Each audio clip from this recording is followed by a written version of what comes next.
sees one look at the patience. He just has to send away to the lineup. 1, 2. Oh, Doki, what a play. That is why he is one of the best players in the world right now. And now adapt, and he can swing this with the Ella Striker, and they're not receiver with the Ella SMG. He's gonna get spotted. Tyrant fires on the second shot. He's dropped the pistol. He's dropped into prone. There's 10 seconds left. Tyrant, what a round! He's in position to strike. He's able to land his shots here. He got a huge slam, picks up two. That's surprising that no, didn't fall back at that point, and now we're left in a very tight situation. Ryan has just walked his way through. He gets two. Unica is going to take a little bit of damage as well, but with his back against Unica, Rothka's going to go down, but instantly traded. Aroldi with a double there. That's huge.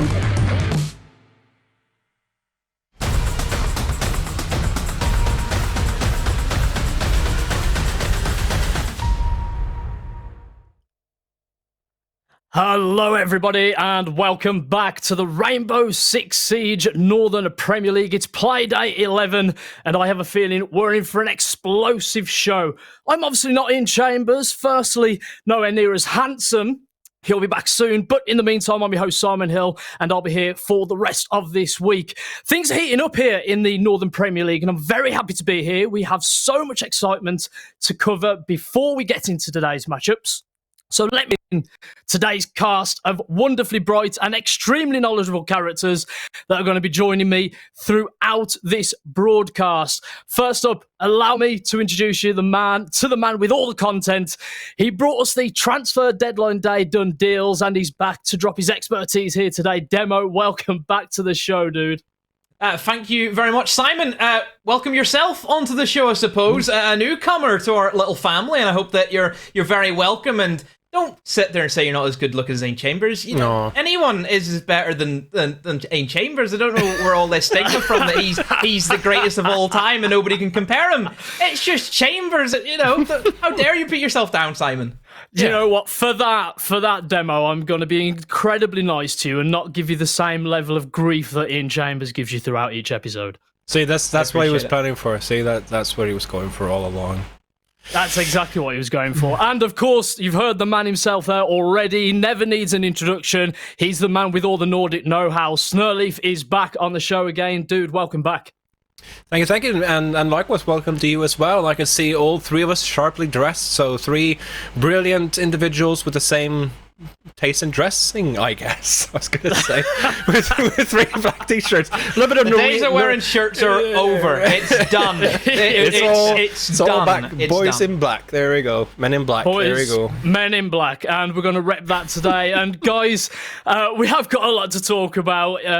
Before we get into our today's games, obviously Playday 10 was explosive. A lot of statements made.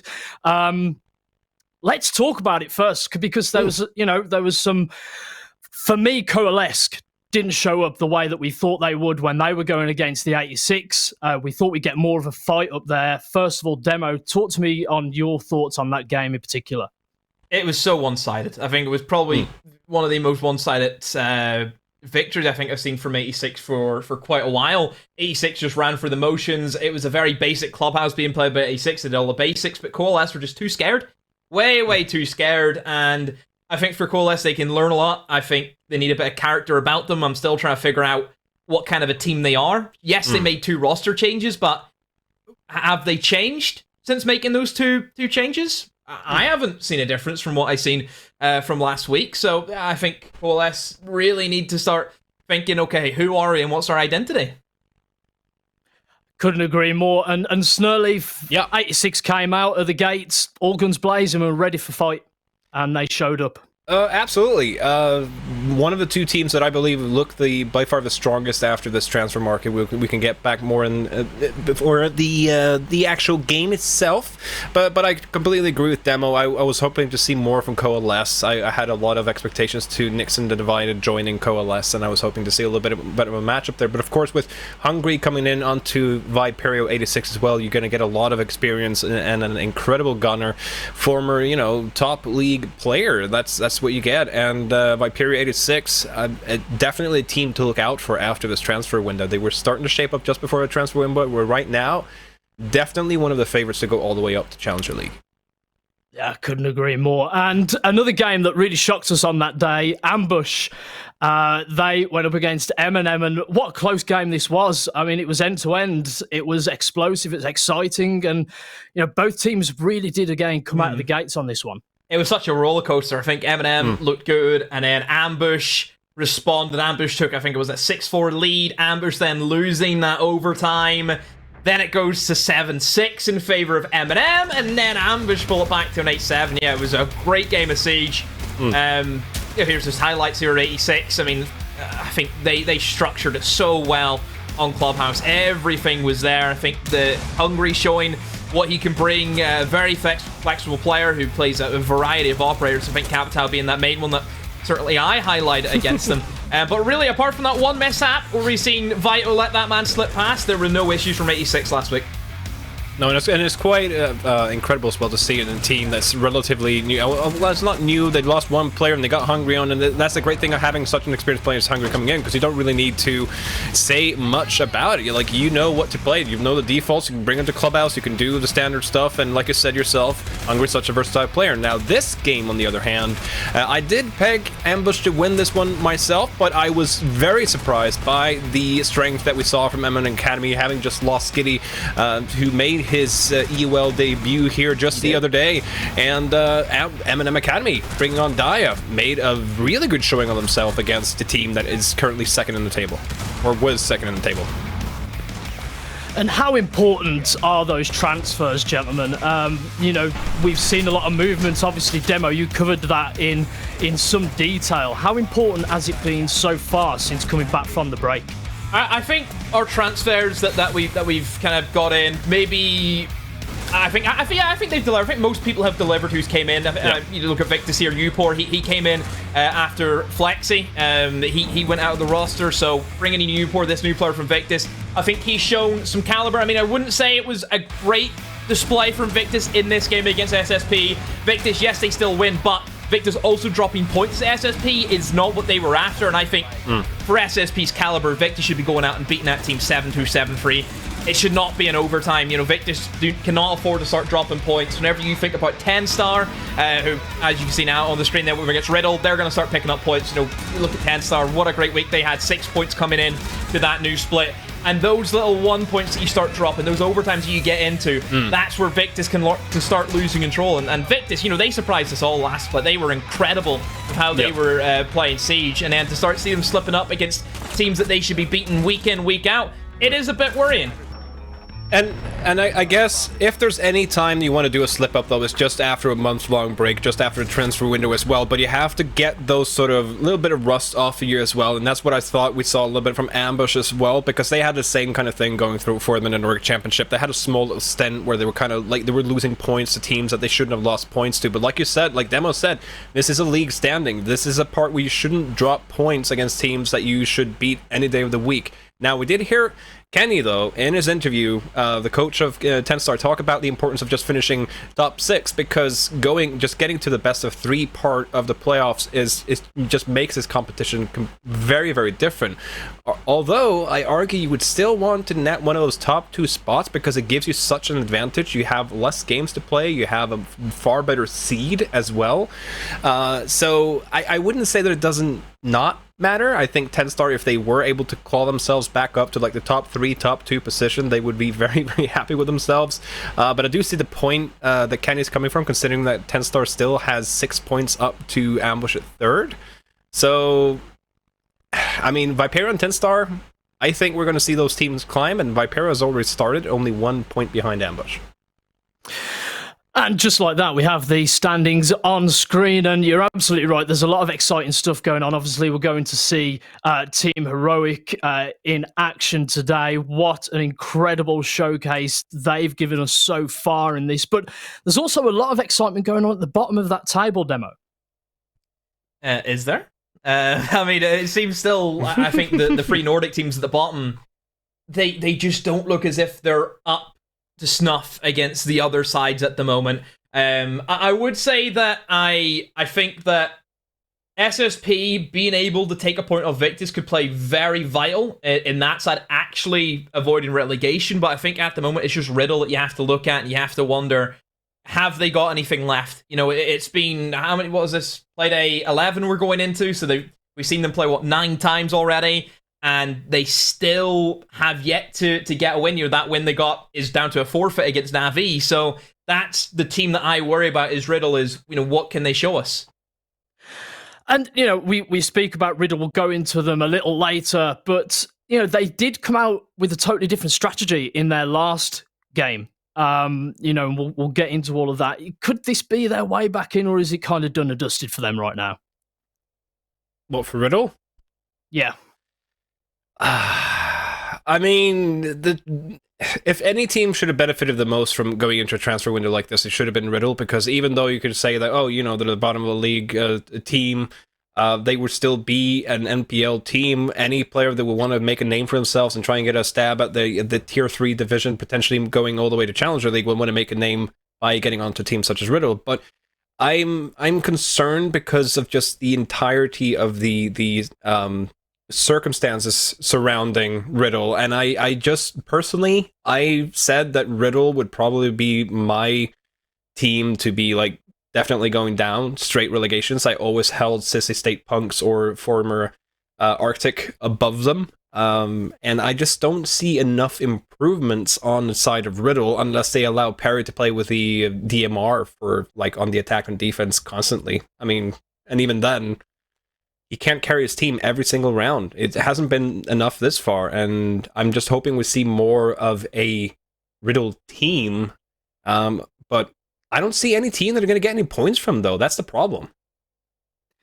Well, it is going to be all to play for, so much to play for today, and I bet you're all wondering, we've gone through what went down last time, but you know, what's going on today? Well, I'm going to tell you. So here is today's schedule with some very tasty showdowns.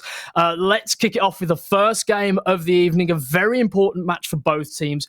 Coalesce will go head-to-head with MNM. Snurleaf, how important is the win in this one for both teams?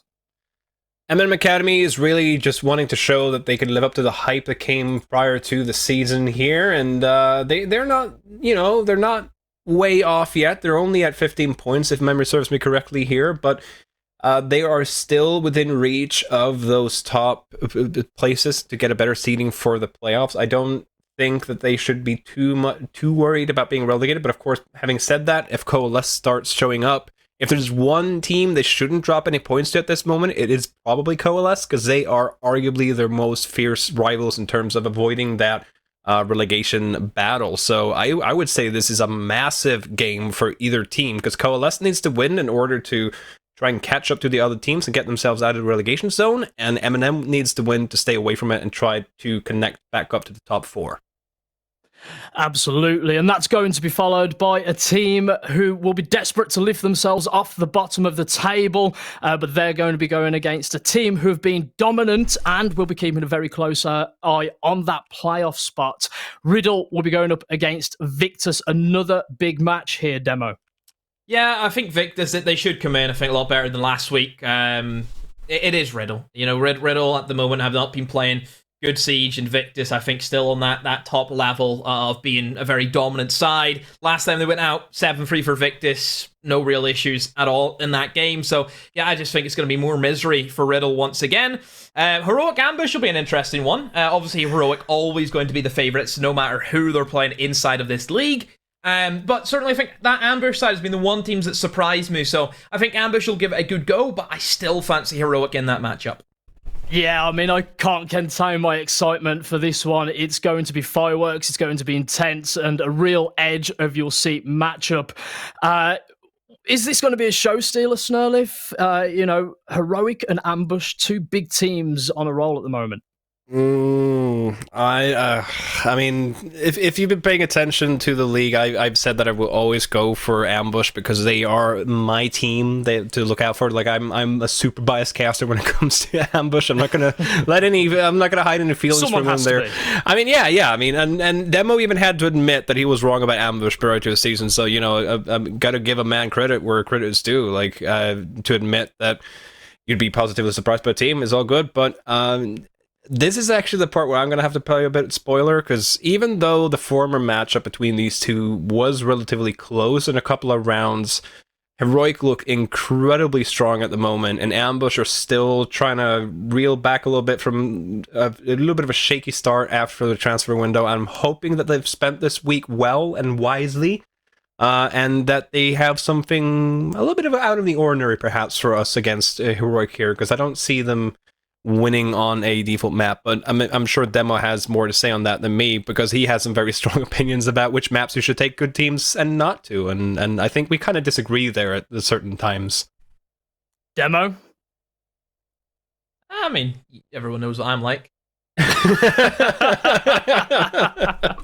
much to say other than that, is it? That's fair point. I mean, Yeah. I mean, you can't argue with that. Finally, we'll see two teams who are firmly battling it out for those playoff positions. 86 will be looking for another win, but it won't be easy, as they'll be going up against TENSTAR. Demo, I know you've spoke about how important it was for TENSTAR to show up in this match. So how big is it for them to pick up the W here? I think this is a knife edge. I think you can pick any of these teams, and I don't think anyone can contest saying, "Oh, you're wrong with that. Oh, you're right with that." I think both teams have everything going for them right now. I think both teams coming off the back of 2 wins from last week. 86 coming in obviously with Hungry. You can see the experience that he's bringing to that side. TENSTAR, yes, obviously getting back into the way of things. 2 changes happening to them. And I said, Zenoxo played very, very well in last week. Yonka coming in, doing his thing. But look at who TENSTAR played against. Are those going to be, the real indicator of what this side can really do? They're going up against, they were against the 2 lowest sides. They were against SSP and they were against RIDDLE. This is going to be their big challenge. This is where now we get to see if these players are actually going to work well and actually pay off. So, yeah, it's a big day for TENSTAR. I think more pressure on them than what it would be for 86. Absolutely. And Snurly, what's your thoughts on that? Yeah, sorry, you might as well just go. No, I was good. Like this is the game that I really, really want to talk about tonight, and Demo and myself are fortunate enough to be casting it as well, and I'm super excited about it, because these are the 2 teams that really were praised when I was coming in here and getting to know the guys and girls, and everyone's just talking about, oh, TENSTAR and Viperio are going to look really, really strong, and TENSTAR is just super hype, and I mentioned how disappointed I was with performances from TENSTAR, and I'm pretty sure Kenny talked a lot about it as well before the transfer window, but I believe that these 2 teams are arguably the teams that look far, far stronger after the transfer window. I think these 2 teams look considerably stronger, and judging on the games that we had last week, I agree with Demo. Like, obviously playing against some of the lesser teams doesn't really tell you much, but at the same time, it's the best timing to play those teams, because you get time to play in a competitive matchup that really does count in terms of points to really get the team to gel together. So I think the timing was good for TENSTAR not to face Viperio 86 straight after the break, and I'm really excited about this matchup, and this is such a coin flip, and it will come down to essentially just who shows up in the server tonight.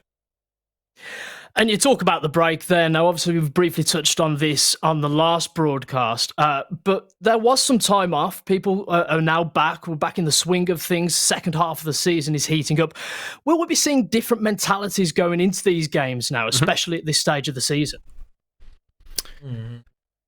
I think usually it's going to stay the same. I think the splits aren't going to change that. I would say that the bigger sides are always going to have that mentality of get to CL. That's all they want. I mean, the only team who realistically you can make the case of the mentality doesn't matter is going to be Heroic, because they're already doing other things. This is just their national league. Obviously, I know the Heroic are still going to want to win this national, because that side has never done it in the past 4 seasons that they've been a core roster. So there's always going to be that. I know that Sloth and an Officer, they can say, oh, it doesn't matter. Oh, it doesn't. Of course there's going to be something, because they're still here playing in this league. They're still here doing it. So Trust me. They want to finally win the national competition. They've been best up by Navi, they've been best by MNM in the past. This is by far their best chance they're going to be able to win this competition. If Officer ever tells you that it doesn't matter if he wins a tournament or not, do not believe the audacity of the claims that he's making. He's such a competitive guy. He has such a competitive mindset, which is why he's a perfect coach for a top tier team, because he does not expect anything less than the minimum from his team. Like, sure, I'm like, obviously they're not going to show everything, but you know, when push comes to shove, if they are losing a game, they're not going to be like, oh, let's just take the loss and move on. Like, no, they want to win, because you don't always like. You don't become a top tier player in a competitive game if you don't have a winning mentality. That's the way I look at it. And I think, you know, you have to take these opportunities as they come as well. And I think the only... there are going to be some differences from either team in the way they work because of the rosters, but the team that hasn't made any changes, that is not sort of like a top tier team, so no disrespect to Ambush, is Ambush. And I think that's going to be very interesting to see how, and discuss that further in detail when we get to that matchup with the pros and cons of not making a single change on their roster in a transfer window. It's a big decision to make, but I believe we're going to do some top fives, gentlemen. So are you in with me on this one? Do I have a choice? No. I mean, I get paid for it. It's all good. Yeah. I said I'm going to be nice to you, but you've still got to do the job. You know. Okay, work with me here, man. Come on. So, top 5 season KD ratio. Talk to me, Snurleaf, on what we've got here. Well, I mean, it's a lot of the same players that we keep seeing week in and week out, with, of course, the exception of Zanox. So now we have added the little asterisk here to say that keep in mind that he's only played 2 games as of yet, and I think it's nice of the graphic designer, to add that asterisk just so we can not have to harp on that every single time, because the numbers are obviously going to be very, very inflated for players with less matches played. But Gorgona, Jegs, Oscar, and Benja, I do believe, have been pretty staple players here in terms of being in the top 5 in terms of KD ratio here. And 2 Nordic players, I'm happy with that, even though they're not playing for a Nordic team. I'm not gonna ignite that argument with Demo just over the break, since we're gonna be casting together the entire night. So I'm gonna leave that one. Whether or not Heroic is a Nordic sensible team. Decision. Yeah. I know. I mean, I got this age knowing when to pick my fights, so, and how to pick them.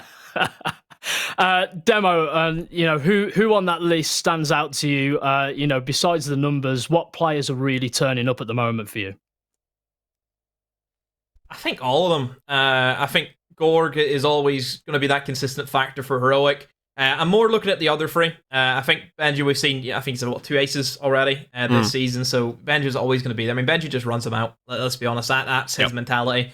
But it's the other 2, Oscar and Jags, certainly talent that I think could be next up. We've already seen 2 players be poached off going into UL. We've seen Savage from TENSTAR, and obviously Skitty then from MNM Academy. Both of those players made their debuts yesterday, both of which actually playing very well, good. Going up against each other. Jags is a real talent for me. I think he has an immense amount of mechanical gun skill, very, similar to what Savage was bringing as well to that side. Oscar has probably been the most consistent player this season in this league, without a doubt. I think every single game he puts in a shift. He's always there. He's always a consistent force. And that's where, those are the kind of players I love to see, because that's always a man you can rely on no matter what. If things are going bad, he's always going to be there to do something. It's like a speedy Toyota, that one. It's not he's not like a Toyota in the sense that he's boring, because he's out there, he's taking the frags, and he's just moving all over the map, just getting entry kills, but he's reliable, hence the Toyota. Yeah, I mean, other cars are available. He's everywhere. Yep. Yeah, well stated. At least you're not going to get sued. So, I mean, obviously some of the top 5s there, guys, some impressive names, some great players. Are there any players in particular that you can see, after the next couple of, after this week, especially, could be creeping up into those top 5s the next coming weeks?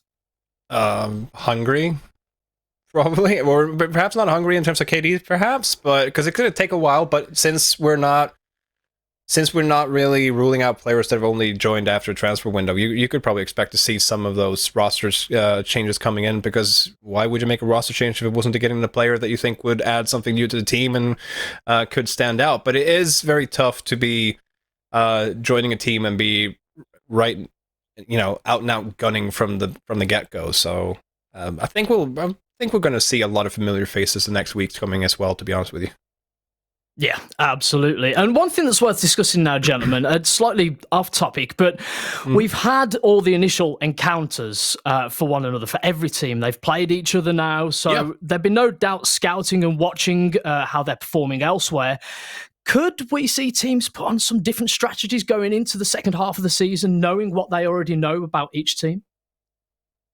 Demo, I'll throw that one to you first. Well, this is where we start having the rematches, and this is where I think more of the coach analytical side comes into play. This is where I think map bans, it's going to be a lot of scrutiny over what coaches are going to be after. I think it's more the case of how did teams feel? You know, what was their general feeling around how they played the last game against that side? Now going into it is, what would you change? Would you want that map again? Would you rather go to another map? Have teams then, from you've played them, shown other weaknesses in different areas? It's really down to, I think, the coaching side of things to see where teams want to end up. Yeah, Snurleaf, you know, is this going to be a big factor coming into the second half of the season? Yeah, I agree with Demo. Like, this is the part where, like, we don't have to make it longer than it has to be. Like, I'm usually the guy who talks a lot, and Demo is like, yeah, keep it short and sweet. But here, I'm just going to... I agree with Demo. Like, this is where coaches and analysts really come through to shine. And as someone who has coaching experience from traditional sports himself, sometimes it's not necessarily down to strategy. It's just your form was off. You felt like your execution wasn't coming off. So you might see some repeats here, you know, which could be a bit of a surprise for us. But the players in them might be thinking, you know what, we had them. Now we feel more comfortable. We're gonna go back to the same map. They're not gonna expect that, you know. So. Yeah, absolutely. And for anyone who's tuned in to for the first time, who specifically should we be looking out for in today's games? You know, what sort of matchups can we expect? Well, like match to look out for? Yeah. What would be your highlights? I'll go for both of you on this one. Demo, you can take the obvious one if you want. I think probably the last game of the night. I think TENSTAR 86 probably going to be the closest game. I think Ambush maybe could do something, but I'm not going to commit to that fully. I mean, I'm the biggest Ambush shrill alongside Uberos, and I've predicted Heroic to win tonight, so I'm sorry. So, but Coalesce, MNM Academy, I do think the MNM Academy is going to take it, but I hope it's going to be a close one. I hope that we get to see a new reformed Coalesce that could really make it a bit lively at the bottom end of the table. Well, that segs perfectly into predictions, gentlemen. Yeah. So let's have a look what we've gotten here. So, it seems like there's some uniform to the predictions today, almost. Wow. It seems like I've gone for a surprise on Ambush there, but... You're a bigger Ambush shrill than me. What? Look, you know, I think they're on a roll, and they've got a good thing going. We all love an upset as well. So, yeah, talk to me about your predictions here. Demo, again, we just mentioned it, big games coming up today. So, you know, again, uniform against the predictions here. Yeah, I think... got most of them right in, you know, I'm not going Ambush because you're out of your head if you're... but like I said, the TENSTAR 86, it's flip the coin. You know, you can pick either which. I've just went TENSTAR because why not? I think that's a good strategy for trying to catch up to everyone else in predictions, because otherwise it's going to be boring. Because, I mean, look at it. They even put Uberos in there. Wait to inflate his ego even more in terms of, like, I am the prediction master. Like, yes, I'm the big Uberman. Like, he came into this and he was going to be with me, like, on the Nordic Shrill, and he realized he was winning, and he was like, no, I'm going to win this now. I'm going to commit to it. So, shout out to Uberos, I guess, for his big brains. I represent the hype and bias, and Uberos represents the brains of the Nordics. So there you have it. But I agree with Demo. Like, I think most of these matches are pretty straightforward on paper, but the final one is literally a coin cost. Cost. Yeah. I mean, it worked. It did work. It worked. I mean, you know what? I hope that Ambush come through now, because I've got bragging rights for this, for these 2 days that I've turned up, and I managed to get a prediction right that no one else did. So, gentlemen, it's almost time for game time. You know, we've got again an exciting lineup coming up. Coalesce and MNM will be first up, and again, you know, Coalesce really need to come out on this one hard, don't they? Coalesce is going to have to show us something that they haven't all season this far, and that they're going to have to be a bit of a surprise, because the final, the previous matchup that these two teams had on Theme Park, MNM Academy looked like a team that was actually going to come back into the league table after a disappointing start to the season and just be like, yeah, we're here to be dominating, we're here to make up for that, a little bit of a rough start that we had to the season. We're going to dominate on theme park. We're going to have all the hard angles, all the vital areas, and hold them. No one's going to get past us. And it was a shellacking. I think it was like shellacking even. It was like 7-2 or something, if memory serves me correctly. So it's Coalesce really has to show up today if they're going to have any chance against MNM Academy. Yeah, absolutely spot on. We are going to go for a quick break, and then we're going to be right back for game time. It's a big one, and you don't want to miss it. We'll be right back after this.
3 quick kills, 4 quick kills coming. And Slothar just picks them apart. To try and put some shots on in and managing to find the last 2. Oh, but Blur just decimates. Prince steps up huge for ambush. 3 kills.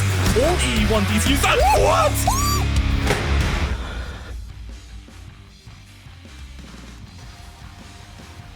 Hello and welcome back to the Rainbow Six Northern Premier League with me, Simon. We're just about to get into our first best of 1. And of course, I'm joined by our expert analysts, Demo and Snurleaf. We've covered so much already, but it is about to get interesting. We're moments away from our first match of the night, which will be Coalesce going up against MNM Academy. Both teams will be hungry for this one. Before we hand it over to our casters, what are we expecting from Coalesce in this matchup? They were disappointing against 86 against them that we've already mentioned, but they will want to bounce back here, Demo. Yeah, Coalesce, obviously, in a position where they're not in relegation, and they probably want to keep it like that. That's probably the main concern for Coalesce. With sides such as SSP being able to take points away from Victus, and that adds on to their tally. This is where now Coalesce needs to start pulling off some upsets, get into OTs at least, and start pulling some points back. Obviously making 2 changes. You bring in Divide and Nixon. Nixon, who everyone probably know better as Omaz, a very long-standing UK player throughout all the national leagues beforehand. So, yeah, certainly players that we know, but I wouldn't say that we've seen the effect. I think this side, they need to find a bit of character about them. I think that they just played way too scared in their last Playday. I think they need to get out and about. I think that going up against MNM Academy, they'll feel a lot more comfortable than 86. So this is where I think we need to see Coalesce actually get out and start stretching their legs a bit. Snurleaf, what are your thoughts on that lineup there? It's an interesting one. Obviously, as Demo just said, they're going to need to get out and about in this one.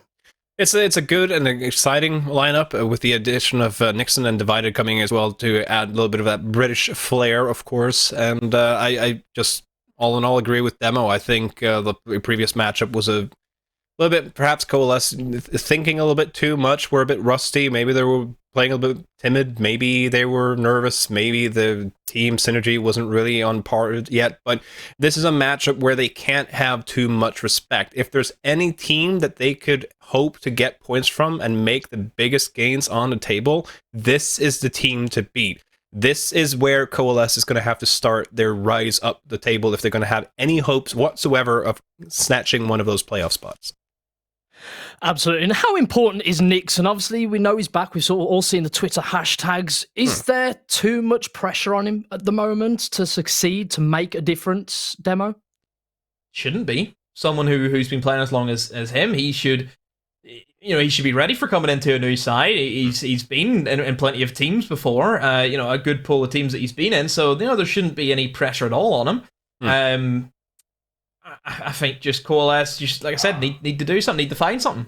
Yep.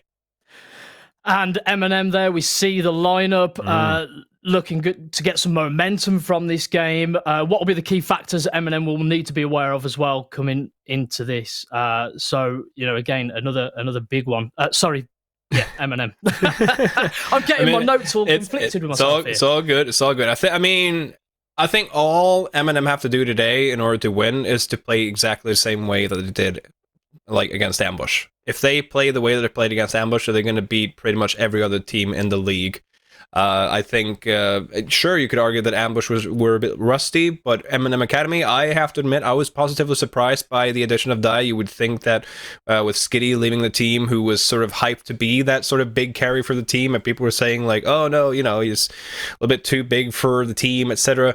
I think MNM Academy looked good. The player that I'm hoping to see improve after this split would be Arkady, because I know, not just because it's finished, but because I know that he really wants this season to be his season to prove that he's got something to say in terms of being a tier 2 player. He's such a great respected scrim player. He always pops off during scrims. Apparently, he's a great gunner, great guy, and I'm hoping that we really get to see that side of him coming through after the break. Well, let's have a look at the previous encounter between these two and how that went down. And as you can see there, 7-2 to MNM, a big statement there. Do we see the same happening today, gentlemen? Snurleaf, come to you first on that one. You could absolutely do that. I would say that. I mean, again, it depends on Nixon and Divided how much they can really bring into this team, because what the player who was the MVP for Coalesce the previous time these two teams met he isn't on the team anymore. They kicked him or they replaced him. So obviously it's down to just that one map. You can't really say how crucial Pat has been for Coalesce just looking at this one map, but this is a game that I still remember quite fondly because it was a game where MNM Academy was just in so much control in terms of map control and just winning gunfights. I mean, look at KDR for relaxing three kill. Like it's insane. Like how dominant MNM Academy looked at that game. Like 7-2 is almost a little bit too nice of a scoreline because MNM Academy were dominant in the way that they play that game. And your thoughts on looking at that there demo? You know, is that going to be playing on the minds of Coalesce going into this one? I don't know why they went theme park. Probably the biggest thing for me. Why are Coalesce trying to pull out that kind of a map? It's a map that we don't even see in Tier 1 in EUL. Theme park is not a map that teams have favoured at the moment. I doubt you'd be able to get a whole lot of practice in that map as well, just because teams don't want to play it. It's not in their pool. So I think certainly seeing that kind of map coming in was strange right off the rip. I would say that we're probably going to see a similar map banning phase. Coalesce have liked to favoured quite a few more strategical maps, you would say, such as Bank, such as Villa. Those are maps that they've kind of leaned in towards. MNM have been the Chalet team throughout. I think that's been their map that they've always wanted to go to. I doubt Coalesce will be able to get onto the maps like Villa, maps like Bank. I think MNM will ban those straight away, and equally, if I don't think MNM will get anywhere near Chalet, Coalesce will probably ban that either first or second. It's going to be an interesting matchup. Whoa. And, yeah, that was deep. And it was Eminem who banned it as well. We're going to Villa. Yeah, and it was like Eminem actually had Chalet open, but they banned it away from themselves. Yeah, I did not expect that. So first of all, to see Chalet get that far and then to see Eminem ban Chalet is really surprising. Yeah, because Coalesce will play Villa. That's a map that we've seen them play, I think, twice. They beat Arctic on it the last time they played it. So it is weird to see MNM go there. So MNM must have something up their sleeves prepared for it. But yeah, to see them dodge a Chalet is really surprising. I mean, I was going to say, like, it means that they have more VODs, though, of course, on Coalesce on Villa, knowing that they played Villa that many times, and perhaps MNM was a bit concerned with Coalesce leaving Chalet open, that maybe MNM was thinking, well, you know, we have played Chalet quite a bit, maybe they have something in store for us as well. So is this, you know, either the teams trying to save something or not give the other teams even more VODs on these specific teams, maps? The last time they played Villa, they both won it against different opponents, so I suppose both teams feel uncomfortable, but yeah, just I thought it would have been Chalet. I really did. Yeah, interesting. It's going to be a really good matchup, I think. Big surprise so far. Right, so I think it's almost time for us to get into this game. You know, guys, let's send it over right now. All right, thank you very much. And yeah, Grace, Villa. Indeed. Oh, we love a good bit of Villa. We do love a bit of Villa. The sun, you know. Pasta la pizza. One of these teams will indeed be saying pasta la pizza, hasta la vista. Only one winner can happen. But at the same time, as we said, both these teams have won this map before, so this could be quite an interesting one. I doubt both teams will bring the same strats as last time. Obviously, they have had that little break to kind of do a mixy-matchy, so we'll probably see something new from both of them. Again, MNM letting it go through till the end like this does indicate they've got something new up their sleeve. Should be exciting, you know? Yeah, and I mean, Villa's that... It's such a big map, and I always say it's a map where you don't need to reinvent the wheel. You just have to go out and do the basics perfectly. And MNM, they are a more experienced team. I'd like to say a sort of a better put together team. They've had better results so far than Coalesce have had. And I think that that's going to be the big thing here. Coalesce are probably going to maybe make a couple too many unforced errors, and MNM are going to capitalize on that. That's how I'm predicting this one will go. You've been shaking your head as I've been saying that, so I'm not like disagreeing per se. I just think that obviously Coalesce have had their roster change and they've taken on 2 players who are very, very good in my opinion. And I'm excited to see what players like, Divided can actually do on such a large playing field, especially given they are starting on that defensive half. Again, the last kind of, I'd say like 6 to 7 months, we have had a bit of a mix up in terms of how people are succeeding when it comes to those attacking on Villa. It's a very destructible map. The nade meta was perfect for maps like that as an example, and I think it will be an interesting one to see what Coalesce bring to the table in terms of, how they're going to fend off things like that, if MNM will indeed bring that kind of style of attack as well, because, MNM on Chalet, as we were saying, is a very good one, but it's usually because when you think MNM Chalet, you think of their main roster and their nade game when it comes to that vert play. MNM Academy, we had some similar, signs showing where it was like, yeah, they are trying to go for that verticality because it is an easy way to secure kills in common spots. Will Coalesce fall into the trap, though, of staying in stagnant places?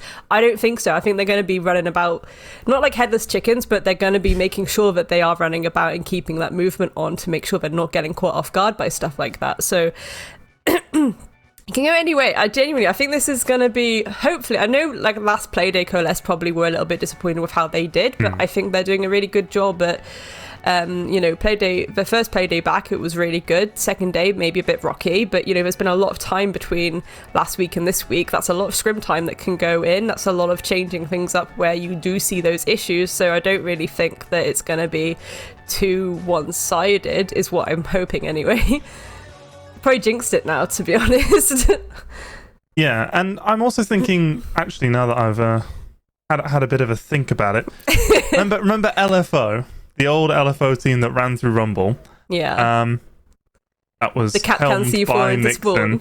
Well, yeah, there was that, but it was also, we know how important Nixon is to a team and how much they can, he can really help drive a team. And with Nixon now at the helm of Coalesce, is it just that Villa is a very good Nixon map and he'll be able to put on a good showing again at leading his team through this one here, and that it's just, whichever map or whichever team Nixon is on, so long as it's Villa, he'll be all right? Yeah, that could be it. We'll see what happens. Again, I think when you've got players that are certainly competent on both sides and you are bringing kind of leads into the mix like that, it can certainly set the momentum for how the game's going to go, especially in terms of, IGLing and things like that, who's actually making those calls that are the all-important, especially towards that mid to late round. Again, classic Villa so far with the Thatcher ban. I mean, I don't think either of us are surprised about that. I don't think anyone at home is like clutching their chests in shock, being like, goodness me, a Thatcher ban. The Nook ban, that's an interesting one. Okay, we do see a bit of Nook getting played on Villa when it comes to, maybe some sneaky entries. You want to go for a second dimension, and you're going to go on that Nook and you're going to do a bit of a sneak around from the basement. So I don't know if MNM have read into something that Coalesce might be bringing to the table there. Maybe just getting rid of that so they can be kind of have more audio awareness as to where that second dimension may be coming from. Valkyrie being banned too is pretty standard by the book. What do you think this final one will be? I'm feeling a Kaid, to be honest, probably, Dino, but yeah, Kaid's probably the safe ban here. Safety first. Oh. Actually, it's an Oryx. So okay, that's an unusual one. Safety third. Safety third. I don't even know if that's a safety pick at all. That's either, MNM they maybe got caught wind of some information there, or it's just a kind of bit of a YOLO ban. But again, if MNM were planning to bring Oryx, I still feel like that would be a bit strange. Yes, you do have a lot of movement with the Oryx, but it's one of those operators, isn't it, where if they die, your utility's pretty much gone and the team can't use it. So sometimes not the best of thing to take to an official. Yeah, and it also, it feels like it's a ban almost just to ban something. Yeah. Yeah. Yes, the threat of an Oryx when they're on the board is, really impactful. But like you say, once they're dead, that's all that utility gone. And it's not exactly the most game-changing operator. It's not exactly something that you can't plan for or find a way to deal with, as opposed to something like Kaid, where, you know, if they electrify the walls that you need to open to get into the site, you've then got this whole, you know, rigmarole that you've got to do just to get rid of those electric claws, just so you can start going for your attack. And it's interesting that Coalesce have chosen that they want to deal with the potential of a Kaid. We're not going to see it this time around, but not the Oryx.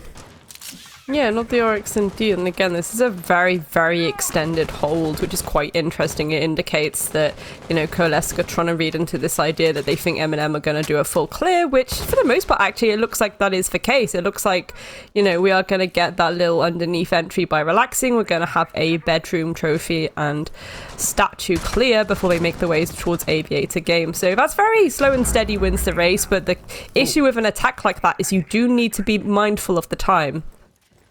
That was a Hail Mary C4, maybe? Just sort of, we'll put it on the floor, and then when they get to this point, we'll blow it up and hope for the best. Not too sure. Well, I don't know. I don't like that kind of thing. Unless you've got a Vault cam or some sort of direct information that says, when they're here, you can blow the C4 up, and it will be a kill. Like, just keep it in pocket and save it for later on in the round. Yeah, I agree. It's nice to have that sometimes for the plant denial, but also, you know, you don't really have anything to deny the plant bar those toxic canisters on Nixon. So that's a lot of heavy reliance on Nixon to be staying alive for the, you know, late round, which for the most part I think he will. I think he's firmly going to remain kind of closer to site here. Divided, however, looking for the approach now, waiting for MNM to start to approach on that 90 and long area. So let's see what happens. Kane's still down in the basement as well, Dino. Could this... Oh no, if only he had a C4, he could really stay down and deny the plant at the end of the round. I mean, we'll see what happens. Maybe that is something he will regret going forward. But here we are. A little bit of a tricky temptation of a nade being toyed with us all, ladies and gentlemen. Will that do anything? No, it does lose a little bit of damage there, of health. Rather, Day is actually going to get the pick onto Divided as well. So no more of those cover being able to be created. More nades coming through. So we're going to see Relaxing trying, again, going for this vert play to begin with to try and open up a little bit of space here as they try and go in for the collapse. But it's very chaotic on both sides, to be honest, Dino. Oh, Zeus! Oh, the timing! He's just shooting at nothing! And Day has worked his way into sight, gets one, gets two! That's Nixon falling as well! A triple kill for the Jackal as Noah inside of Cubby trying to save it, but now it is just Kane.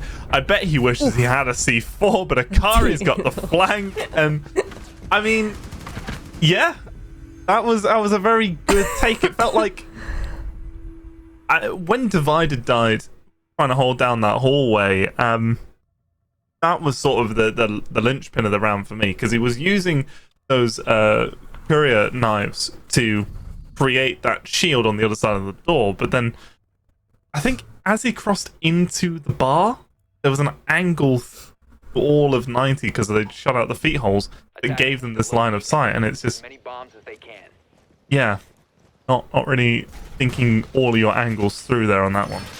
I'm just curious as to like what the strategy really is here, because yes, it was very extended, but when you've got an extension to that extent, it's kind of this idea of like, okay, maybe you've put a lot of homework in, or you have some idea of how this is going to go on M&M's side, and then you're going to have a really effective kind of push towards that attack as they start to clear and get all this map control. But I didn't really see that from Coalesce. It kind of just felt a little bit chaotic.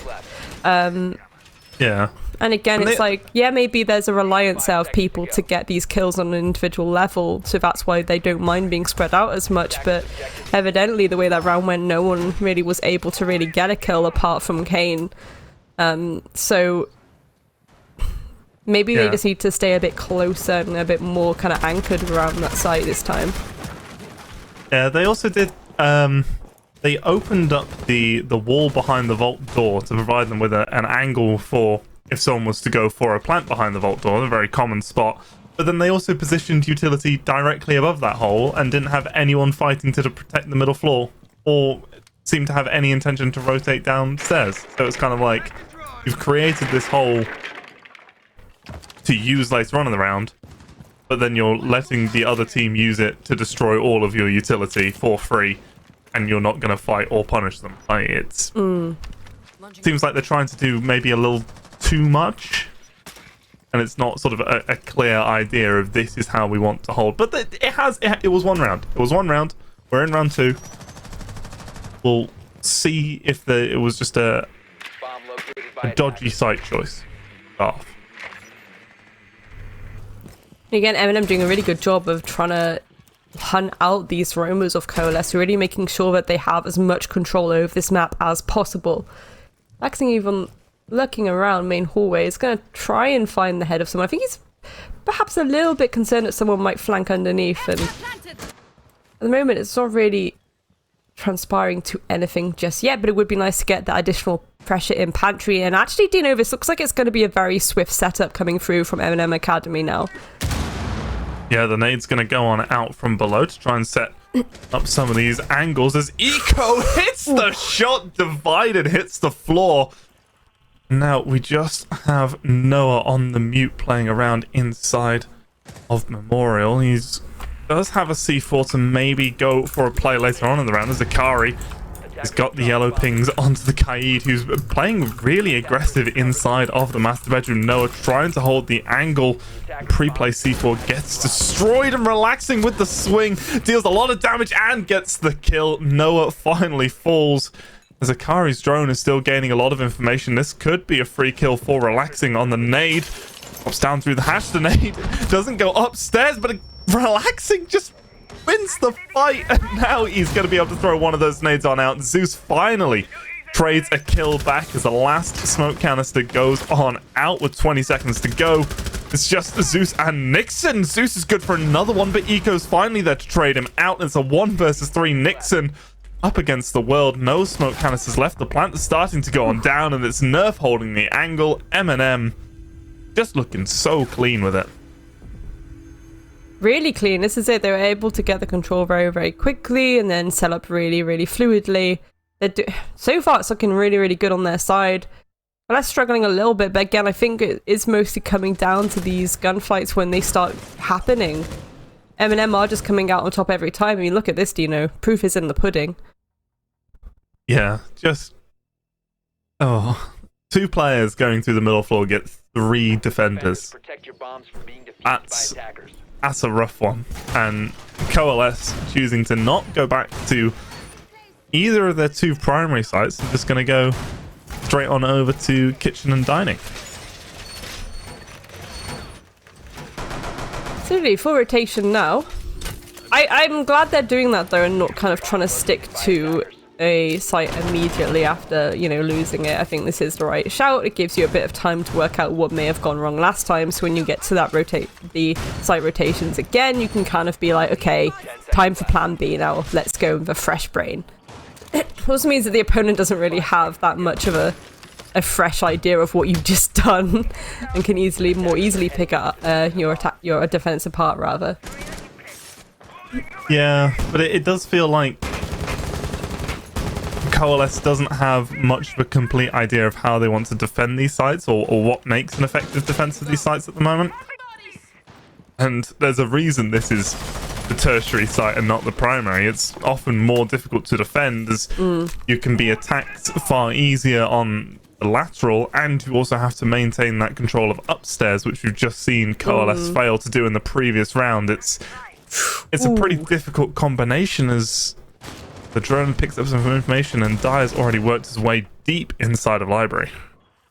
Exactly, gonna have a little bit of an idea of the positioning. That's what I mean. MNM are really good at just getting that information as quick as possible, and that is why it is translating really nicely into them getting control so quickly. It's quite nice to see, actually. We can start to see why they were so comfortable to be like, actually, we are gonna go to Villa.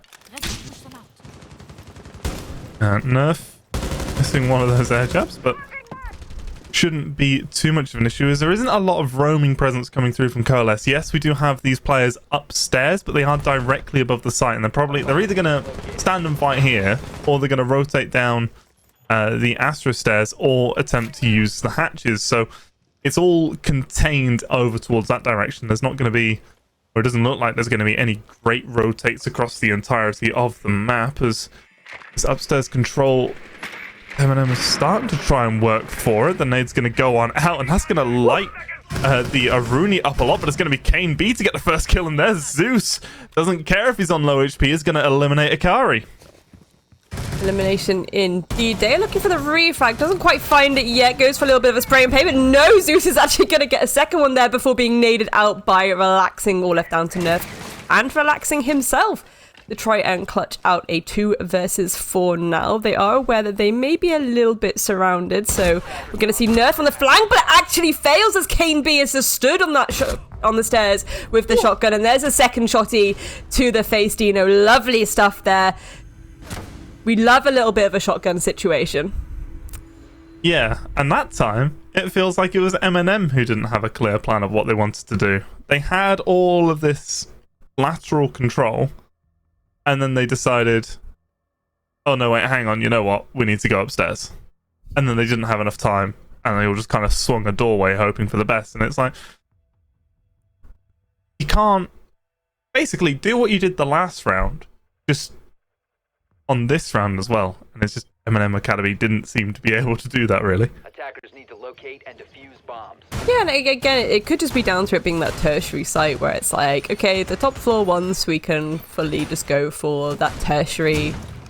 We're left with a lot of options here, and we don't know what specific option it is. You know, it's what's that idea where there's so many options for like pudding, and then you can't decide what pudding it is. That's kind of probably how MNM felt at the start, you know, mid towards that round, and then Coalesce were just like, actually, do you know what? I'm just going to take your head off. You know, Zeus going crazy, getting those really nice kills to start things off with, and again, the shotty kills at the end. It was just some really nice little gamer moments coming through from Coalesce, and I think that's going to hopefully set the wind under their sails a little bit and give them a bit more confidence taking these gunfights now, because again, it's something they were struggling with in the first 2 rounds, and it's something that they're starting to turn the cogs a little bit now, which is really good to see. Yeah, but now this is going to be an important round. Will Coalesce be able to clear up some of the gaps that they had from the first time that they defended the site? I do like the slight adjustment that we've seen. So they didn't open up that spot behind the vault door. Instead, they just used one of Kane B's Goyo charges to position there. So if the plant does go down, they can shoot that out. And actually, they might have opened it up again. I can't tell from that. But Zeus is going to get the opening kill and take down Eco. And there is going to be just a whole load of chaos going on. No real sort of order to these fights, just happening all across the board. Yeah, it was a little bit scrappy from Coalesce there, not going to lie. You know, people kind of running away and a lot of health being taken off as a result. And they were actually getting the pick down to Relaxing, so punishing him further and making sure he can't cause any more carnage. MNM, though, making their way now towards the site. Gonna start trying to set up for this execute. Just need to be really mindful that they're clearing and trying to make as much space as possible around 90 and long to give them that freedom to work with. Again, they don't really have a hard breach on the table now, so they are going to have to go a little bit more direct. They are going to have to go for those doorways, Dino. They're going to have to bait some of these kills, and for now it looks like Coalesce are slightly more behaving themselves. Yeah, they got that early aggression, they got that player advantage, and now they're making the smart decision to be a little bit more reserved. Kane, once again, has used his C4 early on, so I'm a bit annoyed at that, but he is being a bit more proactive on the flank this time, as he is already starting to make a move on up there. Sees the shield and the ping as Akari's going to get the nade. I believe that was from below, eliminating Noah, and Dea's just going to follow up with one onto Zeus, and now it's Nixon left all alone on the site as Kane's gone for the long flank. He's coming through Astro. He's got air jabs and claymores potentially galore to deal with. He's going to go for the vault on over. Not going to be detected by anything just yet, but it is at the moment a 1 versus 3 on the site, and Kane needs to get a move on. Akari is going for a rotation of his own. He's going to come up the main stairs, and this could be potentially a wonderful bit of timing here for Kane. He gets 1, he gets 2, and that's the diffuser dropped. He can run away as Dea is all the way downstairs. He was supposed to be challenging the smoke from below, forcing him to rotate into a different position, and now he's got to try and win the round all by himself. 1 versus 2. 15 seconds to go. Diffuser a mile and a half away. And he's just going to have to rush on in and see what he can find. He finds Nixon's head. And the swing coming up. The timing. There's no way. There's no way. Dear! Goodness me. Goodness me. That, do you know what? I thought Coalesce had it in the bag then. I think everyone at home probably did too. That was a little bit naughty. This flank from Kane was massive, taking down Akari and Nerf. But look at this, Daya just tearing through Nixon, tearing through Kane. Kane doing the right thing there by just skedaddling, but by then, no, the rotation had already come through. 10,000 IQ move. Jesus Christ. Oh my. I genuinely have no words. Genuinely no words. That is one of those moments where you probably do it and you just sit there shaking your head like, what just happened? I don't get what position that Kane was trying to play in, because I think they were trying to basically run the hell away because they knew the timer was ticking and they knew that. But they were towards that side of the map anyway. They seemed to run into 90. I think maybe if they saw that, that their teammate had been killed, they maybe assumed that was maybe, Aviator Vault kind of area. So there was just an immediate just Naruto run away as fast as possible, trying to escape from that. And no, the rotate back into the corridor game. Unbelievable scenes. That one's gonna haunt Coalesce for a while. It is, probably. I'd be molding if I was them. Absolutely just tearing my hair out. But we move. Round number 5, Dino, back to Statue Trophy. And it looks like Divided's looking to cause a little bit of carnage. Well, I was going to say the living room. He's actually dropped down to safety in the basement. So again, Coalesce looking to have a bit of an extension, maybe go for some of those late round flanks.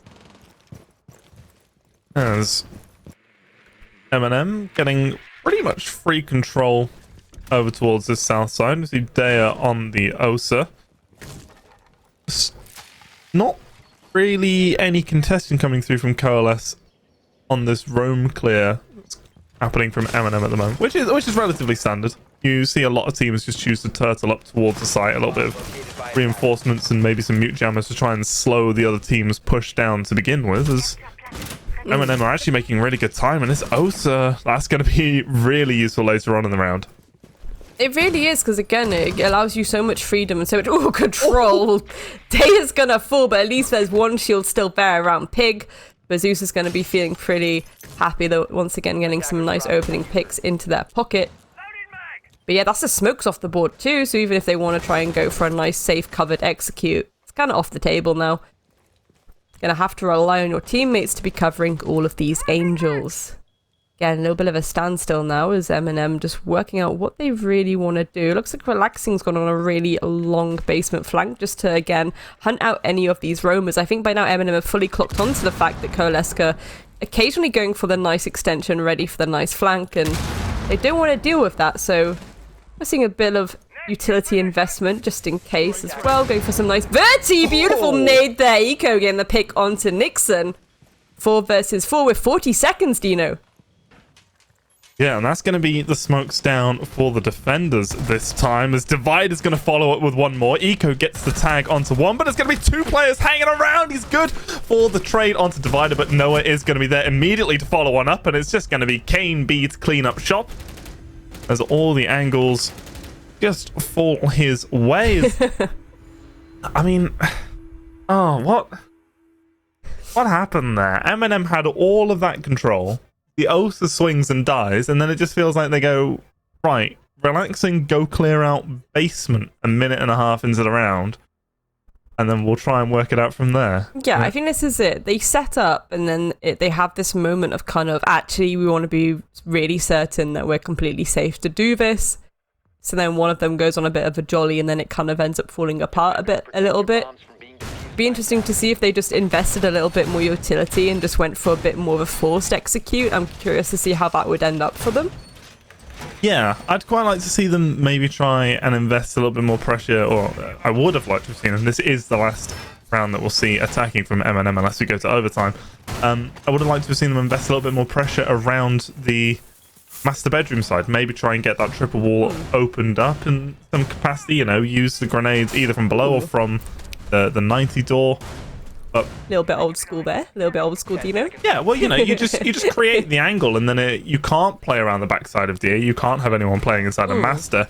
You then allow the rest of your team some much easier angles and a much easier time of doing things, but they've just chosen to completely ignore that entire sort of side of the map, really. Yeah, it's a bit one-dimensional at the moment, which can be a little bit unfortunate when it comes to go for it. Oh, well, Noah went for it, getting that pick onto Nerf. They're ready for... Oh, no. I mean, I respect it. It's your last attacking round, and you're going to try and go for a little bit of the Amaru action, relaxing, getting the pick there onto Noah. Here comes Daya. Not actually able to immediately get anything, but at least they're nice and plunked around that site now. Looking to join their teammates and maybe go for a bit of a rushed execute. Relaxing actually has aviator control now. Kane B downstairs, but doesn't actually have a C4, Dino. So if they can hold some angles here, Relaxing can actually go for the plant. Yeah, but it is just the two of them, the kills, the rest of the round going the way of Coalesce. Is Relaxing. He maybe saw the player, but they saw him too and lined up with the pre-fire. He does still have those nades if he wants to throw them towards the backside of Bar. As Kane B wants to push on through Study Daya, going for this cheeky little flank here. Could be the linchpin in this round, but the pre-fire is going to give up his position. He's going to have to go for a little bit of a change-up. Relaxing, though, is going to be able to secure the kill onto Zeus as he swings on through and is going to be good for another one. Does still have that boost available, so could potentially get himself back up, but it's not going to be the case. It's Nixon to finish him off, and that's now going to be Daya left alone. 1 versus 2 goes up the hatch, but the crossfire is ready and waiting. And we're actually going to end this one on a 3-3 split, Grace.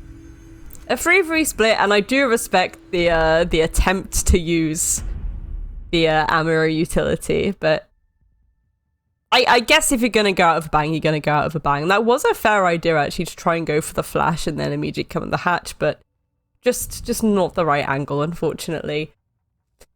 MNM now moving on to their defense. This would be an interesting one. Looks like a fairly standard lineup from them. They're going to use the mutes to deny any hard breach and also to deny some intel, I would assume. They're also bringing Wamais and Jaegers, so expecting a lot of utility to be sent their way via Coalesce. Coalesce themselves, again, a fairly standard lineup. They've gone with the Ayana Think combo. They do have a little bit of Zofia action too. Again, you can kind of see the way that they are focusing, unless they're about to change their attacking lineups. They are a very mechanical, gunfight-focused team more than anything. And you don't take a lineup like that if you're not feeling confident in your ability to take a gunfight and go for some kind of deeply rooted and thought out strategy, you know? Yeah, and Nixon's probably got, the whole spreadsheet up with, right, it's Villa, it's first round against MNM, this is the lineup we're going to go for regardless of the side or something like that. So I wouldn't put it past him.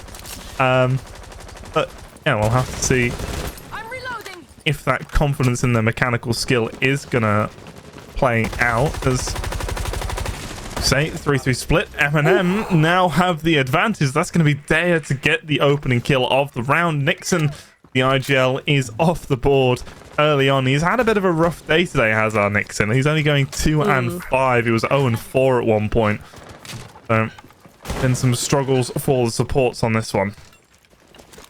Yeah, and Diffuser kind of all left in no man's land at the moment. That's going to be a little bit of a time waste, as Coalesce will have to collect it in order to actually go for this execute. There we go, they've managed to pick it up. Divided going on a little bit of a flankaroonie as well. Going to try and hunt out any roamers and try and get a few freebies in the pocket. But for now, it again looks like MNM are playing pretty safe. They're not really extending too far. Do have some presence downstairs, but the two players downstairs are pretty close to each other, so again there is the potential for the refrag already pinch if they do catch wind of the fact that Divided is on the hunt. And Ikari is one of those players downstairs, and look, he still has a C4 available. so he can stop the plant later on in the round.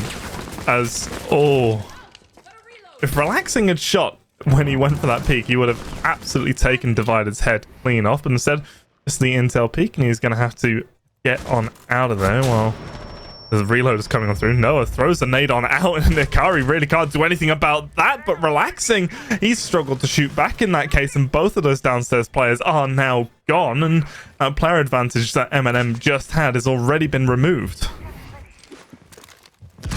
Yes, indeed, and that's a little bit of a stinky... Well, that is a stinky one. Zeus actually falling because Ego's going to get the pick, but it's immediately traded. Divided and Kane taking down Dea and Eco. It's all left down to Nerf now on the smoke, and that's not really the most ideal operator to have if you are trying to clutch out a 1 versus 3, but let's see how they do. They do have 3 Toxic Babes in pocket, but as expected, Coalesce coming in thick and fast. They want to be hungry for this gunfight. They want to take these gunfights, and they're going to stick the plan as a result too. It's a little bit furious. Not a lot Nerf can really do right now. Oh, there we go. Kane B getting that final pick there. Really nice finish to that round there for Coalesce. Yeah, I mean, that pinch downstairs around the library area was really the defining point of the round for me.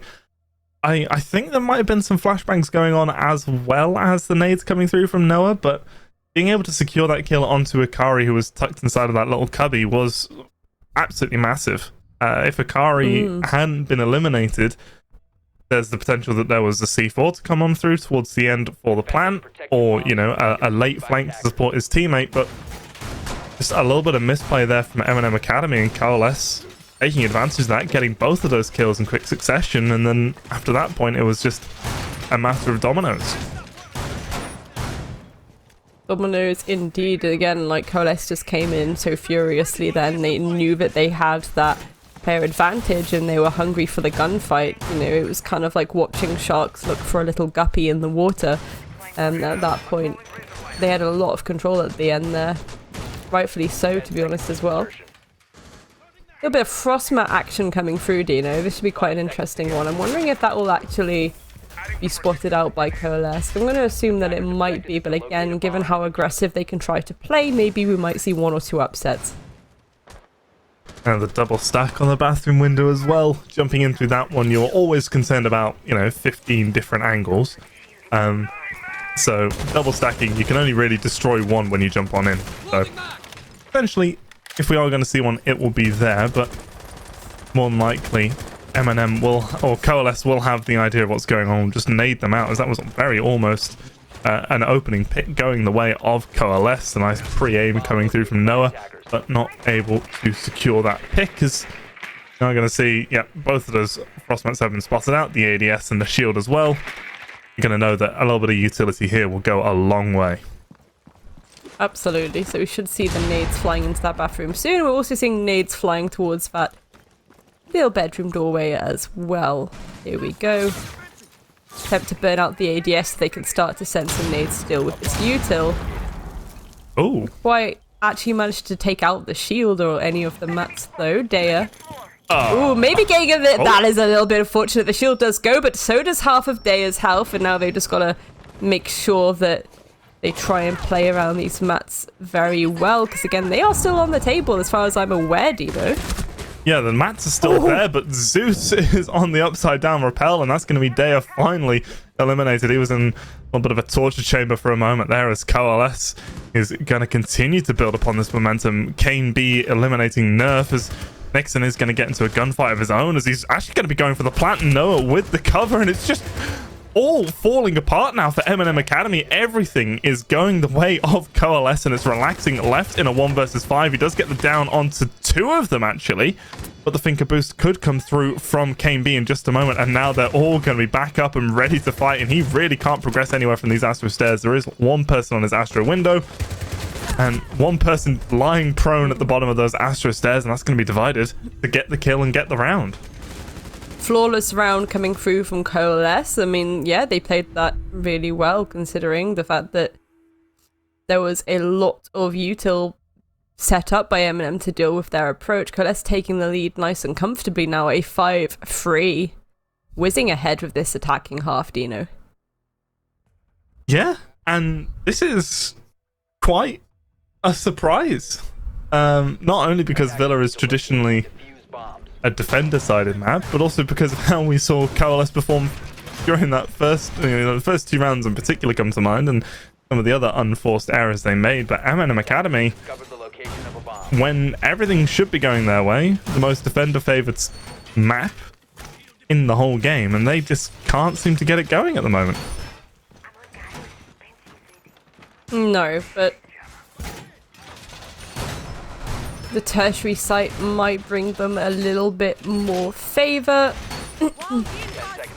We'll see what happens. Again, a lot of nice setup, a lot of good utility invested, trying to deny intel here. We've got the mute jammers, a lot of shotgun action, a lot of C4, well, at least 2 to be honest as well. There's Kaid core investment too, so those mute jammers can be solely purposed for denying any information that Coalesce might try to gain. Oh, okay. He's not going to stick with it. I always get concerned at Spawn Peak. It's a fickle one. It's a very fickle one. When it works, but 9 times out of 10 people do click onto it now, especially when it comes to these teams. So it can be a little bit of a naughty one to try and even attempt, to be honest. Gemini Replicator coming out, trying to again gain some intel, hopefully not running into any mute jammers. It looks like Divided was going to try and shoot out the window there, but you can't actually do that with the Gemini Replica. This is actually quite decent too. I was going to point out, Nixon bringing the IQ is going to be really, really lovely for them. It's going to allow them to see the utility that they have to deal with, and it's going to allow them to deal with it very, very quickly, you would assume. They are aware that, at least in this laundry area, there's a Malusi Banshee to deal with, and maybe not a lot else. And we're going to see Dire use those impact nades to remove the air jabs to make sure that Coalesce have to respect the potential of a flank coming on through. In fact, one of those Midas is going to go on out to potentially even deny the 3rd air jab just on this one doorway, as the first kill of the round did happen elsewhere. Kane B, who had a very slow opening half, has just completely switched it up and has already been able to eliminate Eco in this round. Divided getting aggressive inside of bikes as Nixon is going to be there to get the kill onto Nerf. Noah just taking up so much space, and it's Ikari left in a 1 versus 5 in a matter of moments. What is happening to MNM Academy right now? I think it's just that Coalesce, they have a team of gunners. Like, sometimes the strategy is a little bit squiffy, but when it comes to this fast and furious playstyle, they do it really, really well. Beautiful C4 coming out for Ikari. That's one of Coalesce at least dealt with, but there's 3 more to deal with. And look at all the angles that are being held, and they certainly have his positioning now. And there we go, Kane B finishing it off nice and clean yet again by Coalesce. And match point, Dino. I mean, aye, indeed. Like, MNM Academy just can't win a gunfight. The last 2 rounds, like, the only kills that came through for MNM Academy were after the diffuser had been planted in a 1vx situation, and both of them were in that last round just there. Like, what is happening?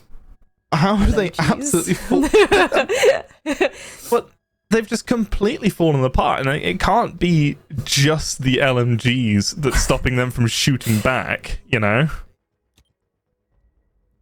Attackers need to locate and defuse as many It's not going to help, but it's not going to stop them entirely. I think it's the idea of the way that they are choosing to play their attack. It is aggressive, it is fast, it is furious. They are focusing more again. They're not really bringing a hard reach every time, so they are going for these direct, aggressive pushes. They're working out what util there is to deal with things like, ADSs. They're burning them out, so then they can go for these nades. Again, clear more util, make sure there's nothing that MNM can hide behind. And then they're just storming in with the LMGs. It's, it is, evident that that's a style of attack that is quite popular at the moment due to the way that those LMGs are, but it's working really well for Coalesce because, again, you've got some of these players who, when they're feeling fraggy, they're feeling fraggy, and I think that's a really good sign. It's just a case of, this is a large map. They've got a lot of breathing room to work with when it comes to clearing this utility. If it was, a slightly smaller map with a bit more nooks and crannies to it, would it be a different story? They're being allowed to go for these aggressive takes because of the size of the map, because they have this breathing room, because MNM aren't really trying to go for any kind of cheeky flanks as well, and I really think that would probably help them, instead of just kind of allowing Coalesce to come in like a kind of freight train. Yeah, and also, we've got Kane just absolutely popping off. He may have costed Coalesce around earlier by, not running away, and let himself get killed when it was that 1 versus 2 and the Jackal got both, but he's definitely come back in fine form, and he's currently sitting at 15 kills and 3 deaths. That's a KDR of 5. It's just... I don't know where this has come from. It's just been such a consistent input, and there we go yet again. Kane, not even the one who was supposed to be getting involved on that fight, just holding down the support angle, is going to be there for the kill and a second! Just flicks on up, aware that he's swinging out too wide, goes for a pre-fire, gets another, gets a third, and this is all falling apart and just walking on in, relaxing, entirely unaware. Divide is going to deny the ace as it's now Ikari left alone. 1 versus 5, a very familiar situation. He's got the SMG-11. He gets the kill onto Divided. But this is going to be a very short round as Noah just walks on in and gets that kill in return. Again, that was just a stampede of an attack coming through from Coalesce. 7-3 victory to them, and it was looking really close until that side swap around, to be honest. Coalesce just coming in, LMG action, just no mercy whatsoever. We touched on the point many times that they didn't even need to bring a hard breach. They were just going straight for these gunfights. They had the guns required to do so. They had the ability, the mechanical ability to do so. Very, very naughty stuff, really, but very, very good for them. And again, it's this idea that, they are trying to creep away from the bottom of that leaderboard. They don't want to get relegated, and they do want to try and test their mettle against the other teams in such a way. And I mean, that was very impressive, really, if you think about it, because it's going to keep them more towards that mid now. Actually, looking at it, Kane didn't die since he lost that round for Coalesce. After that mistake where he was running through 90, he didn't die for the rest of the game and was just an absolute fragging god. But it's like, when you look at Villa normally, if you see a team's gone 3-3 on their defensive half, you would presume that it would go the way of the other team when it switches over, because it's Villa. You expect to go like 4-2 on your defenses. You expect to come out with the advantage, and I was looking at that going, yeah, MNM are going to be having a great time. Yeah. Instead, they decided to troll all of our prediction, Elo. All of us. We've all been had. I don't think it's a case that MNM really trolled it. I think it's just the fact that, Coalesce came in and just went for the jugular. They, again, hyper-aggressive attack. There was no consideration to even having any kind of, traditional setup and execute there. It was just, let's go fight them. And that worked for them, which is really interesting. And again, we consider the size of the map, that probably played into it as well, given that we weren't seeing these flanks from MNM or anything to try and contest that. So, interesting stuff. Yeah, and I know some people who want to break that down for us and give us all the inside details. So why don't you take it away, Simon, Demo, and Snurleaf? Thank you very much. And upset to start off with our insane. That was just breathtaking from start to finish, guys. First of all, we need to give a little shout out to Gracie. She was telling us that she was ill before the show started, and she was reading all this stuff off, and I thought she was reading a doctor's filing cabinet at first. So I hope she's okay. She'll be joining us on the desk a little bit later. But gentlemen, your thoughts on that game? Intense from start to finish. Coalesce coming out with the win. Shock. Demo, what are your thoughts? Finka. I would say that's probably where to start.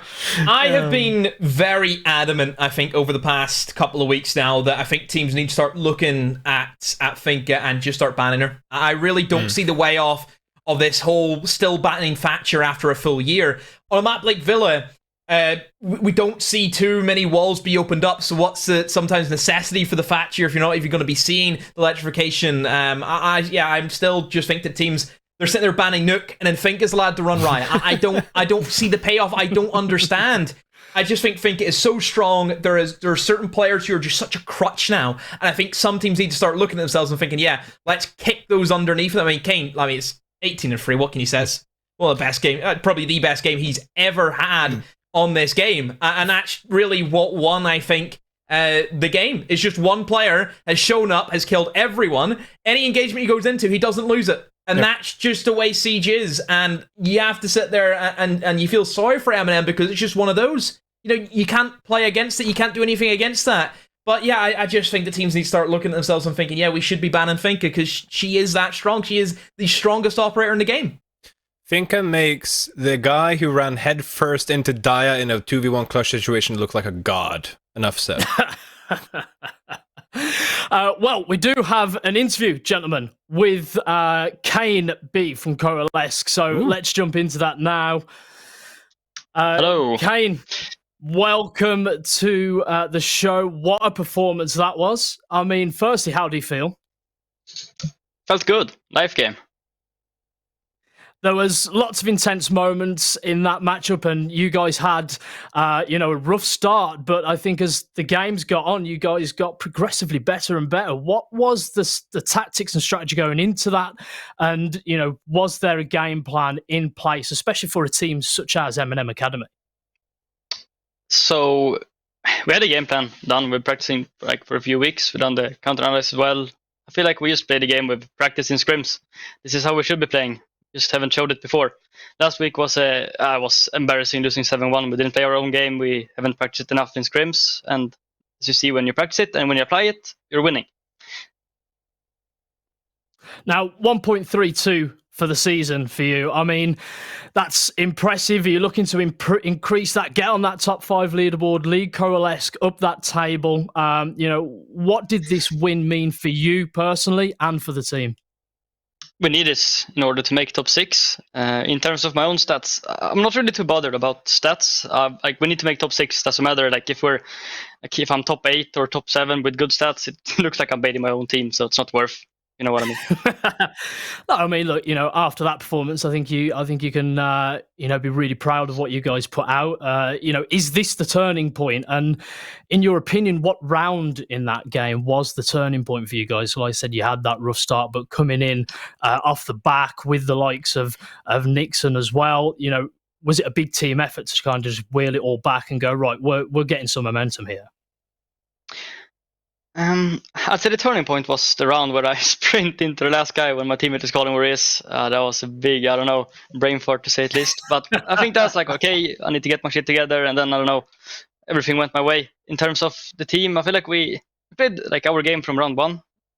Maybe a bit of nerves got us on the way, but after a few rounds we got into it, and in the end we were better that match. Absolutely dominant few last rounds there from you. Thank you so much for joining us, Kane, and congratulations on your win this evening. Thank you, sir. Have a nice evening.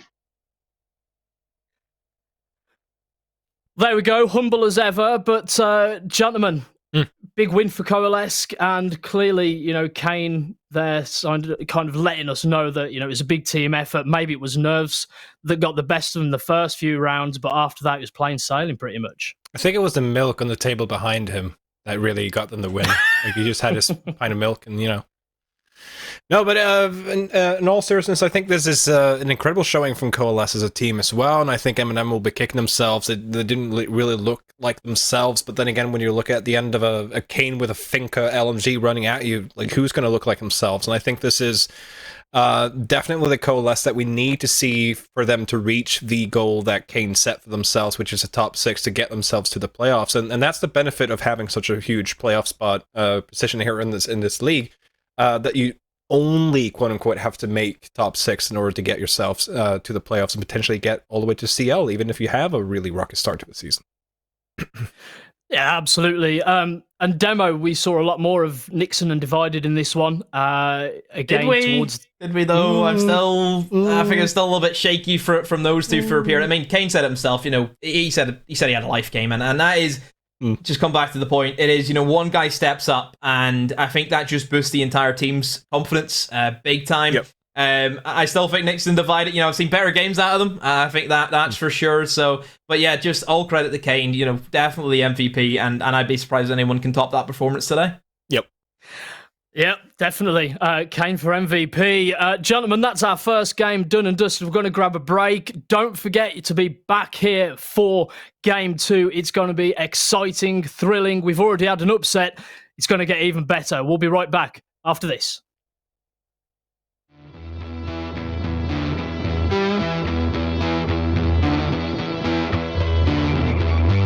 My name's Jake Seister, I'm the coach for Victus. Hi, my name's Adam, also known as Skeptic, and I play for Victus, and I'm the IGL/support. Today, preoccupied though, Skeptic could find himself a couple here. Picks one, finds the second, finish with the shotgun. The SMG has been drawn and it will be successful. Victus, successful once again. I initially was just going to help them with their Rumble finals, and then I just ended up staying on because they convinced me to stay. I joined Victus after they offered me a trial, and when I trialed, it just kind of clicked, like it worked. The chemistry was there already, and yeah, that was it. When we made the changes before the season, we knew that we'd have a lot of very strong individuals, and we'd be able to win rounds off that. And I think that's sort of shown through in the first half of the split that we can win a lot of rounds just off individual players making plays. However, that isn't something that we want to just be the definition of the team. It's something that we're happy to have, but we don't want it to be us as we do want to be a team first and then individual second. I think that's the big thing, in terms of our goal for this next half of the split is making sure we fulfill that as well as obviously get Challenge League. I know sometimes in the team we joke about how the casters and how everyone says TENSTAR's the biggest UK team coming up, and it's yeah, okay, sure. When I got kicked or left or whatever, I beat them on J-Links and then I beat them here as well, and I'm still ain't lost to them, so that feels good. I try to avoid falling into the trap of believing your own hype, but I do think we have quite a high ceiling if we can get everyone on the same page and working together. I don't think we're at anywhere where we want to be right now in terms of the consistency and level that we want to be, but we can be there. So it's just about making sure we work hard in the next upcoming break to make sure we're there. If we can win against some of these teams off the basis of individual play, then really if we become more of a team and we add other sort of weapons to our arsenal, where is the sort of ceiling for us as a team?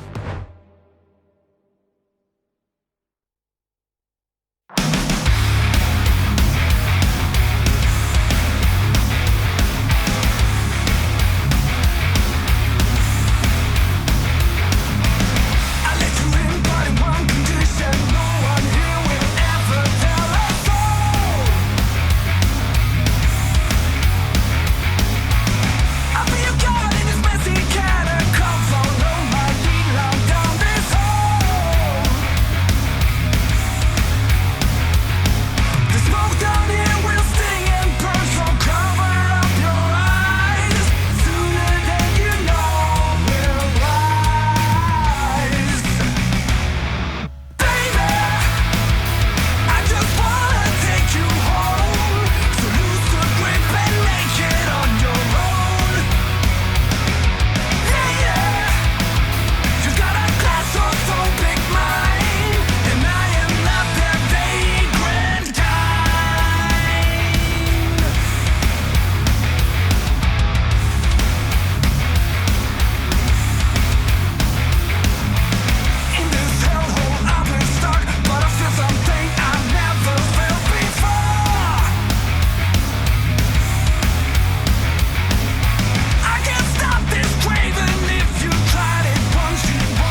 quick kills, 4 quick kills coming. And Sloth just picks them apart. Let's try and put some shots on in and managing to find the last 2. Oh, but blood just decimates. Prince steps up huge for ambush. 3 kills.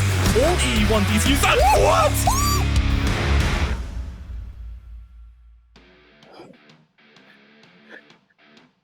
And we are back for the Rainbow Six Northern Premier League, and you can see that I'm joined by 2 totally different people. They cast the first game here. They've been labelled the yin and yang. I'm not going to argue which one's which, but Dino and Grace, welcome to the desk. What an explosive first game. Yeah, absolutely. I mean, that was just nuts from Coalesce, to be honest. Again, I agree a lot with what Demo said about the Finker shenanigans, to be honest. Again, don't know if by the end of the year we will see changes there, but for now, certainly it's a powerful approach to take when you are on that attacking half. So yeah, I think, do you agree, Dino? Yeah, I mean, it's 100 bullets, it's 2 nades, it's 3 stims that just eliminate all recoil and give you 20 points of health. It is an incredible combination, and teams are just running through people with it. And I mean, when Kane, as he says, he had a life game, like, yeah, GG's. Yeah, just like we said, once one player steps up, it has that positive influence across and the positive impact across the entire team, and that's exactly what happened in that one, didn't it? Oh, yeah. Now, we are here for Game 2, RIDDLE versus Victus, and despite the result, we actually saw an impressive performance from RIDDLE against TENSTAR. They came off with a very different strategy, knowing full well they had to shake things up a bit. They do need a win here tonight, though, don't they, Grace? They do. Again, I think I'm kind of, my heart is kind of really invested in this roster. I think that obviously they've had some changes. They put Reich and Vabs into it, who are 2 players that me and Dino have both followed for a very long time now, probably too long at this point. But again, it's a nice roster that they are trying to create, and you can see as time goes on, the cogs begin to turn. Last Tuesday, it was a little bit unfortunate for them, but by 24 hours later, it was a completely different team almost, Dino, wasn't it? Yeah, and they even went back to the same map and used the same operator bands and all of that, and it was much different strategies in all, and much more effective strategies, I think, is the key. They were able to get more rounds against TENSTAR of all teams, who are really quite strong at the moment. And what are our thoughts on the lineup there, guys? I mean, are there any shocks, any surprises, any plays that we should be looking out for there, Dino? I mean, I'm just going to shout out the boys, Reich and Vabs.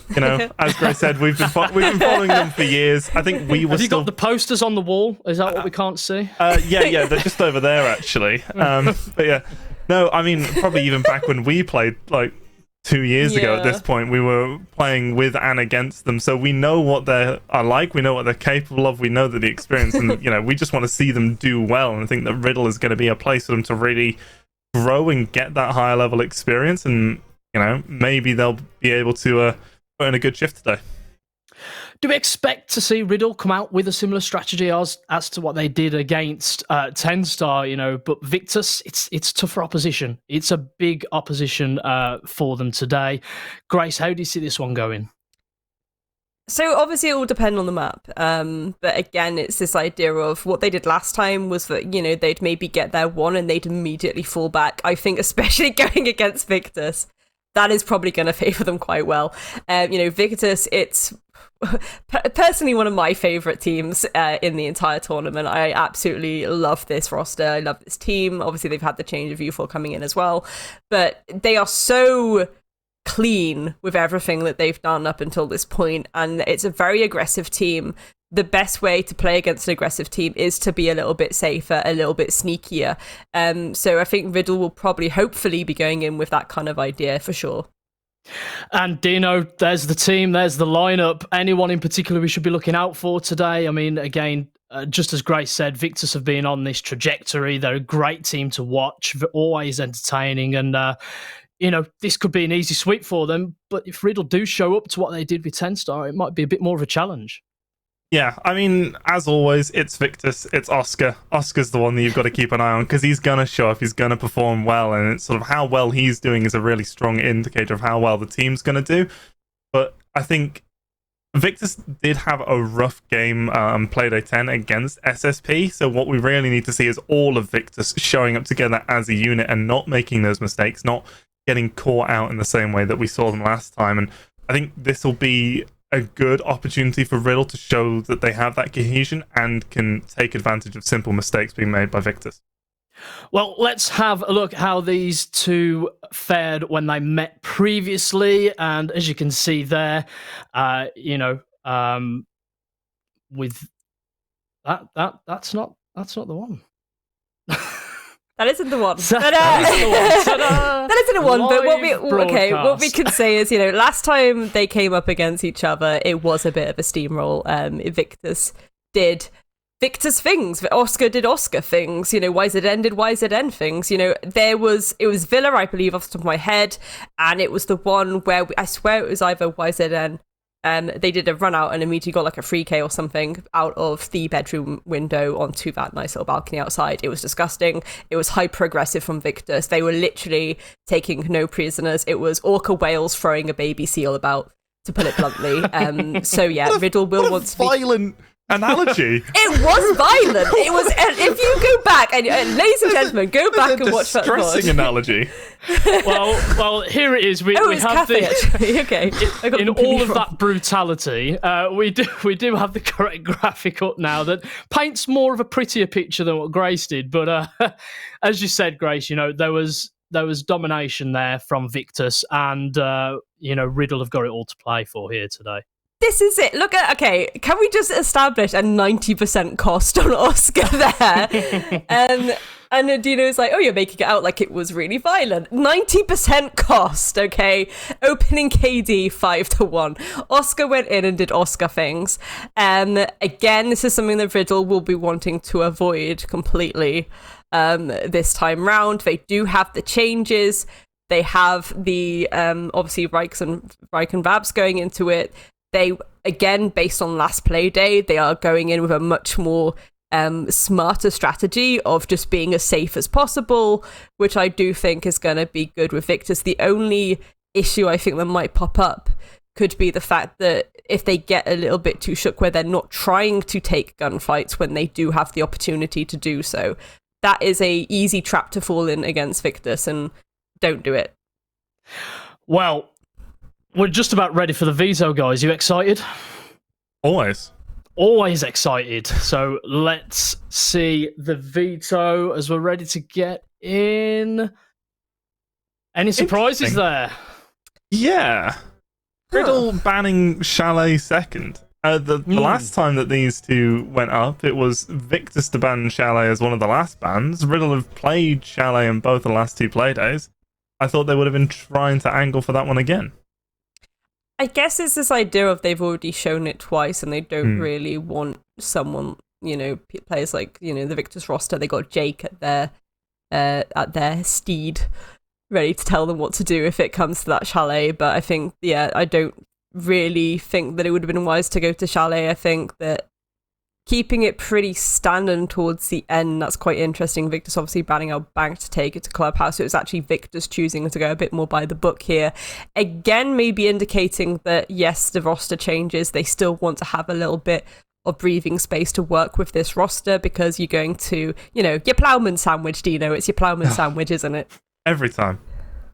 But right, it is very standard.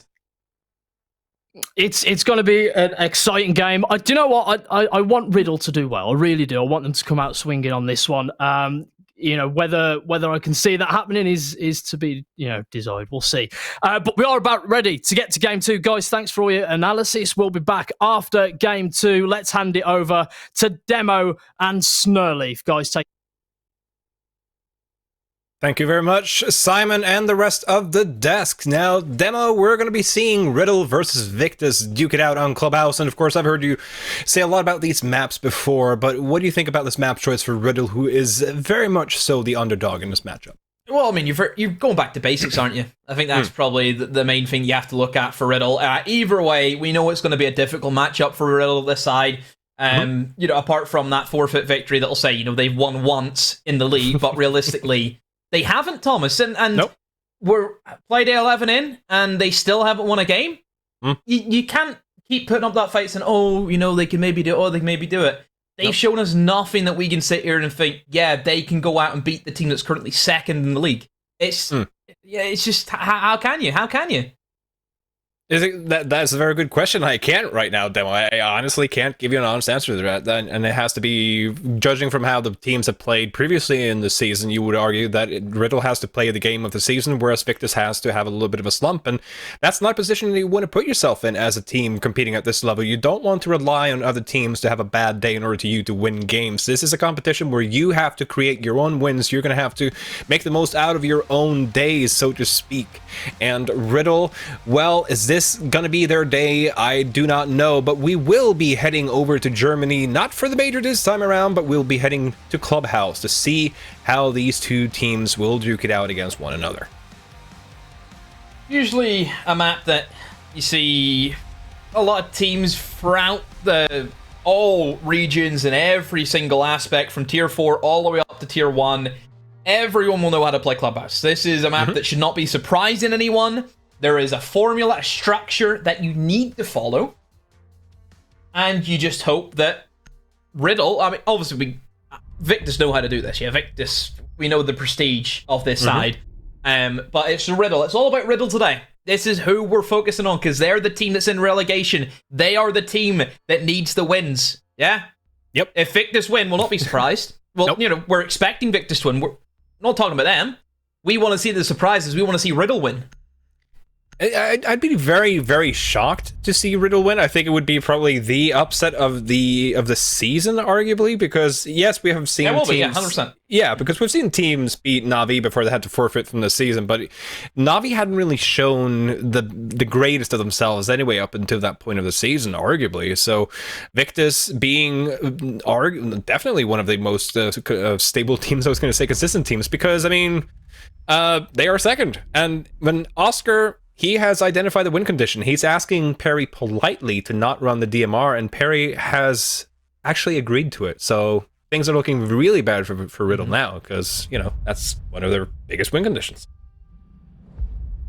No Finka ban, though.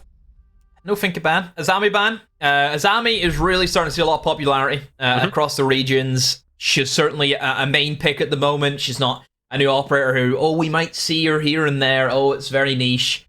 She is very firmly in the meta at the moment. Helps a lot with I think, bomb sites that can be very difficult to hold if things go wrong. I think Clubhouse has a few of those where something goes wrong, if a breach gets opened, if dirt control is lost, is very difficult, I think, to battle back for defenders in this map. So I think having something like Azami, which can play as, you know, a hole filler, can play as an extra deployable shield in many ways, cut off a site. You know, I think lines of sight are so crucial for Clubhouse.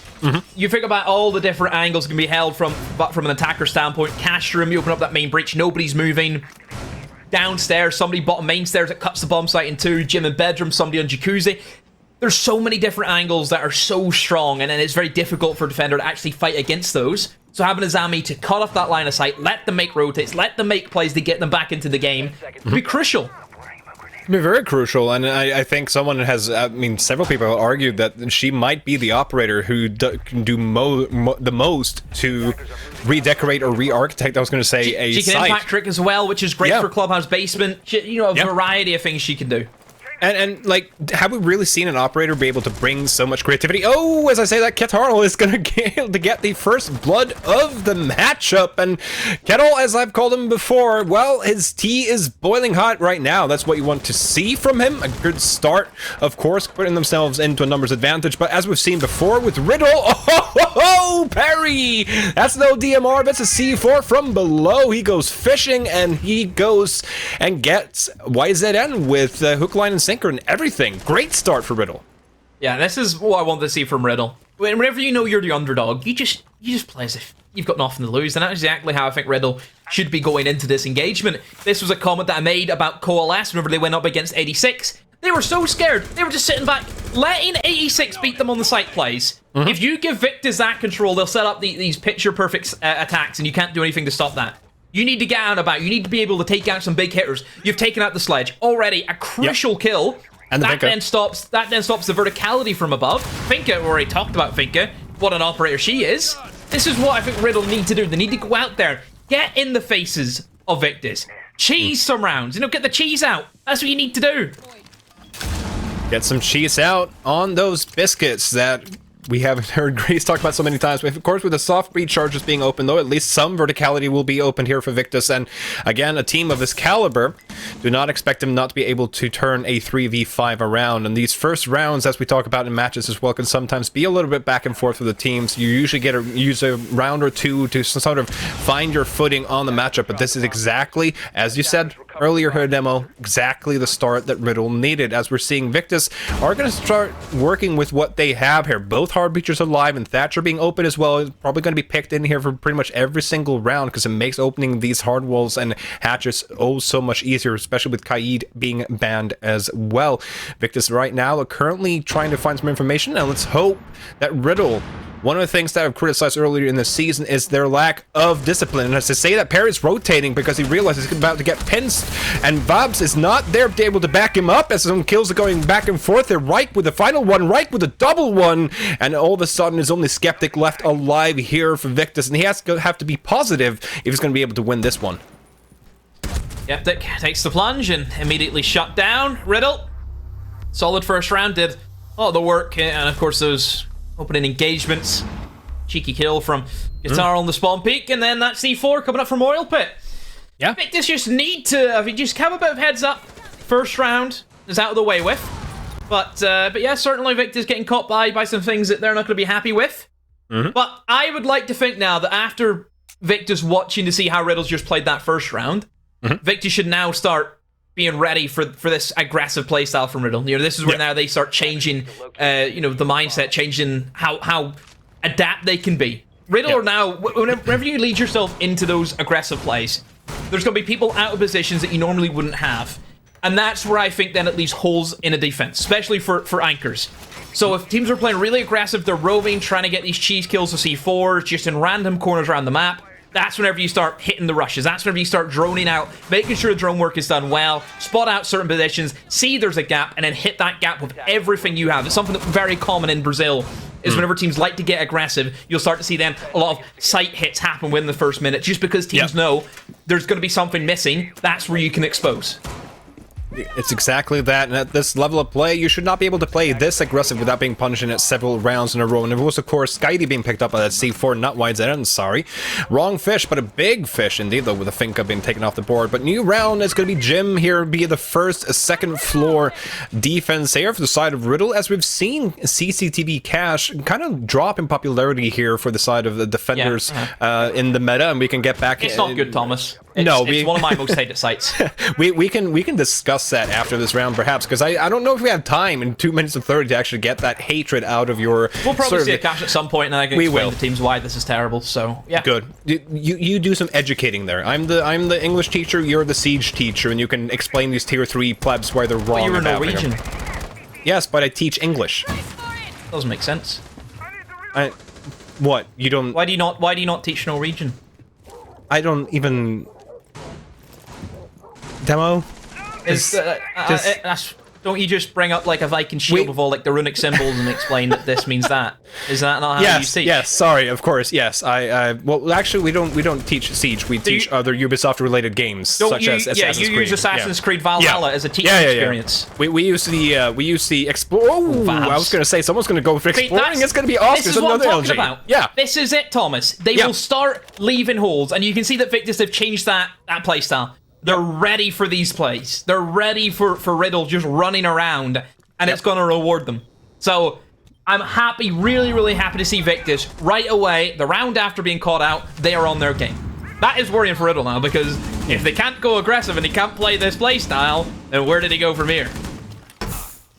That is, of course, the question of the day here, and I will make sure to bring that into my classroom, and alongside, of course, with my long boat and swords, because apparently that's all we can do in Norway. Teach Norwegian. So, there we go. Just like in Ireland, you can only teach river dance, so I know how you feel. Kind of in the same boat here. Not long boat, though. The boat that Riddle is currently looking for, though, has been departed. They were looking for a safe port to sort of land themselves on here, as they have a numbers disadvantage. Like you said, Victus have been punishing this a little bit of a reckless style, and it means a numbers disadvantage here for Riddle for the first time in this match. And Victus, we've seen it time and time again, especially with players like Oscar, but it's the wrong side. Valiant attempt, I was going to say, by Kevin, but the timing is just a little bit off, and the audio might have confused him a little bit there as well. But that means that this round is all for Victus to win, as a red grenade doesn't kill Katal, but Oscar will, with a 4K arguably there for Oscar, and a strong showing for Victus, and this is a sign of things to come, as you just spoke of here, Demo. Yeah, much better from Victus there. Good round to bounce back. So Jim Bedram not working out for Riddle. And giving away those 2 early kills, you're always going to be at that disadvantage right off the rip. But yeah, just Victus, I think, having the playbook open and just reading it page by page. Demo, tell us why CCTV is terrible. Right, well, I want to see what they're doing with Castle, because this is not that I do not see at all with this bomb site. You're mostly surprised? because I don't really see where you're going to get the value from. You're going to castle off server window, probably. And then extend over towards bedroom, then teams will see the castle set up and think, okay, we'll just go garage, and castle barricades don't do anything. Right, basically, the main issue that we have at the moment with Castrum is it is very, very attacker side. And the reason why is it's so easy to open up that main breach and then combo utility with nades. Because nades are so prevalent, it's very, very difficult for a lot of defenders to actually sit in areas that can keep you alive. Up nades are still as dominant as ever also. You basically, the way the walls work on this map, especially if you open up the main breach on server and then also open up the construction wall, there is only one safe area to sit, and that is top red stairs. You're not going to have 5 defenders sitting around red stairs, because that's when that comes into the nade meta. 1 nade and everyone's dead. There is no safe place to sit, and I think that's the main issue. Defenders feel too trapped, too claustrophobic. That's just where I think we start to see the extensions in towards bedroom, but then holding bedroom is still very, very tricky whenever you have a hatch that you can drop into to cut people off on the construction cutback. You have all those windows that you can utilize. It's just so difficult for defenders to have anything going for them. They're going to attempt a bandit trick, and Perry... Well, I mean, he could... Okay. No. I cannot be bothered. Well, I mean... There was... Does he not hear that? Does he not hear the thing? Do you not hear the thermite charge? How? You're right beside it. I don't know. He was just watching the wall. As Oscar's going fishing here, we'll be able to find another first kill. He will! As the Europort will also be able to pick up Vabs there. And all of a sudden, Riddle, they might have brought a little bit of flair to this site that you spoke of, with the castle barricades down here on the ground floor, trying to cut off some rotations down at the ground floor. But right now, it's not working out for them at all, because like you said, Demo, again, hate to harp on this, but with the spread out defense, with the defense running around, it is up to Victus. Just stand in position, find some corners, stand there, wait for the defenders to run into the crosshairs, and all of a sudden you have almost made no work for yourself, and all of a sudden you have side control. Yoper can just literally run into site. Kevin is left in a 1v5, make that 1v4. Will he be able to make any more? No, he won't, as Skydy was finishing him up. And Demo, seldom have your points been proven so accurately, so quickly into a matchup. I mean, Victus didn't do anything flashy again. They're just laying these traps, and Riddle just walking into it as plain as day.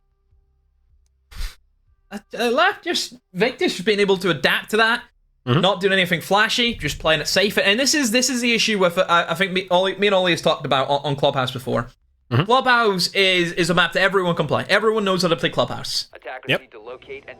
So that means you know that whoever you're going to be up against, they also know how to play the map. You're not going to have like a map advantage where, oh, they don't play this map. Everyone plays Clubhouse. So it just really comes down to, do you think as a 5v5 you are better than this team? It's a neutral standing map. The better team just wins. It's not about who has the better strats, who has the better this. It's who's the best team. And we know who's the better team if we're going to look at the season under one. And that's kind of the argument, right, of whether you're going to pick a sort of cookie cutter map, or if you're going to go and bring out something like, I don't know, Skyscraper or other maps that you wouldn't expect to go in. But that's also the issue, though, with just having teams banning those maps that they are not comfortable with straight out the gate. So it is pretty difficult for some of these teams to get some of these riskier maps, but the only alternative would be for RIDDLE to ban, Clubhouse, Oregon, and what other sort of default map would you have to ban then? And then, even then, if you're a better team, you're arguably also a team with better individual gunners, so it could be very difficult for RIDDLE to trying to find their identity here, but that's also the issue. They have not had sort of an identity throughout this entire season. They've had some good individual performances, but because they lack that sort of identity and sort of that platform, they are going to revert back to some of these default maps, and like you said, teams like Victus are just going to punish them for it. Zarl looking for anything that he can. Again, Victus, one step ahead of them, ready for this. Oscar hunting as the Thatcher. It is a risky operator to send out hunting. But I think they feel confident that Oscar can certainly win these entries. I mean, I wouldn't say that Oscar is a necessity. Whenever Kai's off the board, is Thatcher really going to be that big of an issue if you lose them early on? Probably not. So again, just the standard clear that you expect to see.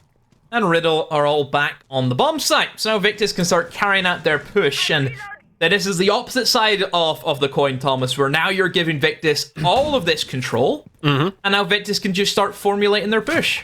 Yep.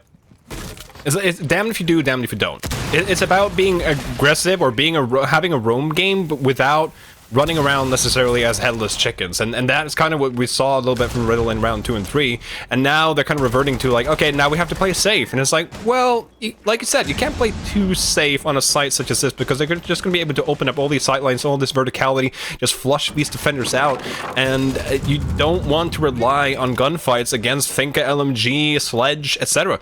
The attack usually have far superior firepower, so it is for RIDDLE about trying to find that middle ground of I was going to say controlled aggression, but it is difficult, especially against Victus, who have been in dominant form throughout this entire season. I'm trying to attempt the push at church wall, and they will now open up that triple wall. Thatcher disables the mute jammer. So this puts RIDDLE in a really difficult position now, because they do not have anywhere safe to sit in the actual bomb site. YZN will take the plunge into Memorial, and Skyty, this is the blue take. Blue is so important for this. Upor will join them. Skyty has that LMG, can pre-fire for days and finds his man. Everyone else is back inside of Armory for RIDDLE, and Skyty pushes through the Toxic Babe and just keeps it moving. But RIDDLE appear with a flurry of kills that seemed to be that man inside a moto. Went unchecked. SMG rings through, and what just happened, Thomas? I thought that was a sure win for Victus there. Some great individual wins there from RIDDLE. That's what just happened. But I mean, this again shows why Finka is so strong there. We just saw it with Skyty. You can just pre-fire for days, and you don't have to worry about running out of ammunition. You could just hold left click and just swing everything. So it wasn't from the side of Skyty necessarily that RIDDLE won that. But fortunately for RIDDLE, this is one of the things that other teams have been saying. I still remember Killia saying in day one in a conversation with me, RIDDLE's a team that's going to be playing with absolutely nothing to lose. They have a team with talented gunners, and we have had several opportunities to see that, and that execute was one of them. And I don't really know what else to say how that could have gone wrong, except for Victus just scoffing some of their gunfights. And at the end of the day, I mean, to quote a former colleague of mine, Des, I mean, at the end of the day, it is an FPS game. If you're going to win the game, you're going to have to click some heads. 5 seconds remaining. 2-2. That's where we're at now. Attacker's objective is to defuse the bomb. So it's not the worst things from RIDDLE, but now they have to go to this gym and bedroom. The only bomb set they've won has been that basement. Keep that in mind. So yep. RIDDLE have to try and win on 2 other sites, which is not downstairs. So you very well could be looking at a 4-2 split here from Victus. Victus looking if they want to approach it as clear coming in from the server, pushing across into cash room, and then having that control in construction. Mute jammer should be too much of an issue. I was going to say, just go a bit further up there and you should be fine. You've got that new trick, or even just an A from below. I mean, Skyty is downstairs, can certainly do that from a position. Babs finds Oscar, a good opening pick to have, takes a lot of damage for it. This is where a Thunderbird might have been a good pickup for RIDDLE. Whenever you are looking to play that aggressive strategy, Thunderbird could be a great pickup, because it just allows you to take more of those fights and then retreat back, heal yourself up, and out you go again. A nade will be tossed in. Perry does take quite a bit of shrapnel damage, but is still alive and kicking in behind the bar. To play his life, perhaps. Yes, to try and figure out what they want to do here. I think they're just trying to now hold things back. They've lost Oscar in that opening engagement. Now they just want to try and focus on the bomb site. So it allows Perry, though, to rotate a little bit and back into safety here, and this is, if Victus keeps up what they saw from the previous round, that they have the time to get the map under control, but they're going to lose some of these gunfights. This is not the worst case scenario here for RIDDLE whatsoever. They've proven that they can shoot back, and of course, you talked about the Thunderbird earlier, and we talk about Finka time and time again, but guess what she can do in addition to having an LMG and nades? She can heal people back up, and all of a sudden, almost Skydie and YZN back at full HP here, and playing against SMGs.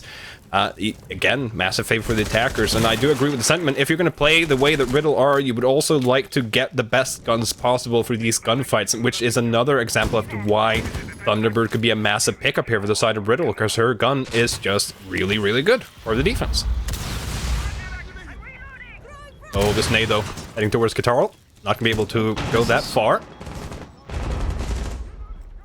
Why is that then thinking off here? He is by himself, so he has to be careful. Nobody there for the refrags, and Upor finds Kevin. So even standing right now, 4v4, and that LMG is still up and alive. Sky's just going to jump right into the bomb site, looking to push through. Oh, a great snapshot, and Victus, they've rained in hellfire. Victus win that round comfortably. A good execute, everyone winning their engagements. Let's give credit to Upor there. I think getting that pick, that first kill for that sequence, just gives Victus, I think, that bit more confidence, knowing that it's going to be even.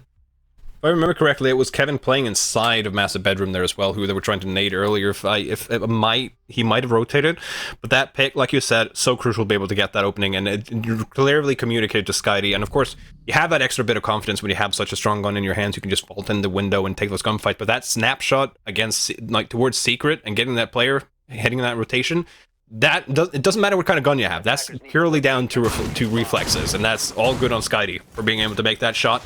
But Victus, well, actually, I'm gonna make another point about RIDDLE, because this is another example as to what has really been a struggle for RIDDLE, because it hasn't been rare for RIDDLE to get the opening pick, and I think it was the same thing for Sissy State Punks as well. It's not seldom that they get the opening pick of a round. The problem is that they are not able to close those rounds out.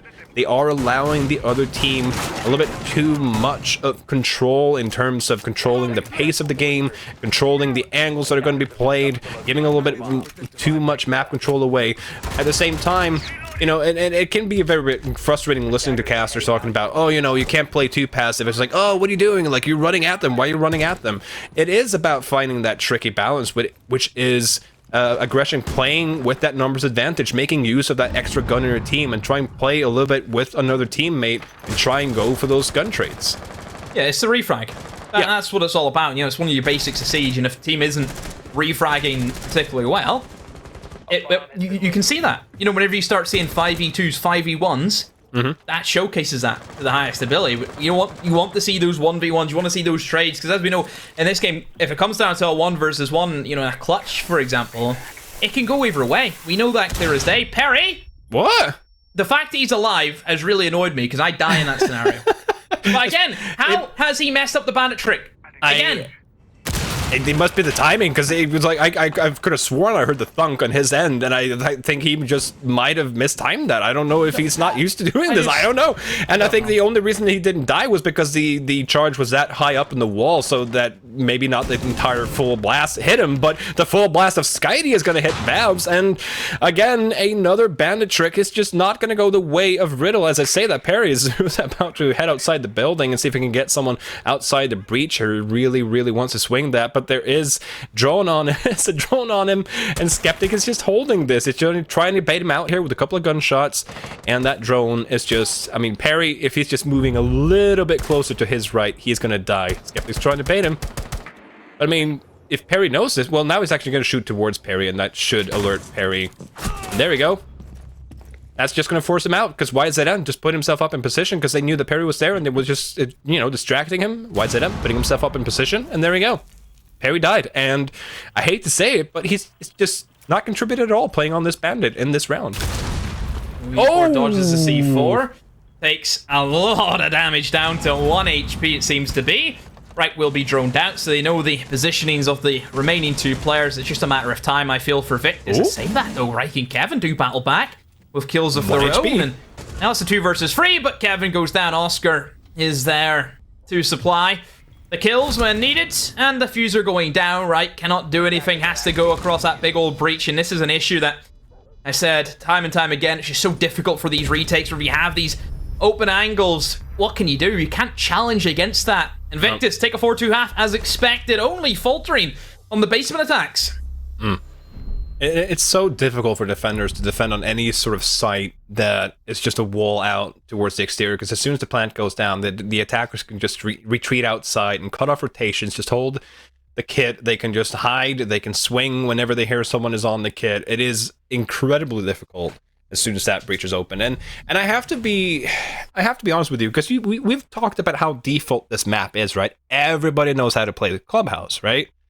Then how is it that RIDDLE are able to mess up a bandit trick 2 rounds in a row? That just completely stuns me. Like, just either play knowing that breach is going to be opened and try and play for sort of the game after the breach has been opened, or just avoid the site like completely, because you've just essentially lost 2 rounds down to, oh, we're going to try and stall as much time as we can, and we can't even make it a little bit difficult for the thermite, because keep in mind the Thatcher is also still open, so I don't even see why you would bother trying. I mean, no disrespect, but they didn't even bring Thatcher and was still able to get that breach open, like, no problem at all. So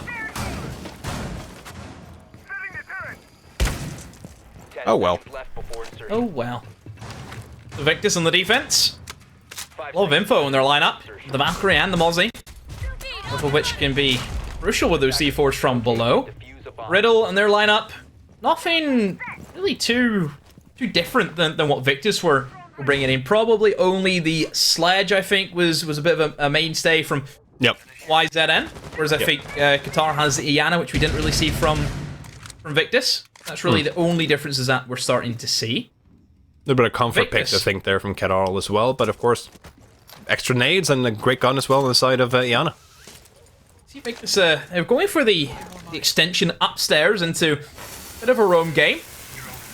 RIDDLE will go for the challenge, so they must be feeling very confident with themselves. That C4 misses, so waste opportunity for YZN, and he's gonna just take a trip downstairs into the garage, and of course down to oil pit if he needs to. Oscar looking for the jump out. Carl, does he have any idea that Oscar could be there? Oscar not moving a muscle. The mute jammers could assist him, try and block off that drone where it goes for the swing, and will find the down and the finish off onto Reich. And at this stage, I think Thomas Victus could just run away now. They've got their kill and just play that man advantage. Playing Church with a man advantage on defense is so huge for Victus here, and this is the discipline that we love to see from Victus. It's like, okay, guys, objective done, and there's no one there to cut off the rotations because they don't have bar control, they don't have lounge control. RIDDLE has basically no map control, and so to lose a player like that without any punishment whatsoever, and as you can see as well from the Valkyrie camps in bar, so much info on the side of Victus, and they're just winning the numbers game right now and the info game. So where do you go now if you're RIDDLE? You're down that man, using the utility that you have to start opening up dirt, kitchen, little hatches. They've really got everything going for them in terms of what they can push. Like you said, Thomas, that man advantage can be difficult to overcome, especially whenever we talk about blue and how vital that can be. And I think not having an extra man to send down blue alongside somebody else, put that player behind the generator under immense pressure. It's not going to happen. That's not going to exist because you cannot afford to send 2 players down blue now. On the C4, if the swing comes in from main stairs quick enough, it will. Perry, good on the timing there. I was waiting for it as a drone was running. We saw him, if the timing was there, and it was. Good on Perry. Has been getting a little bit of flack for his bandit play, but at least he's able to get that pick up and even out the numbers. But look at that, 30. Kitchen hatch ain't open, 30 seconds left. Smoke cannons are starting to come out as well, and this is a problem because RIDDLE has barely any map control whatsoever. They're going to have to try and rotate here and flush down through blue and main stairs. Smoke canisters coming out very quickly here, though, so some of the smokes will be able to dissipate, but Of course, Skydie with the default C4 position will be able to down Perry, but that's Finkas will be able to stem herself back up. But 10 seconds left. Katar will be able to pick up YZN. Vabs picking up one explosive. 4v2. Skydie will take down Vabs. 3v2. The push was going to have to come through, but Skydie with a massive pick inside of blue and a massive valiant hold here by Victus. And this is far closer than it should have been in the first place, but Victus will pull it off. What did Skydie do? I have no idea. He was moving so fast. Holy moly. Gotta go fast. Yeah. Just... wow. I mean, it was closer for Victus. They lost the man advantage. Guitar was able to pull it back in favor of his side, but yeah, hopefully we'll get to see what Skydie did, because it was... Yeah, that early kill slowed them down a good chunk, but here from Skydie, just... that was a double. As well, even supporting him. That synergy right there. And again, it's just they've forced all of their eggs down blue. Yeah. Because they couldn't get Kitchen Hatch open because they got Impact Trick. Yep. I think they probably, in hindsight, probably should have looked for that triple wall, but I just don't think they had enough time. I think that was the main issue. And the thing is, with all the intel they had in bar as well, they should have had so much intel on where the players were as well, or weren't. Like, if you're not seeing them in that area, you know they must be in the other area. It's like, okay, it's going to be a blue push. And Skydie with a double kill on that spray there on the NPX, and then able to deagle out as well, just a massive hold by him. And all credit where credit is due, I was going to say, Katarl and Perry, with a little bit of cooperation there, of course, with the person who droned Perry in, were very close to claw themselves back into that round, and it was just down to really good individual play there from Skydie, and of course, but then you could come back to the point that we spoke of, time and not having control, because the attackers were forced to flush through those areas, and Skydie still had control of it. It allows Skydie to get that advantage, and it just proves how crucial it is for the attackers to be able to correctly set up for the execute here. And it's almost like you can tell I haven't cast it for a month because I'm still stumbling a little bit in my words, but whew, wow, that last round certainly didn't do me any favors. 5-2. 5-2. 5-2. Sharply observed. Thank you. I wear the glasses. I don't wear glasses. Maybe that's my weakness. I need to start wearing glasses as well. Make some astute observations. So at the moment, the only defensive bomb site that has been won is basement. Yep. So only sites that RIDDLE won. So only site that that Victus have won now in the defense, and now we see the gym and bedroom. So can Victus show us how you can defend it, whereas RIDDLE 8, they simply could not? That's a setup here for Skeptic as well. It's one of those good old traditional bandit tricks there up for Jim with the jacuzzi wall, just putting up a castle barricade there so that the bandit won't be disturbed unless, like, if he's going to try and bandit trick, which it seems like he will. Of course, having prepped the castle barricade means that if he needs an escape in towards Jim, or if he's just going to rely on Oscar to get the first blood, as you very often see, that also works. Oscar's just tearing. That's at least his fourth first blood, if I remember correctly.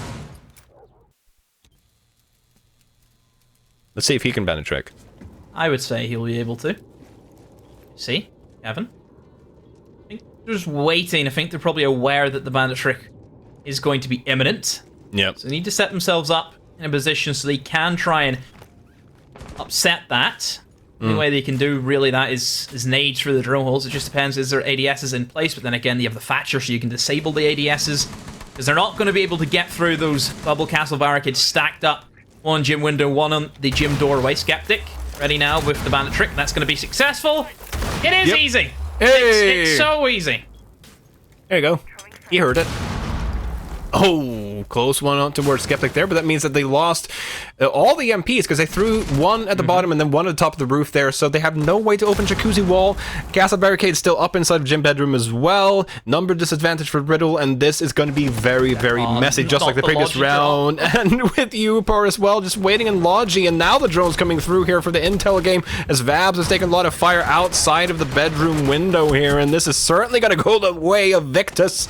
They shall be victorious, as Roy can't even walk inside of Cash, and there you go, denied entry. I don't even know if a Riddle player was even inside the building with a question mark being flared out by Skeptic. This is very reminiscent of what Victus were doing. I think if you recall back to the first week that we had, whenever they were against Arctic, and Victus was running around. Yep. You know, they have that the Villa game, and they were. It was just a lockout, and this feels very similar to that right now. Yep, I agree. Riddle, just the attacks are not there. Victus, just sitting there, aren't they? They're not doing anything extreme. No, I wouldn't say that. And it also kind of, with the attacker repick going into gym, you should at least get the intel that they do have a castle. Of course they did bring the sledge on Perry, but they lost the sledge very early. But it wasn't even about the exterior castle one. It was about the one inside of gym. This is where we'd like to see someone like Azofia. I was gonna say Ash, but who plays Ash anymore anyway? You'd thought you'd say that like 2 years ago, but just to get something to be able to get rid of that barricade inside gym, just be able to cut off that bandit. But with Oscar just asserting his dominance close to that window and just getting the first, picking off Perry, and no other operator there to really, realistically deal with those castle barricades, Riddle didn't really have much to do. Match point for Victus.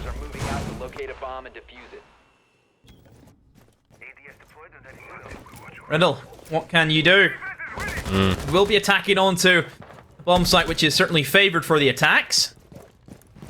Depends what approach they want to go for. They have to go for another bandit trick. They don't have a Sophia, which would also be handy to stun out the bandit from the animation, but I mean, if they just get their nades set up, they have 6 nades and just flood them through. Yep. In through that server window, they shouldn't have any issues. And Oscar ready for the bandit trick, places one down for safety.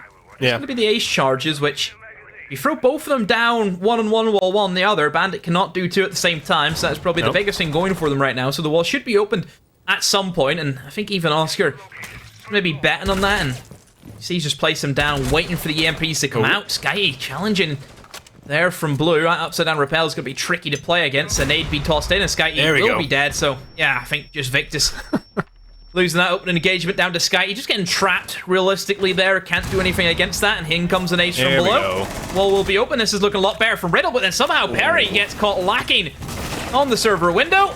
Oscar, don't do it. Don't do it. Always get worried whenever I see one axe swinging that breach. Wants to. You know he wants to. It's Oscar. He's feeling it. He's got the confidence for it. And YZN's prepping some windows here as well, as Reich is still playing outside here.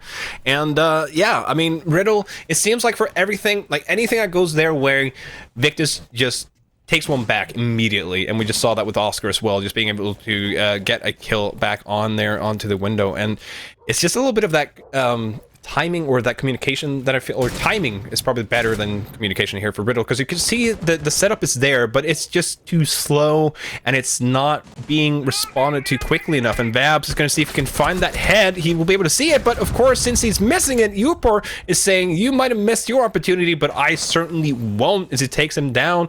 And this is a narrative that is as old as this game is, I was about to say, as Victus has a man advantage here and are looking firmly in control and looking to get themselves another 3-pointer here. As I say that, Kevin is going to take Upor down and is going to be able to be accompanied here by Reich putting inside of Garage, as Katara is going to be taken down. Oscar still inside of Oil, though Kevin takes a trade here with Skeptic, so it's a 1v2 left here for Reich now, with one still in Oil Pit for Reich. Means that there's only one on site, unless someone's going to climb up the ladder behind him, and Oscar will actually climb up the ladders and just, plant something firmly in the back of his head.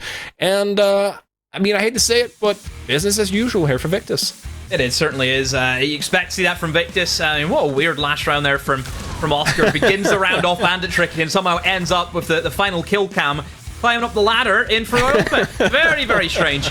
I mean, Riddle, they started off with that aggressive mindset, didn't they? But you have to command Victus right away. Round number 2, head screwed on. They adapted to that. They were ready for that playstyle, and they took full advantage of it. And if we're going to say anything as well about the transfer here, Upor, of course, is replacing Flexi, who has left the roster. And over the course of the last 2 weeks, I have to say, it seems like he's found his spot firmly. He's found his mojo. He's found the mojo inside of this team. And this from Oscar, he's just consistent. I'm telling you, consistency is key with Oscar. He is by far Mr. Consistent of this league. Oh, look at that. He's taken over as kind of what Usus was in the last season, because Usus for me was, I mean, he still is for me Mr. Consistent, and I think Oscar's just taken over that role now. Yeah, and so do you think that is also just a matter of time for Oscar to be playing at a higher level than this? Like, I mean, I don't want to sort of boost up his ego or something like that, but when you've had a 1 month break and you're just picking up the pace in this tournament from where you left it earlier, where you just, like I said, you were the most consistent player in terms of cost, you were always getting first bloods for your team. And like I said, he's not just getting first bloods, he's also the last player alive on his team. So there's just something about the gameplay there that he does, is just his game sense of knowing when to play aggressive, knowing when not to play aggressive. He was flirting a little bit with swinging that breach, and it made you worry a little bit, but he was like, nah, it's not worth it. And he just rotated, dropped down the hatches, and went to Oil Pit and won the game for Victus. So hats off to them. But Victus with yet another great team effort. Yeah, let's roll back over to the desk now as we're ready to break things down. Simon, have fun with this one. Well, we intend to. What a game, guys. Dino, was it the way that we thought it was going to go? Yeah. If anything, I was sort of surprised that Victus lost the rounds that they did. They were just so on the money from start to finish. It was just convincing, to say the least. And, I mean, Riddle came out aggressive, as you said. I think Demo summed it up perfect for me. You know, when you're in that position that Riddle were in going into this match, they needed to just kind of throw the rule book out the window and just go for things. I think he said more cheese and biscuits were needed, Grace. More cheese and biscuits, I like that. No, we definitely saw them go for things that were a little bit more bullshit, a little bit outside of the box from what we're usually used to with Riddle. There were a few runouts here and there as well. It's just, there's not really a lot you can do when the lads of Victus are coming at you with the skill that they have. Again, they are just really capable gunners, and 99% of the time you are losing that gunfight. A disciplined performance from Victus. Round 7 was incredibly close, but it came down to the synergy of the team that helped them come out with the win on that one, and that seemed to be the whole turning point. You know, that was the beginning of the end. The synergy of Victus is something we've witnessed throughout this league so far. How important is that for them now to go into the rest of the season? Oh, it's massive. It's massive. I mean, with the change to Flexi, I mean, it only happened like 4 days before Playday 9, I think. Like, they didn't have a lot of time to adjust, and Upor coming in, we saw a little bit of it being rough last week, I will say, but sort of the way that they performed today, it was definitely a step above where they were last week, and that synergy's really back on track, so really they can achieve almost anything at this point. Well, you mentioned there, we have got an interview with Uport, so let's check in with him now on this team's performance. Hello. Dude, what a performance. You must be happy with that result. Yeah, I am. Second Playday. I mean, it's not the hardest of teams, but got a win. I mean, Riddle came out aggressive, as you may have just heard us speaking about there. Was there any point in that where you were a bit concerned, or was it kind of, let's get that one out of the way, assess the situation, and then we're going to start playing? Yeah, after the first round, we kind of realized that they have to play aggressive and like ready to beat us. So we had to slow it down, play the game properly, and obviously it worked, right? Absolutely. 1.73 KD for the season so far. You're building steam. You guys are looking great. You're looking hot right now. How important is the team synergy going into this second half of the season? Wait, can you repeat the question, please? How important is the synergy of the team going into the rest of the season now? It is quite important, right? We are working on the team play because I'm a new player. Coming into this because coming into it, I didn't know two of the players, so we're kind of building it. And as you can see, second play day is working. It's going quite well so far. How easy has it been for you to come into this team, as a transformation, obviously different ways of playing, new match styles? Has it been a challenge for you, one that you've just grown into and been happy to jump into? Has it been something that you've just eased into? Yeah, I mean, I've known Skeptic for quite a long time, so me and him have always had that, like, dynamic duo, as we call it. I don't know, we're pretty good together.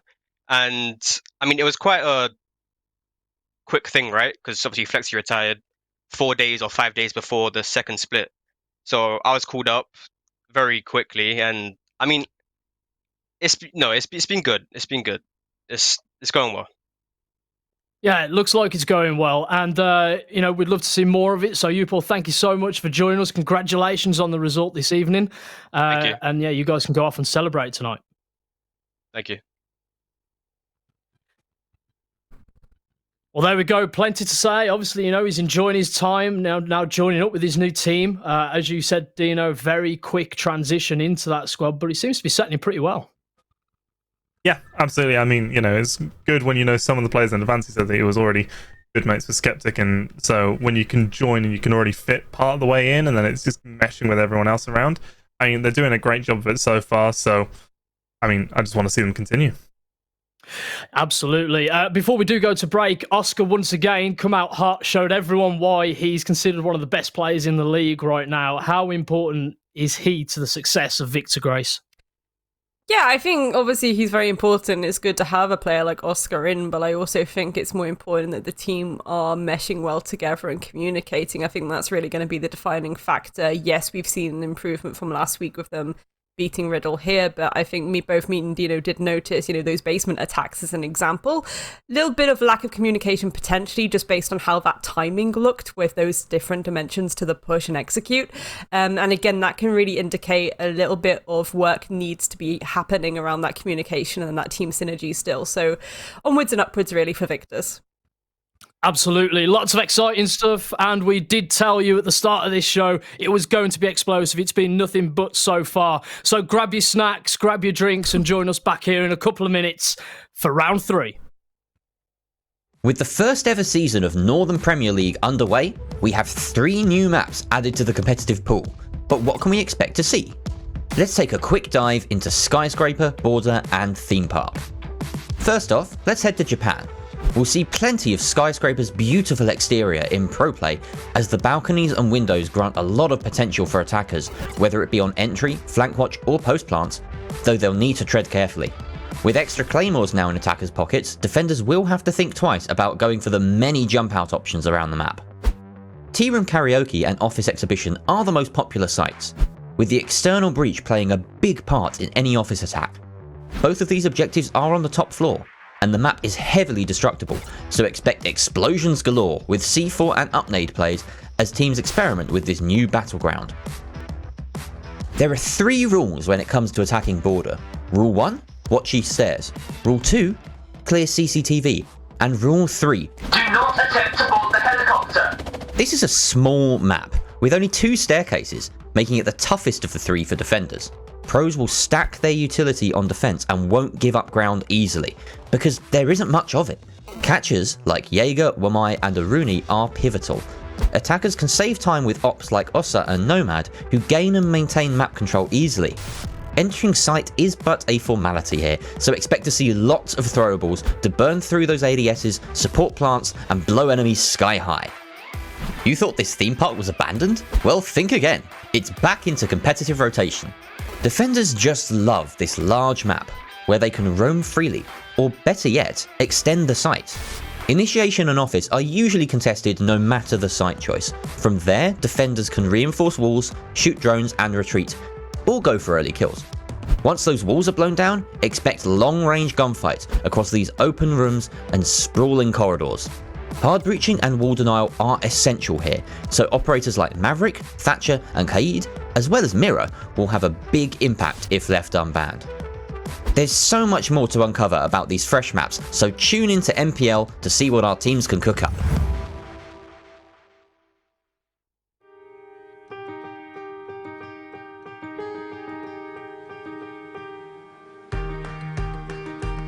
Nobody likes being left out. That's why Special Effect are helping people with physical disabilities to play video games. But this isn't just about having fun. The gaming setups we create are personalised, so people can play to the very best of their abilities. And that opens the door to inclusion and independence, confidence and creativity. Help us level the playing field and create more magical gaming moments. Because it's everyone's turn to play.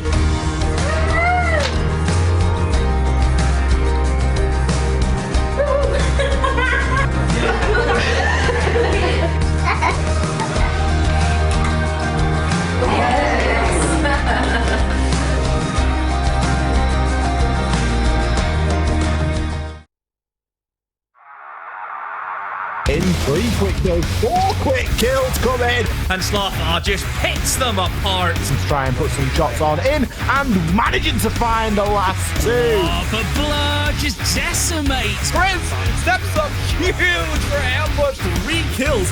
All E1 defusers. What?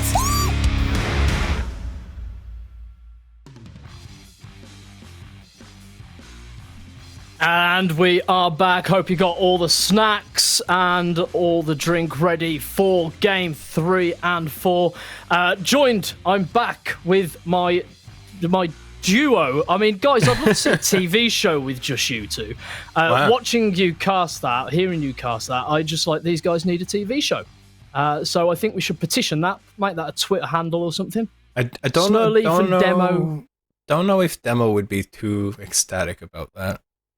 I mean, he's stoic. I made him laugh. It's just Thomas. He's a bit old for me. Do you not think, Simon? That's my main concern.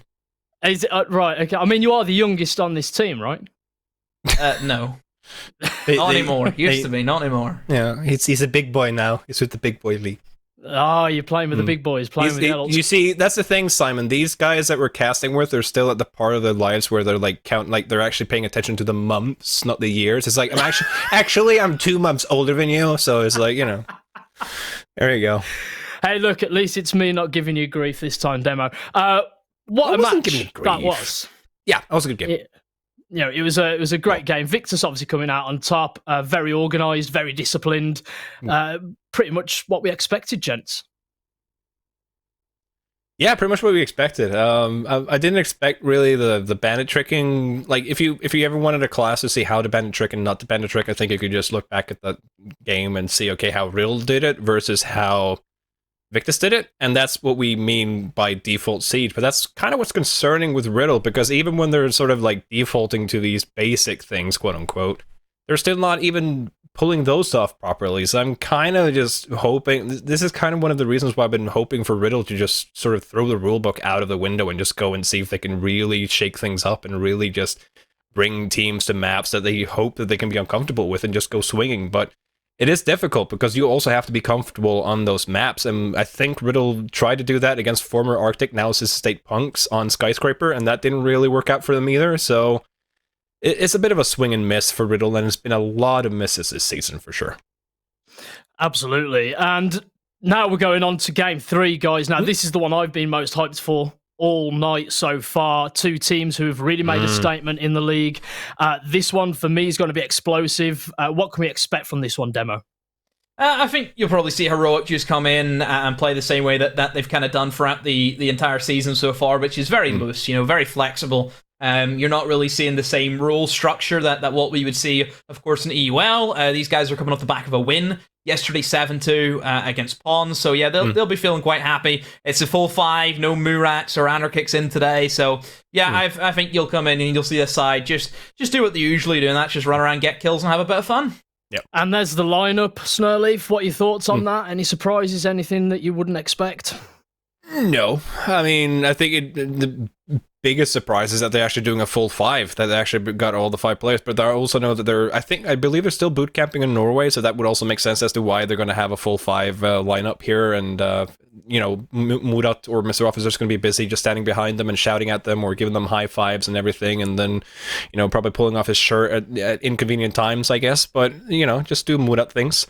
But Benja is the tier 3, Slayer, and I'm just gonna expect him to really show the Finnish brethren that he's been playing against for many seasons, I was gonna say, and for other tournaments, to really do a number on them here as well. Ambush coming off that 8-7 win against MNM Academy. That was a big game for them, and this one won't be as easy. What will their tactics need to be? I mean, well, no. Play better than it did against MNM Academy, because if they're going to play the same way that it did against MNM Academy and be that rusty, I mean, Coalesce was the most, I was going to say, ecstatic for a win this season that I've seen him in that interview over MNM Academy, and that's not what I would expect from Coalesce. He's been very very calm and things are going the way that we're hoping for. We're just going to take one game at a time. Of course, arguably, MNM Academy played way better the previous week than they did this week, but They are going to have to try and do something unexpected here against Heroic, but that's a difficult thing against playing against a pro team. Like, even regardless of what they throw at them, they're still a pro team. Yeah, you're absolutely spot on. And Ambush there's the lineup demo. What do they need to do to get a win? Obviously, Snurley touching there. They need to play much better than what they did against MNM despite getting that win. Yeah, Ambush have a lot of close games is one thing I've noticed. Really, apart from the lower Nordic teams, these guys always seem to have 7-4, 7-5s, either wins or losses, so they never have the cleanest of games against some of the bigger teams. So yeah, I think they're a very scrappy team. I think Nick has probably been the player who's impressed me the most. I think he's been very, very consistent. They're a team who isn't afraid to get stuck in. I don't think they're scared of any team, which I think is already a good sign going into this matchup, where I think a lot of players going up against Heroic, you would be doubts sometimes, because you sit there thinking, we're against Heroic. It's the team that plays first in EUL Stage 1, and a team who you expect to maintain that consistency over this stage as well. There is going to be that element of doubt, I think, in the back of your mind if you're going against these star-studded veteran players. I think the greatest win condition for Ambush is if they're an American airport. I think that's the biggest chance of them to winning tonight. Absolutely. Well, let's have a look at the previous fixture when these two met. And there we have it, 7-4 to Heroic. We're expecting a similar sort of result tonight, Demo. I would say it's going to be something similar. Again, I think Ambush have these close games.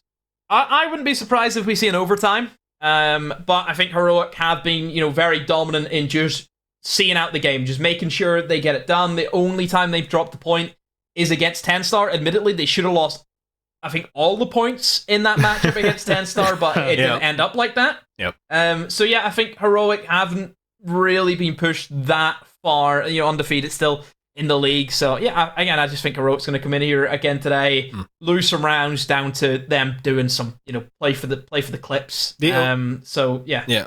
Like, the biased Nordic is going to come out in me and say that some of those rounds that Ambush lost was actually very close, but that just really kind of plays into the point that Demo made, that this could be an overtime matchup. But I'd have to agree with Demo. I think this will be a regular time for Heroic. Well, we are about ready for the veto, gents. So let's take a look at what that's going to be. There we go. Interesting. Snurleaf, what are your thoughts on that? Like the top of my mind, it's a massive advantage for Heroic. I would say, because Heroic looks sharp. They look sharp on Chalet. They have players such. They just won it last night, didn't they? Yeah, exactly. 2 against Bone, so exactly. So it's just like, why? Ambush banned away Bank rather than Chalet, and I'm thinking maybe Heroic was thinking that they wouldn't ban away Bank because they just beat other teams 7-2, but it, again, could be down to Ambush just not being comfortable, and then again playing Bank against Heroic, where Benja, like Demo just pointed out earlier in the game against TENSTAR, where Benja just popped off. If there's one map that I sort of like, as a former Nordic Championship caster, associate with Benja, it's Bank. So I would just say this map veto seems to have been won by Heroic, but then again, it's difficult to argue otherwise when they're a pro team. So, Demo, any last remaining thoughts before we get into the game? I think Chalet, happy enough to play it. Obviously, Ambush didn't look the greatest against MNM last week, so it'll be curious to see what they've changed up. But Bank Cafe and Chalet has been like the main 3 maps that we see Heroic keep going back to inside this league. They played Oricon once, played Clubhouse once, but it was just the one-time things. We're not seeing that consistent thread, where I think you're seeing that with Bank and Cafe and Chalet. So yeah, Heroic are happy enough in this map. Well, we are about to find out. It's Heroic going against Ambush. And we're joined by our casters, Yin and Yang. It is, of course, Grace and Dino. Take it away, guys. All right, thank you very much. And yeah, Chalet, Grace. Attacker-sided. Chalet. Attacker-sided map. Heroic. Yeah. I think it's going to be spicy, as you would put it. Spicy is a way to put it, for sure. Again, it's an interesting one because, we look at, Ambush, and they are probably one of the best Nordics teams that have come into this tournament. So I think regardless of what happens, I think they're going to give Heroic hopefully a bit of a run for their money, but Heroic is Heroic, you know, it's that T1 team. Everyone was so stoked to see them in the major. Yes, maybe not what they exactly wanted out of the major, but it was still, you know, we all felt a massive sense of like happiness and pride seeing them get to that point. It shows they're one of the best teams in the world, to be honest. And that's exciting stuff. And I think regardless, if you are Ambush, you know, going into this, maybe you're feeling a bit nervous. If Ambush do lose, it's still the idea of you've just got an opportunity to play against one of the best teams in the world.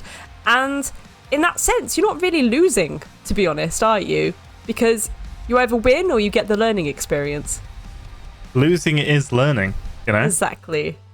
Positive mental attitude, ladies and gentlemen. That is what we like to see here over at Rainbow Six NPL. And what we also like to see is some cheeky little operator bans, Dino.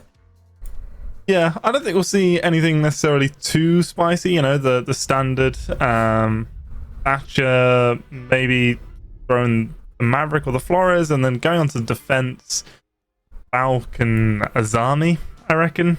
That would be sort of relatively standard, because, I mean, last Playday, we saw so much Azami being used by every single team that it's just such a strong operator for this map. But instead, Heroic, they're going to go for the Nook.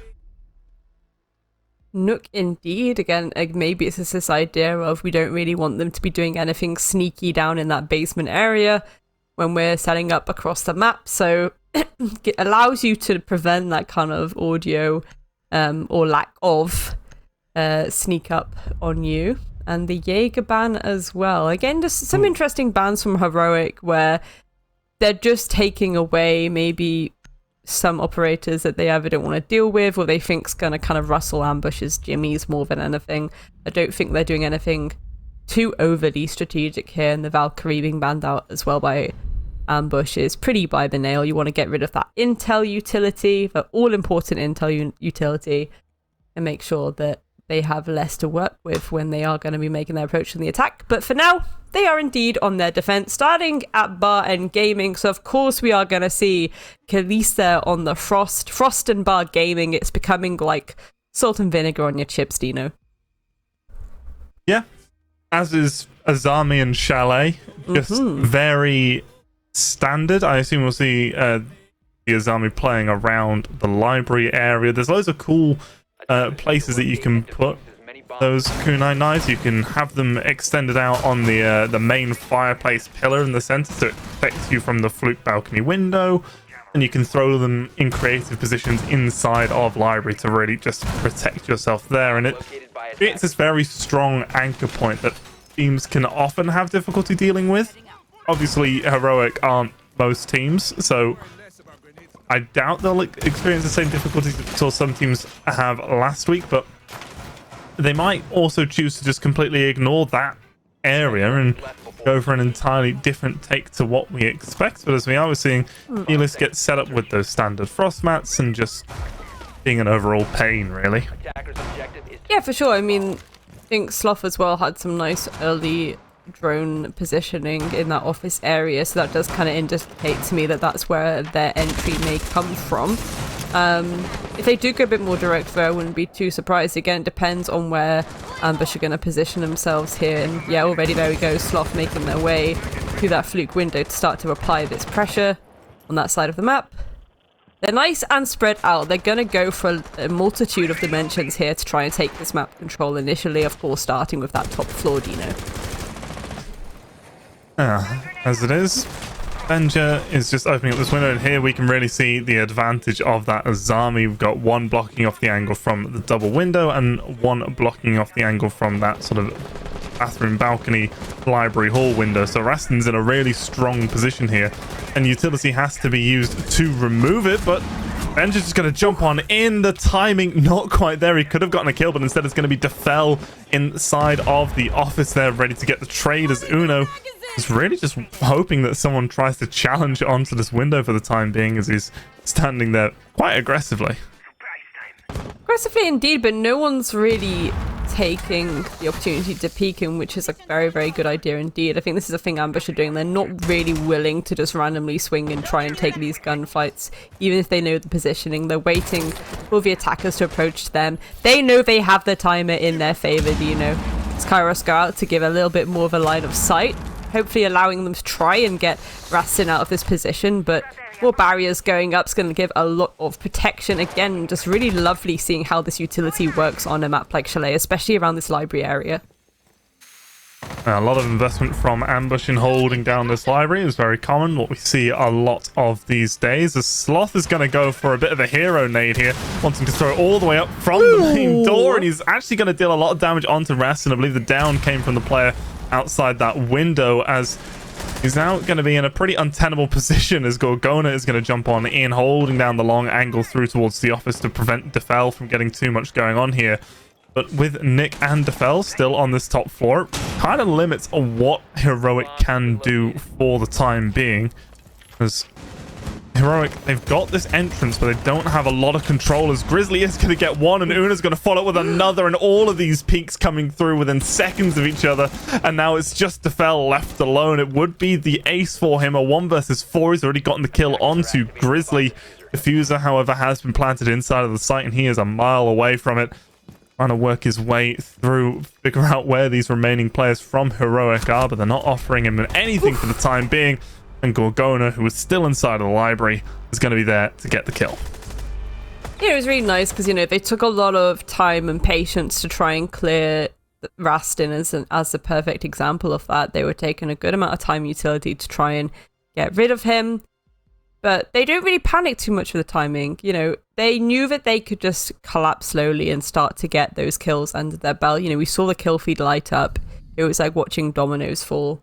Very, very good stuff by Heroic, but expected.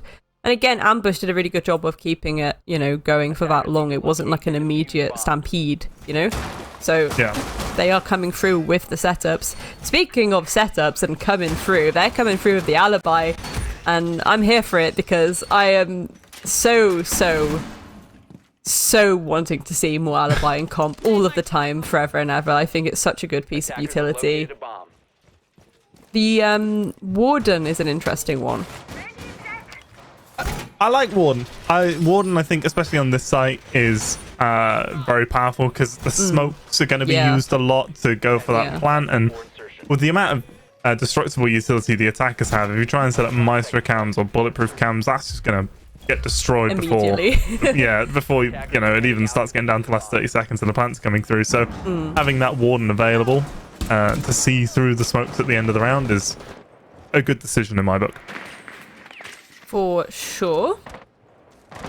Twitch drones coming out to try and deal with some early round utility, but they're trying to keep those alive, so it's been safely maneuvered elsewhere for now. Uno looking to open this wall nice and early. After you see teams trying to get that wall open nice and early, but again, this is the important thing. Coalesce using that utility now, as Dino was saying, ladies and gentlemen, to try and make sure that an immediate rush doesn't come through with any smokes. Again, with the smokes, we're really relying on Grizzly here to come through with those smoke canisters, give a bit of cover if they do want to try and force a plant. Ambush electing not to reinforce that single wall between Snowmobile and Wine Cellar, instead opening up a line of sight and hoping that Coalesce is going to be able to hold that angle, and you know, if the push does come through, the smokes will be blocking the line of sight, and so should give Warden the edge, as I'm not seeing anyone from the side of Heroic who can see through those smokes. But it is pinning a lot on that push coming from that one direction, as it is Heroic. And due to the fact that they've gotten that wall open so early on, they have so much time and space to maneuver around the rest of the map, and we are seeing them opening up the Wine Cellar walls as well to really start putting the clamps on these defenders. Absolutely.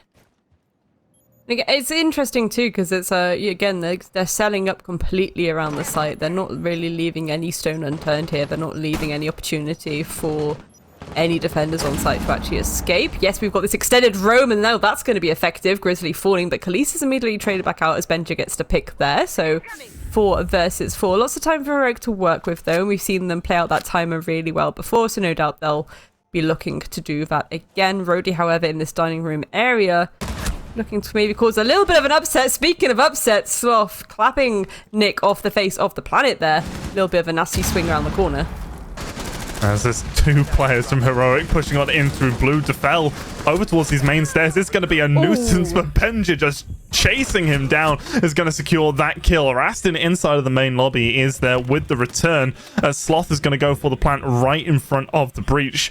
Gorgona watching the kitchen drop down, making sure that it's not going to come on through right now, as there's not a lot of angles for ambush to take. They do seem to be aware that Gorgona's holding that spot, so they are going to pick a different line of entry as Gorgona's holding towards blue, making sure that Rhodey doesn't get on into the site, as Sloth is going for the ultra safe positioning here, playing all the way out on the rocks, making sure that he can win this potential 1 versus 1 versus 2 that comes through, but it's going to be Gorgona to secure the kill onto Rhodey. And now with the time running out, Rastin really doesn't have an opportunity to do anything here. Maybe just hoping to get a couple of exits, as the pinch is going to come on through. The ace with the time. Gorgona runs out of bullets. The round is won for Heroic regardless of what happens here, but yeah, Gorgona probably wishing that we weren't watching him at that moment. 100%. That's going to be a little bit of a stinky moment later on for him, I'm sure. But no, again, it's you know, I don't think Ambush were aware fully of the positioning of Heroic then. I think they thought that given where a lot of those kills were happening, that the entire team was still waiting to get their way through the map. So because of that, obviously no one was on site. It allowed Sloth to kind of sneak in and just immediately plan in the breach. Really strictly in the breach as well, not even any faffing about in any corners. Was just kind of like, yeah, it's going down here. They knew that site was completely clear. They knew they could just go for something like that. And then yeah, at that point the retake's very difficult. Retaking that site is so difficult because obviously you've got people holding it externally, so it's not even like you can try and flank them. There's a lot of guesswork that has to happen because you can't really get that intel. You know, Vault cams don't work outside anymore. It's very, very difficult unless someone dies effectively to work out the positioning of where people are when they're holding it externally. And as a result, of course, that retake was pretty much impossible on the side of Ambush. Yeah, and that's a good sign from Heroic, and that, well, I mean, it's been said a lot already that as much as this isn't, you know, their #1 priority, they don't want to lose. Like, they want to finally get one of these nationals under their belts, so even when the round is almost certainly going their way, they're not putting anything to challenge. Sloth is getting on out of there to make sure that this is going to be a victory for them. Defo. I mean, again, yeah, so far it's just been really clean from Heroic. They're kind of taking the opportunities, again, not really worrying too much. You know, sometimes we talk about the time we say things are coming down to a nail, but I think with Heroic it doesn't really matter as much because I think there's a lot of comfortableness with them working to that timer still. They know that they can still kind of collapse in and get the job done. Defeli, though, opening pick onto Benja. That's pretty good going. Both sledge nades and that sledge ability off the board, so no destructibility or any naughty verti kills coming through. I think that's the second time that Defel has been able to secure the opening pick, so he's done a really good job at the start of these rounds, and in general, Ambush have done quite a good job in these rounds, but what was that? And someone must have given him a call. There's no way he just decided, I'm going to shoot through this wall right now. Just... Attackers recovered the diffuser. As it is, Heroic still need to get this attack set up, because they're a minute and a half of the way through the round, and they kind of got a loose foothold, but they aren't in a full position to deal with these remaining defenders at the moment. Attackers dropped the diffuser. No, well, speaking of remaining defenders, Rastin getting the pick there onto Uno, so Uzik's Kairos I think went down, but they cannot really properly go off that I'm aware of unless that's that entrance there that Rhodey is now looking at. Sloth aware of the fact that they are so down slightly, but again, a minute on the clock. Heroic have a lot of time to work with here, and well, there we go. Sloth just waltzing into kitchen, taking down Nick like it was nothing, making their way to the solar staircase now. Probably gonna go for the swing. There we go, and that allows a little bit of time now for Grizzly to kind of swing in safely without worrying about their life being taken. Rastin aware that they have to hold back this push from solar now, and it's gonna get a little bit spooky for them. Some shots going on through, but without getting the kill, it basically just alerts everyone on the side of Heroic that there's a player downstairs, guys. We just need to deal with this one guy on site, and it's free for us. The flashbang goes on through. The nade's right there to follow up. Coalesce does get tagged a little bit, but it's not enough to secure the kill as the upside down repel is there. Rastin's going to trade out Grizzly, but not before Grizzly was able to eliminate his teammate. It's now a 1 versus 2, and it's Sloth and Gorgona yet again. With the clock running down, the plant needs to come on through, or they need to find this last player and go for the kill, but it's going to be Sloth with the angle in the LMG to get this round going for Heroic yet again. There we go, Ambush calling the tactical timeout. The tiniest little nub of the head of the Aruni showing there, and it's just, yeah. Masterclass by Heroic so far. 3 rounds on the board. No wonder Ambush have called for the tactical timeout. But again, you can't really despair too much, really, if you're playing against Heroic. It's like I said at the beginning, you know, even if you do lose, you're not really losing. You're gaining that learning experience of playing against a T1 team. You know, this is where everybody wants to end up one day. They want to be in Heroic shoes. They want to be at the very tippity top of Pro League.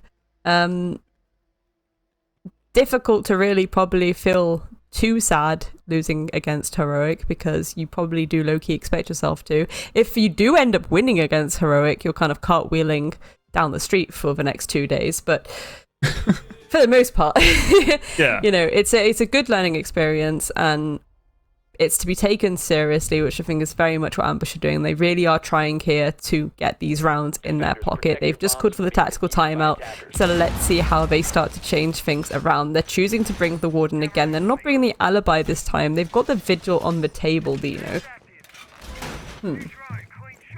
I mean, yeah, I get that, because you can either have the Vigil in sight being a real issue and just sort of turning that gadget on and off, and it can be a bit of a disruptor because obviously it works upwards. So that can be a bit of a pain, and also it forces Heroic to maybe be a bit more concerned about their flanks, any potential roams coming later on in the round.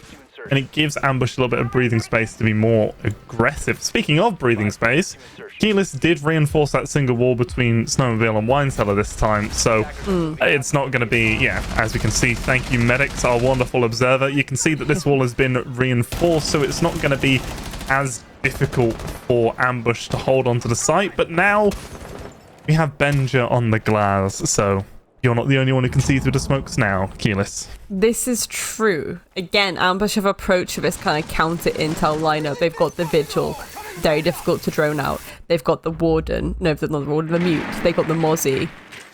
Ambush are kind of coming in like, if we take their intel and their information away from them, that's going to give us the advantage. Then the glass comes, as you say, which again, yeah, it just turns this kind of through the smoke gunfight that we're potentially about to see both ways. So there we go, the smoke's going down. We're about to see Benja position himself, Coalesce utilizing Warden's little spectacle moment, but there we go in that gunfight. Benja's the one coming out on top, so no more Warden, no more ability to see through that smoke. There are still smokes in pocket as well, so if they want to go for the force of the plant, they can do. Looks like they're going to try and clear up a few more players of Ambush first, though. They've got loads of time to deal with it. Beautiful stuff so far from Heroic. Getting rid of that Warden is such a big stepping off point for this round. Another smoke canister has been used, but there's no play coming off of it just yet. Probably just giving Benja a bit more of an angle to be able to look through as he wants to deal with this Melusi Banshee. The timing almost could have been dangerous there if Defel or someone else had gotten the timing on it, but not to be the case, as Rastin's actually going to open up some of that lobby floor to provide an extra line of sight down towards that breach. It's not going to play off of it directly, but just knowing that it's there is really going to hamper Heroic if they want to come through from that angle. So instead they're going to switch it up, and Gorgona's going to get Rhodey. This is already a 5 versus 3. Defel, though, quick with the trade. And Benji also quick with the trade. Defel falling. So again, this glass causing a little bit of a nuisance around that side of the map, but again, Plant hasn't really begun yet. This execute not coming through. They want to deal with these players first. There we go, Nick getting tagged up. Rastin just missing by seconds. That's really unfortunate. Benja taking down Nick. Again, all left down to Rastin here. And well, there we go. They're going to try and go for a bit of a spray and pray through this verticality, but doesn't quite pay off, and that plant is going down. Benja falls, SMG 11 to the face. But again, what can you do when you're kind of at a massive numbers disadvantage here?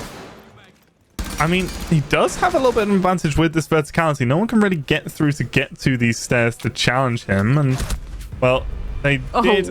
Yeah, Sloth went for the full flank around, and the plant was able to push on deeper into the objective out of his line of sight. So, unfortunate timings coming through there. But, I mean, Nick was playing the Vigil and really had no impact on that round, really. Which is quite upsetting, because Nick is normally one of those players who is absolutely popping off. And with how close some of these rounds have been, it's been a bit of a disappointing performance from him today, so far. I think that's like it, isn't it? It's you're taking the Vigil, you're expected to kind of work those drones and troll a little bit and get those picks off, but then it's like, again, if you're going against a team like Heroic, maybe you want to take those operators where if you do die, that util is still on the table for your team to use. You want to be as impactful and beneficial as possible. So it can be a bit of a gamble to go with that Vigil sometimes. It's again similar with the Oryx as well. You know, I mentioned this earlier in the night. You take that Oryx and it's like, that's all good and well if you can make that roam game work with that operator, but otherwise it's like, you know, you die, what can your team do with that? Nothing. Yeah, I mean, we have seen Nick on different operators. He's back on the one mine now, but like I say, he has been one of the key gunners for ambush all season long, and he's currently sitting on a donor at the moment.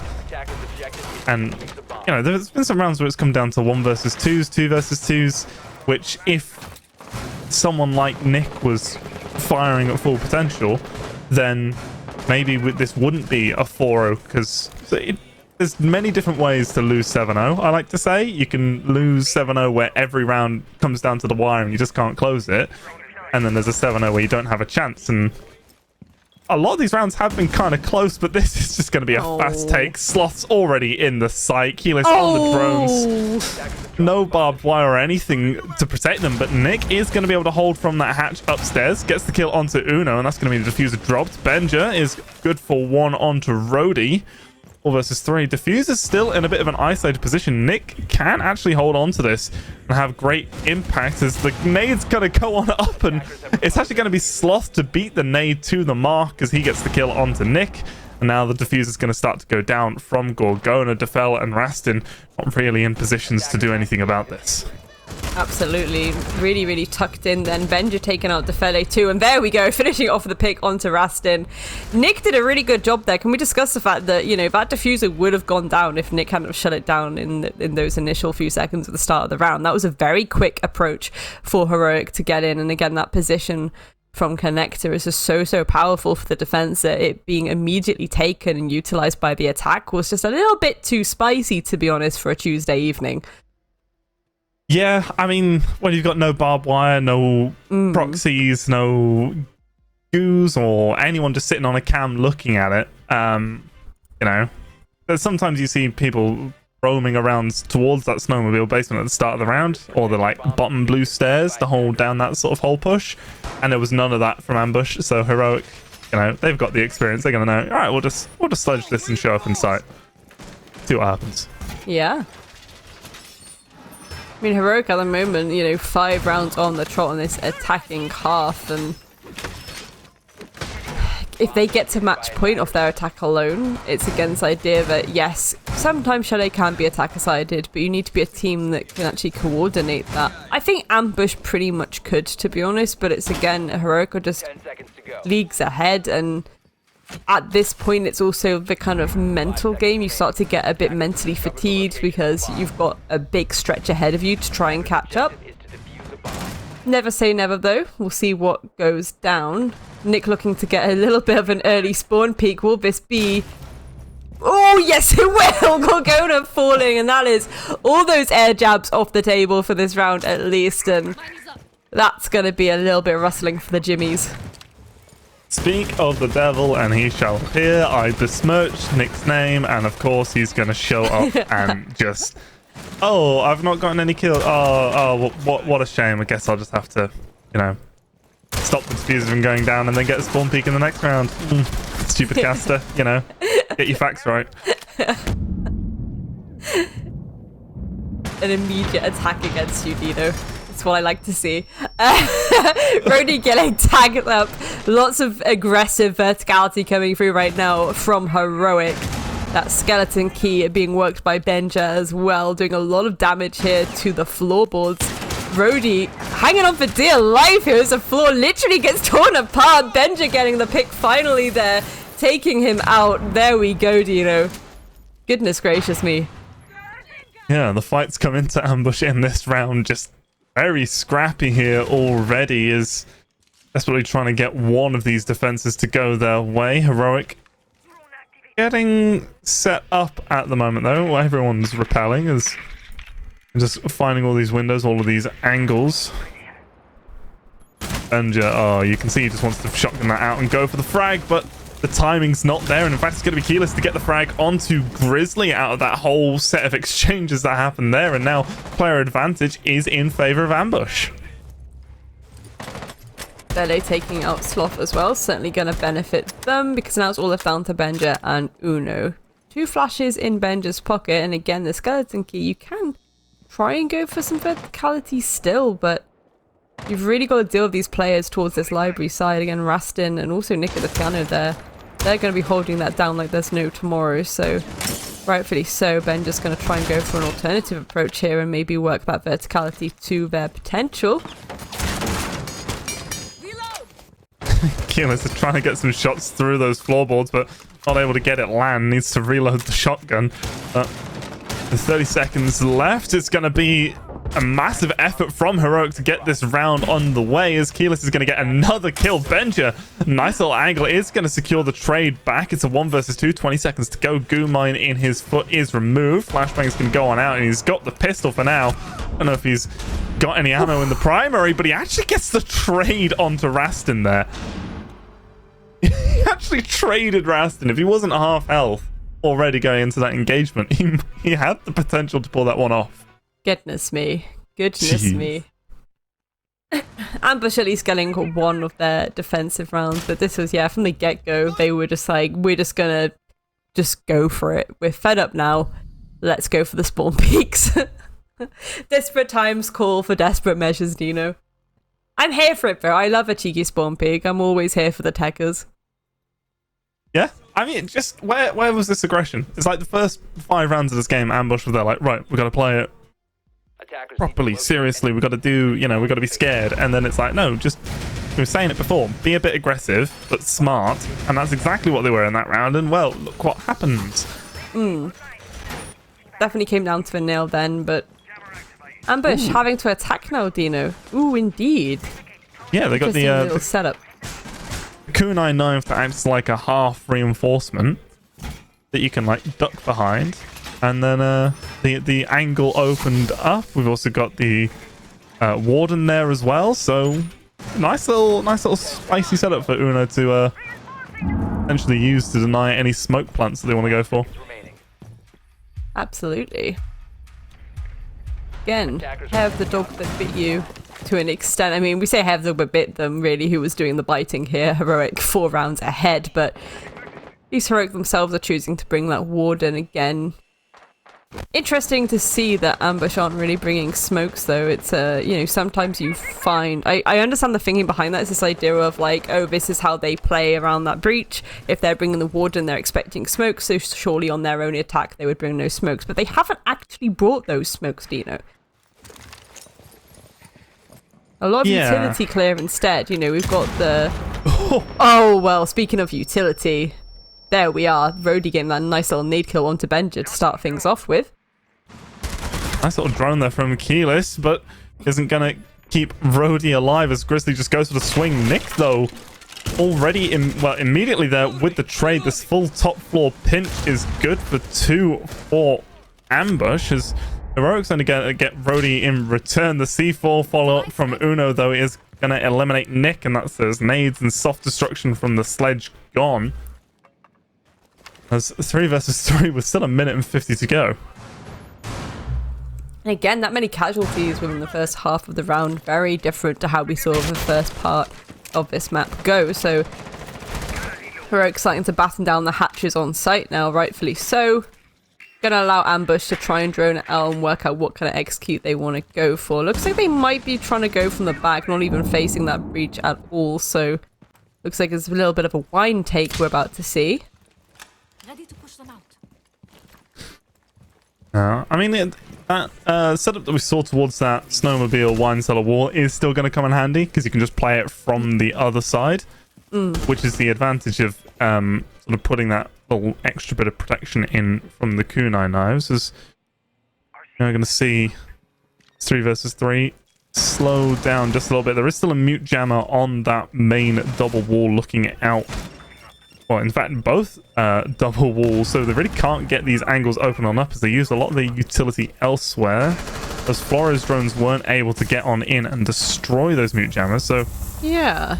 Oh, they have found an angle to get it opened up though, so it does give them a little bit of a foothold in as Gorgona upstairs trying to protect this hatch as Defel is going to be the one to go for the cover for the plant as these shots are going back and forth. Defel is going to have his attention split in just a moment as those flashbangs are going to start to come on through. Uno losing a lot of HP but has to go for the swing in a second as Gorgona is still trying to take this fight upstairs. Sloth is going to eliminate Rastin. Keyless gets off the plant as it just trades coming back and forth. Sloth with the shotgun is going to get that round for Heroic. This is it. I think I'm not entirely sure what utility that initial first Flores was meant to get rid of, because it kind of went past the mute jammer and into the other side of wine where correct me if I'm wrong, but I didn't really see anything worth destroying there. Could just be my eyesight though, but I think it would have been a little bit strange there, unless it was just to cause a little bit of a nuisance, almost like, you know, nipping the heels of Heroic before they went for that collapse. But yeah, I'm not really sure what that was about. But there we go. I think Ambush did a really good job there. You know, they were trying to get in, and then it just, you know, what can you do when Sloth is stood there with a shotgun, to be honest, Dino? Insane player, and again, with those shotguns, very difficult to contest, because especially close range around corners like that. Yeah. I mean, to me, the Fell, he still had one of those air jabs in pocket, and he didn't use it to close off the blue rotate, which is how he ended up in that fight against Gorgona in the first place. If he closed off the blue rotate with 1 or 2 of those air jabs, he would have been able to have his undivided attention on the hatch. It would have meant that the crossfire that Heroic was setting up was actually sort of secure instead of sort of half there, half not, half there, half not, and people flicking around trying to cover 4 different angles at once. So I think there was a little bit of a misplay with the utility there coming through from Ambush that could have sort of swayed the round more in their favor. And this is it, match point. Would be very unfortunate for Ambush to land on a 7-1 now, so I do hope they at least get one more round in the bag. Nick's starting to apply this pressure here on Benjamin Window. Actually, is just gonna not contest it at all now. Usually quite a powerful position to hold. You cut off that rotation between bathroom and piano, so again, if you are going to try and get some solar control, it can really benefit you, but I guess for now they want a little bit less players on the table on the side of Heroic. They want to try and get some of these opening kills first. Defeli underneath, hunting for anyone lurking in the shadows. Now there's a player inside of lobby waiting for anyone to potentially go for a rotate in front of those double doors, but for the time being, Ambush are just stacking up towards the north side primarily, as it's going to be a bit of utility going through. The nades are being prepared, the yellow ping's coming on out, but just getting the timing a little bit wrong. Una's going to lose a touch of health, but not enough to go down. The second nade isn't going to find anything there, as 4 players from Heroic are now all back on the site, and Benja is being a little bit of a roamer over towards library. Does have the potential to maybe flank downstairs later on in the round through those library stairs, but nothing going on for the moment. Sloth is actually looking like the one who wants to go for the rotate. Yeah, I mean, again, Sloth could really come up big soon if they bide their time well here, but the Kuna barrier is going out more as Coalesce gets to pick onto Grizzly, actually, so That's the castle off the table, but again, Barricade's probably still up. Khalees getting another pick onto Uno as well as Gorgona trades it back onto Nick. So, oh, here we go. Things are really kicking off now. Rhodey falls, Defeli getting the nade kill onto Gorgona. A 2 versus 3. Ambush having the advantage. This could really benefit them. Rastin making the approach into office as well to try and cut off any lines of sight. They just need to start trying to go for this collapse. Dino, 2 dimensions to this push. In theory, should go pretty well if they just get the timing right. Sloth getting a bit of intel himself from that Iana replicator running on through, but is gonna let everyone know where he is as Rastin is gonna try and go for the flank, and Benja waiting patiently. He'd been sat there for so long, and it pays off as now that 2 dimensions becomes 1. Defel and Coalesce pushing from the same side of things. Benja over towards the piano with Sloth covering on the crossfire. Diffuser gets dropped, and now it's just Defel to try and save this round for Ambush, but with the time running out, it's not going to happen. It's going to be Benja with the pre-fire, and a 7-1 victory there for Heroic. 7-1 victory. One might say expected. Again, Heroic is one of the best teams in the world, but at least for Ambush, it's a learning experience.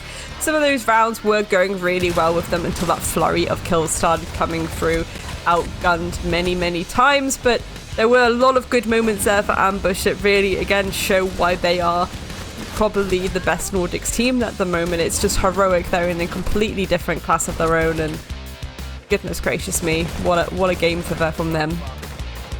Yeah, absolutely. I mean, just Heroic showing up, going to work, putting in a shift, and it's a lot of it is the coordination and gunplay that they just have innately. They're not really showing anything special or exciting or doing anything crazy. I mean, one of the craziest rounds was this, where they just walk on in from below, but you know, it is a lot of the time just those little differences that these teams have, and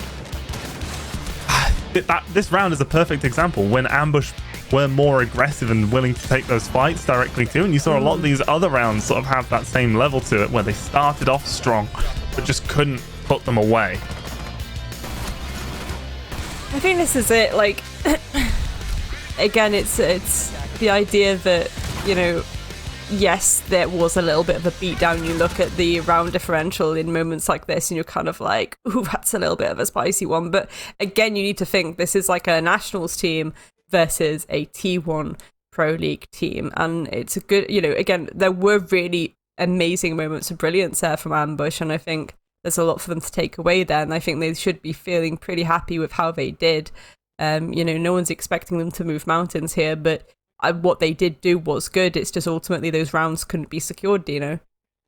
Yeah, lots of doing the right thing, just not closing it out. I mean, you know, not using your utility as effectively, maybe having extra air jabs still in pocket. But anyway, that's enough from us. We are going to throw it back to Simon and the gang to break it down for us. Thank you.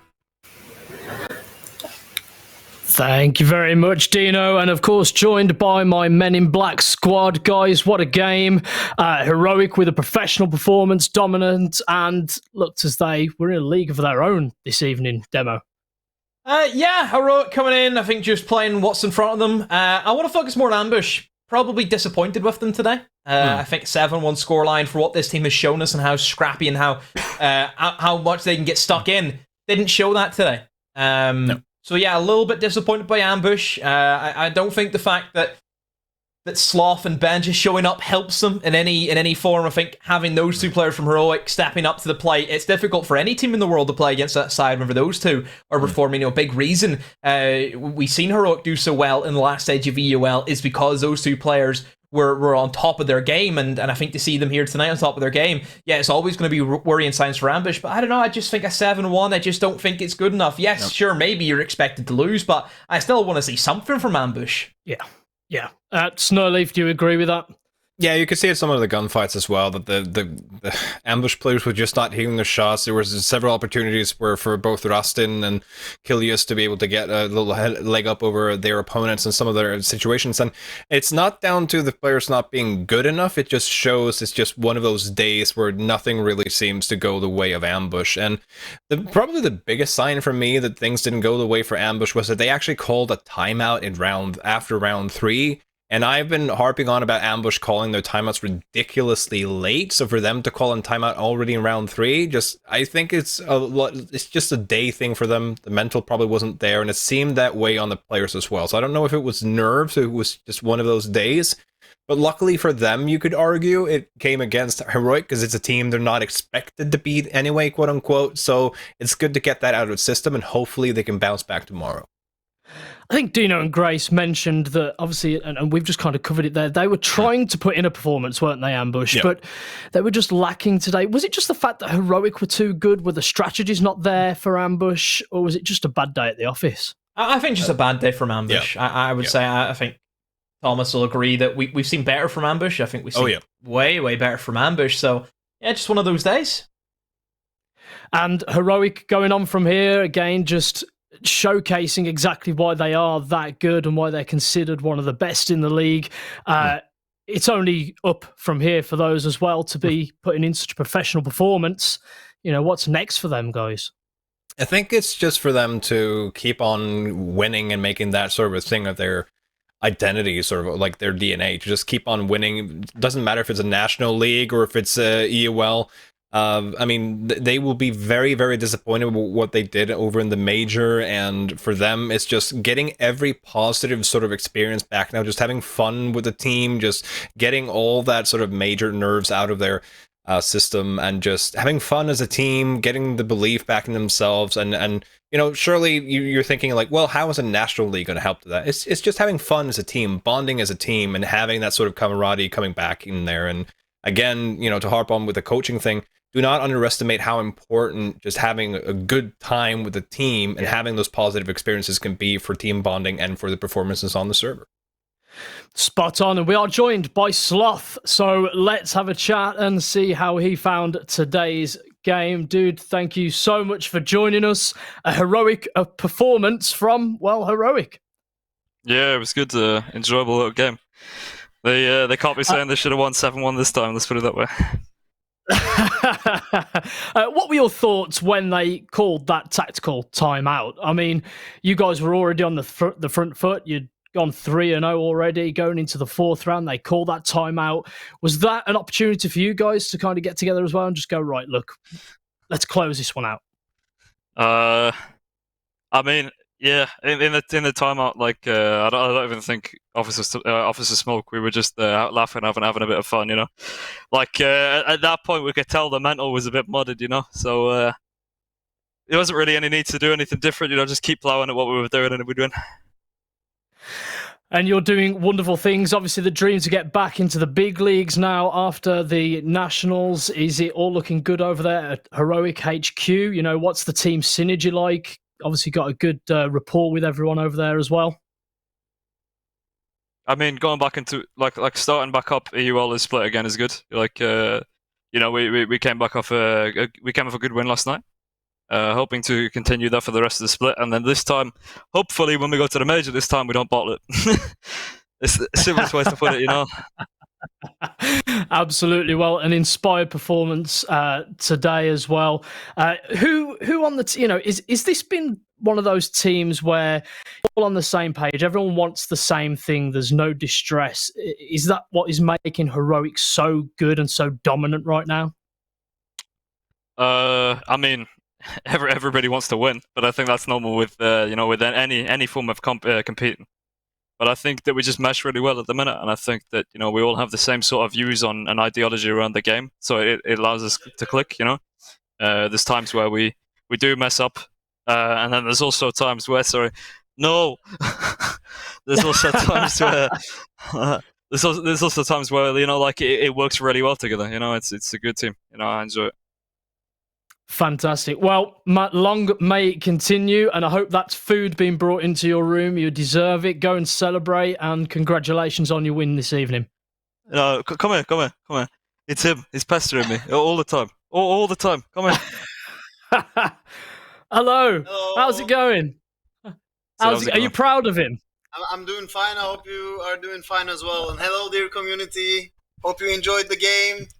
You know, even if we definitely enjoyed the game. Ambush into failure. You know, that's how we roll these days. So yeah, I'm just kidding. Obviously, much love from the whole heroic family. Have a great day, everyone. Talk to this handsome guy now. Take care. Yeah. Well, welcome to my life. If we've not had smack talk yet, we definitely have now. Sloth, thank you so much for joining us. And again, go and enjoy your celebrations. And we'll see you again real soon. Yeah, no problem. Cheers for now. In a bit. Well, there we go. What a performance! And we got quite the quite the word from the family member as well. That's the Murat that we all know and love. You know, is 50% fire and 50% love. There you go, passionate man. Absolutely, very passionate. And what have you taken away from that demo? You know, obviously, Heroic are really putting out right now and delivering some really, really good stuff. Yeah, I think Sloth, just the mentality is always going to be an EUL. You know, this is just a side project. It's all about that main league, all about trying to get to that major. He says, when they get to the major, not there just yet. So, again, I'm sure he's going to feel confident, but still there's a long road ahead for that side in EUL to see if they do make it to the major. Absolutely. And that is it until Game 4. We're going to take a short break and we'll be back just after. Don't forget, we've also got an Ask Me Anything. I'll be joined by Dino and Grace for that towards the end of the show. You can hit us up on Twitter at Rainbow6_UK. Throw in your questions. You can find out what vegetables Grace really does enjoy. But we'll be back in a little while for Game 4. It's been explosive so far, and it is only going to continue.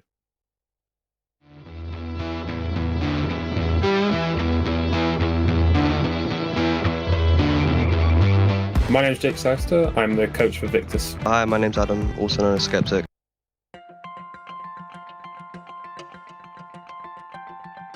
My name's Nikki. I am Chase's mum, and we first met Special Effect at EGX some years ago when both me and my husband went up for the day, and we found a stand called Special Effect. Never heard of it before. Didn't realise there was such a thing as a gaming charity for the disabled. So before we visited Special Effect, I mean, we've always been a huge gaming family, and gaming is something I wanted all my children to be able to have the opportunity to do. Chase has got a severe form of cerebral palsy, and he has dystonia, which means he can't fully control his body very well. Even trying to get Chase to push a button is really difficult to do because he just doesn't have the fine motor skills to do it. But he really loved gaming, and you could see that he wanted to do more. So we went up to the gaming room in Oxford, and so throughout the day we trialled lots of different pieces of equipment, lots of different games, until we found out what worked best for Chase. As a parent, it's made so much difference to Chase being able to access video games. You know, I was really sad that I thought that he was never really going to be able to join in and do those things on his own. Particularly to disabled people, I think games are really important because, you know, someone who's able-bodied can go out, they can play golf, they can go and drive a car, they can do almost anything in real life. Chase isn't going to have those same opportunities. So being able to sit down and put on a game means that it creates a level playing field. He can do an activity that he probably wouldn't be able to do in normal day-to-day life. But even better, with gaming, he can play alongside someone who's able-bodied, and it gives a real boost to his self-confidence, I think. That was good, wasn't it? That's pretty fixable.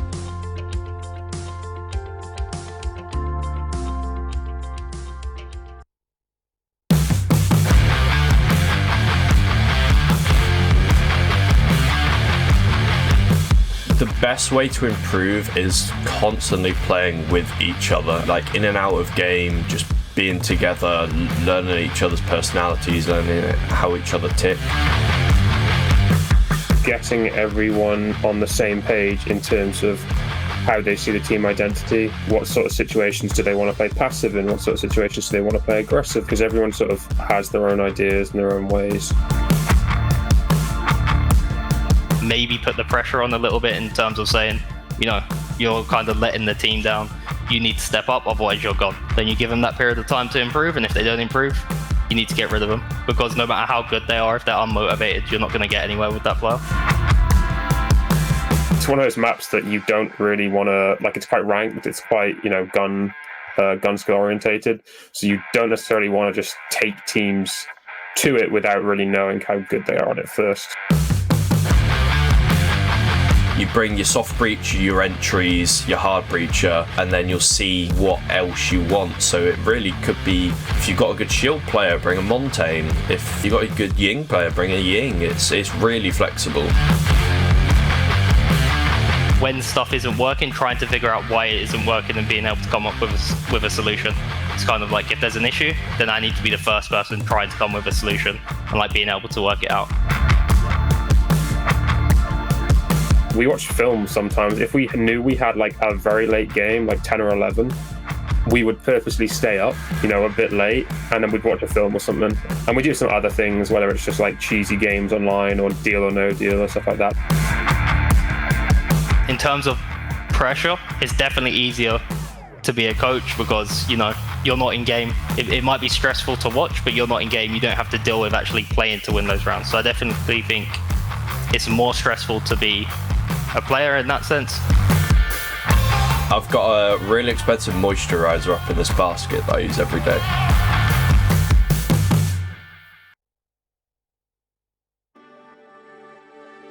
My name's Will. I'm a C4 tetraplegic following a cycling accident in July 2012.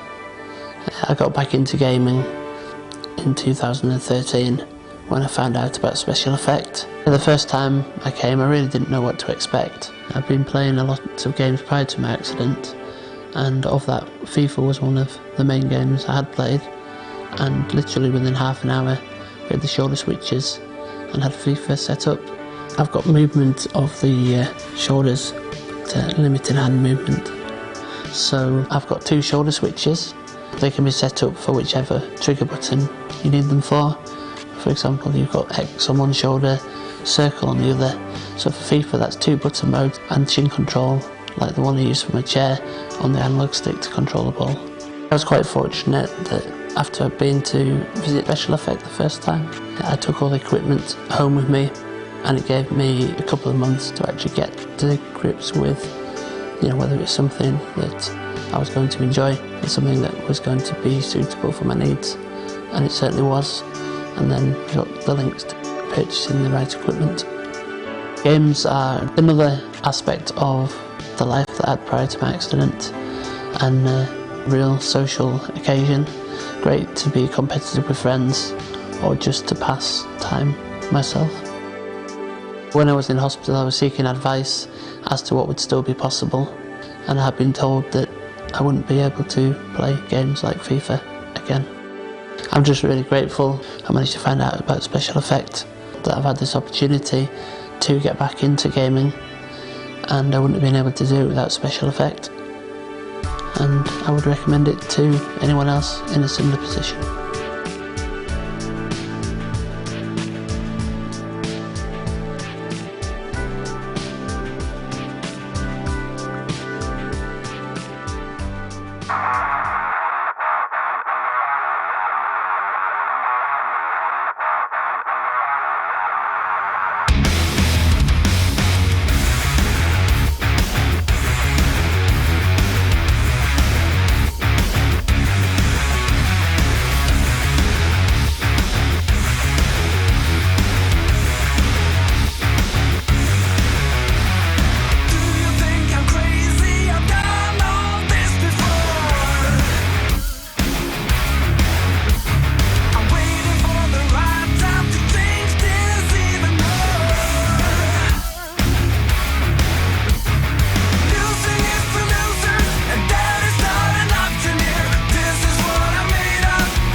3 quick kills, 4 quick kills coming. And Slothar just picks them apart. Let's try and put some shots on in and managing to find the last 2. Oh, but Blur just decimates. Prince steps up huge for ambush. 3 kills, all E1 defusers. What?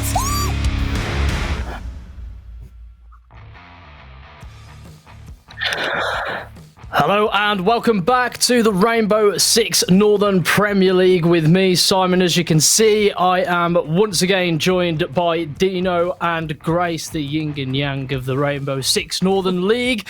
Guys, let's just rewind it back to Ambush. That performance probably wasn't what we expected.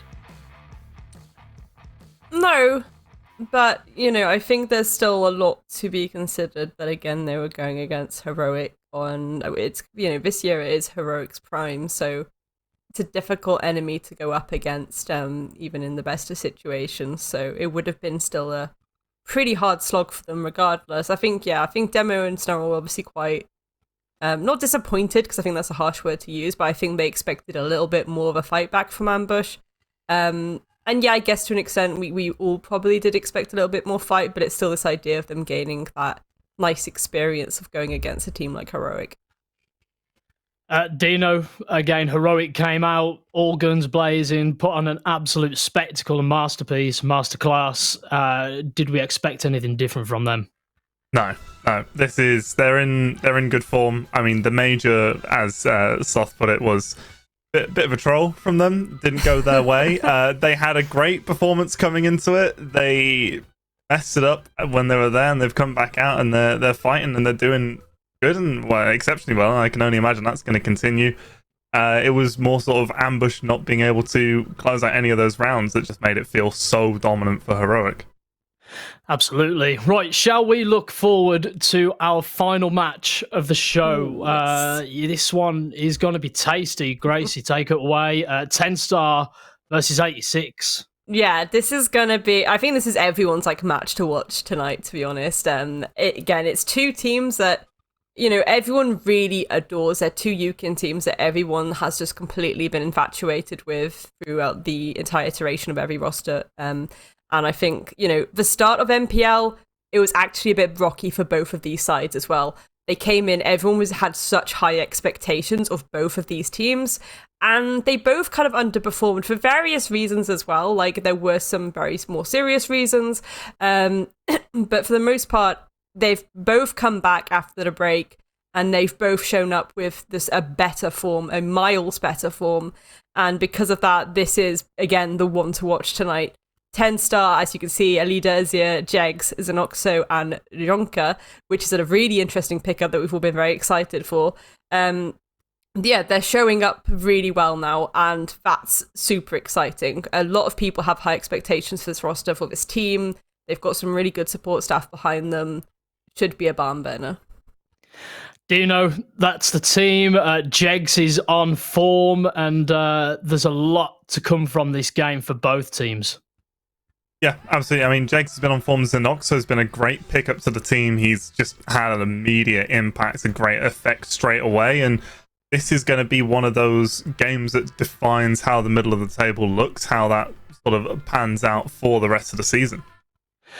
And 86 have looked good all throughout this season. They're breathing down the necks of Victus, who are currently in first place. So for both teams, there's something to gain. But is this the one for 86 to pursue that top position? Grace, what do you reckon on that? I think 86 winning today would prove that they're fully back at that tippy top form. And again, this isn't going to be a walk in the park for them. TENSTAR, as I say, you know, often TENSTAR and Victus are two rosters that we talk about the next ones up. So again, there's a lot of quality players in that. There's a lot of expectation. 86 will be wanting to kind of, you know, bat them down a little bit and be like, no, we are 86 and we're the ones who've already been up to that CL spot and we will keep that spot. Thank you very much. And again, what Dino was saying about that battle for the mid-table too, is both these teams really want to creep up and up and up those standings. So this will be the defining match, in my opinion, as to how really that's going to start to look. And again, the team lineup for 86 is out. Dino, any thoughts? I mean, they're just the great guys that we love. There's not really too much more that you can say about 86. They have been an exceptional roster for a long time. They've made a lot of changes, and most of the time they've been the right moves that have really sort of helped progress the team and get them to this point where they are now. And I mean, they all just need to be able to come together and put in a good shift as a group. Well, let's have a look how they picked up last time they went head-to-head in their previous encounter. Grace, it was 86 leading the way 7-5. Could we expect the same again this evening? Yeah, potentially. I mean, again, I do think this is going to be a close one, and certainly last time it was a close one. You know, TENSTAR have been showing up with a really good bank, so it was quite surprising to see them, you know, battle it out at the end like that. I think a few people expected it to kind of maybe be a match that would go to overtime, but ultimately Viperio kind of took it away from them at the end. And as you even look at Jegs' cost there, like, you know, putting in an absolute shift that match with a 91% cost. So Jegs doing absolute just somersaults around the map, trying to keep up with the pace for the side of TENSTAR. Yeah, it's going to be interesting to see where they end up, to be honest. I think that's going to be the main defining factor. Thus, after the break, we've only really seen Clubhouse from Viperio as well. And maybe they'll bring something out of the bag this week. Do you reckon, Dino? I think they're probably going to want to keep it as simple as possible. I wouldn't be too surprised if we see both of these teams going to Clubhouse again, not wanting to be too spicy with it, because both of these teams, they've got those playoff ambitions, and you don't want to be showing your entire repertoire, you know, this early on. There's still a lot of season left to play, and going for something that's a level playing field between the two teams is probably going to be the safer bet, so I wouldn't be too surprised if we see another Clubhouse or similar. Well, that's an easy seg. We're ready for our map veto, guys, and there it is, Dino. You can't see me, but I'm celebrating here. I was putting a lot into that and a lot of hope on that, and yeah, Oregon coming out. We got TENSTAR starting on the attack, so it's going to be slightly favored towards Viperio, but it's Oregon and anything can happen. I mean, you know, you said you wouldn't be surprised if we went back to a Clubhouse, like they weren't going to try and go too out of the park. So, of course, naturally, we end up at Oregon. I think Clubhouse has happened way too much. I think, well, it's actually interesting to see TENSTAR ban that out. But yeah, Oregon, it's again that kind of by the basics, very even Stevens map, similar to Clubhouse. So it's safe for both sides here, and it really is going to come down to strategy and control. Which is very exciting. Again, I think Viperio have shown just such clear-cut form after the break that it's just very exciting to see, and I'm really stoked to see what they'll do tonight in regards to that. But at the same time, you know, TENSTAR, they always have a trick or two up their sleeve, so anything can happen here, really. I mean, it's looking intense, and as you say, Grace, I mean, my match of the night was originally Ambush, but I think now with all the hype surrounding TENSTAR and 86, the way they're performing, this is match of the season, potentially, up until now, isn't it? Yeah, no, 100%. This is certainly the one that tonight I was just so excited to see. And again, it's the long-term impact of how this match will finish and how that's going to affect the standings. That's the main thing that I think everyone's more excited to see. Again, I really do feel for Viperio, because I think there were a lot of external factors as to why they maybe weren't having the best time of it at the first, you know, part of this season.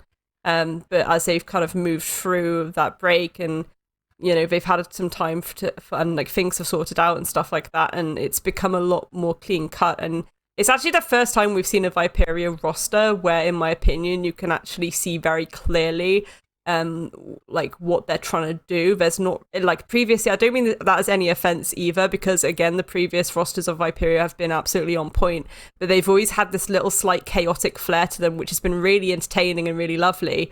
But this time it is just so much smoother and clean cut, and it's actually really lovely to see. Dino, any last comments before we head into game? Just to say what Grace would say. It's going to be a barn burner. Simple as. Simple as. It absolutely is going to be a barn burner. So let's join our casters for the final game of today. It's going to be TENSTAR versus Viperio 86. Let's join my men in black. Guys, take it away. Thank you so much. I forgot my sunglasses to do that little bet, but alas, you can't win them all. But Demo, a game that I'm sure that you have been really looking forward to, just as I have myself. Oregon for TENSTAR versus Viperio 86. Now, as a UK native, how's that narrative setting up for you? I mean, also, I think we need to start pushing away from this whole I'm UK person. Yeah, it's NPL now. Come on, Thomas. I think now we're past the point where we should all know every single team. It's not that merger week anymore. All right. We should be well familiar with everyone. It's not just me need to know this. It's you as well, Thomas. That's not what I'm saying. I'm saying, how are you, as a UK person, excited about these two former...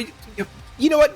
Fine. As a UK person, have you seen the petrol prices? I'm not happy at the moment as a UK native. Well, I mean, we produce oil in Norway, and they're just as expensive over here, so you can imagine our frustration. Yeah, I know. Oregon, another country or state where the petrol prices are probably just as expensive. If not just as expensive, they'll probably be noted as well. There are other political issues available as well, but we'll steer clear from them as we're heading into operator bans. Are we going to see a Finca ban here, do you think, from the big brain coaches? Nope, I doubt it. Because both of these teams have Finca crutches. Because you're not going to take Jags away from that operator. You're not going to take Jags away from Finca. And there's no way that you're not going to be seeing, Astro or Vito on that operator. So there's no way we're going to see a Finca ban. It's almost like I asked you to ask for a narrative here, like as if you knew the players better than me. Funny how that works. Never mind. This is sorry, I thought it was casting with Devil Knight Race. It's gonna be a really good game. These are two teams that you certainly can see being in Challenger League next season. I think that's absolutely. a big potential. So it's good to see these teams get a run out amongst each other.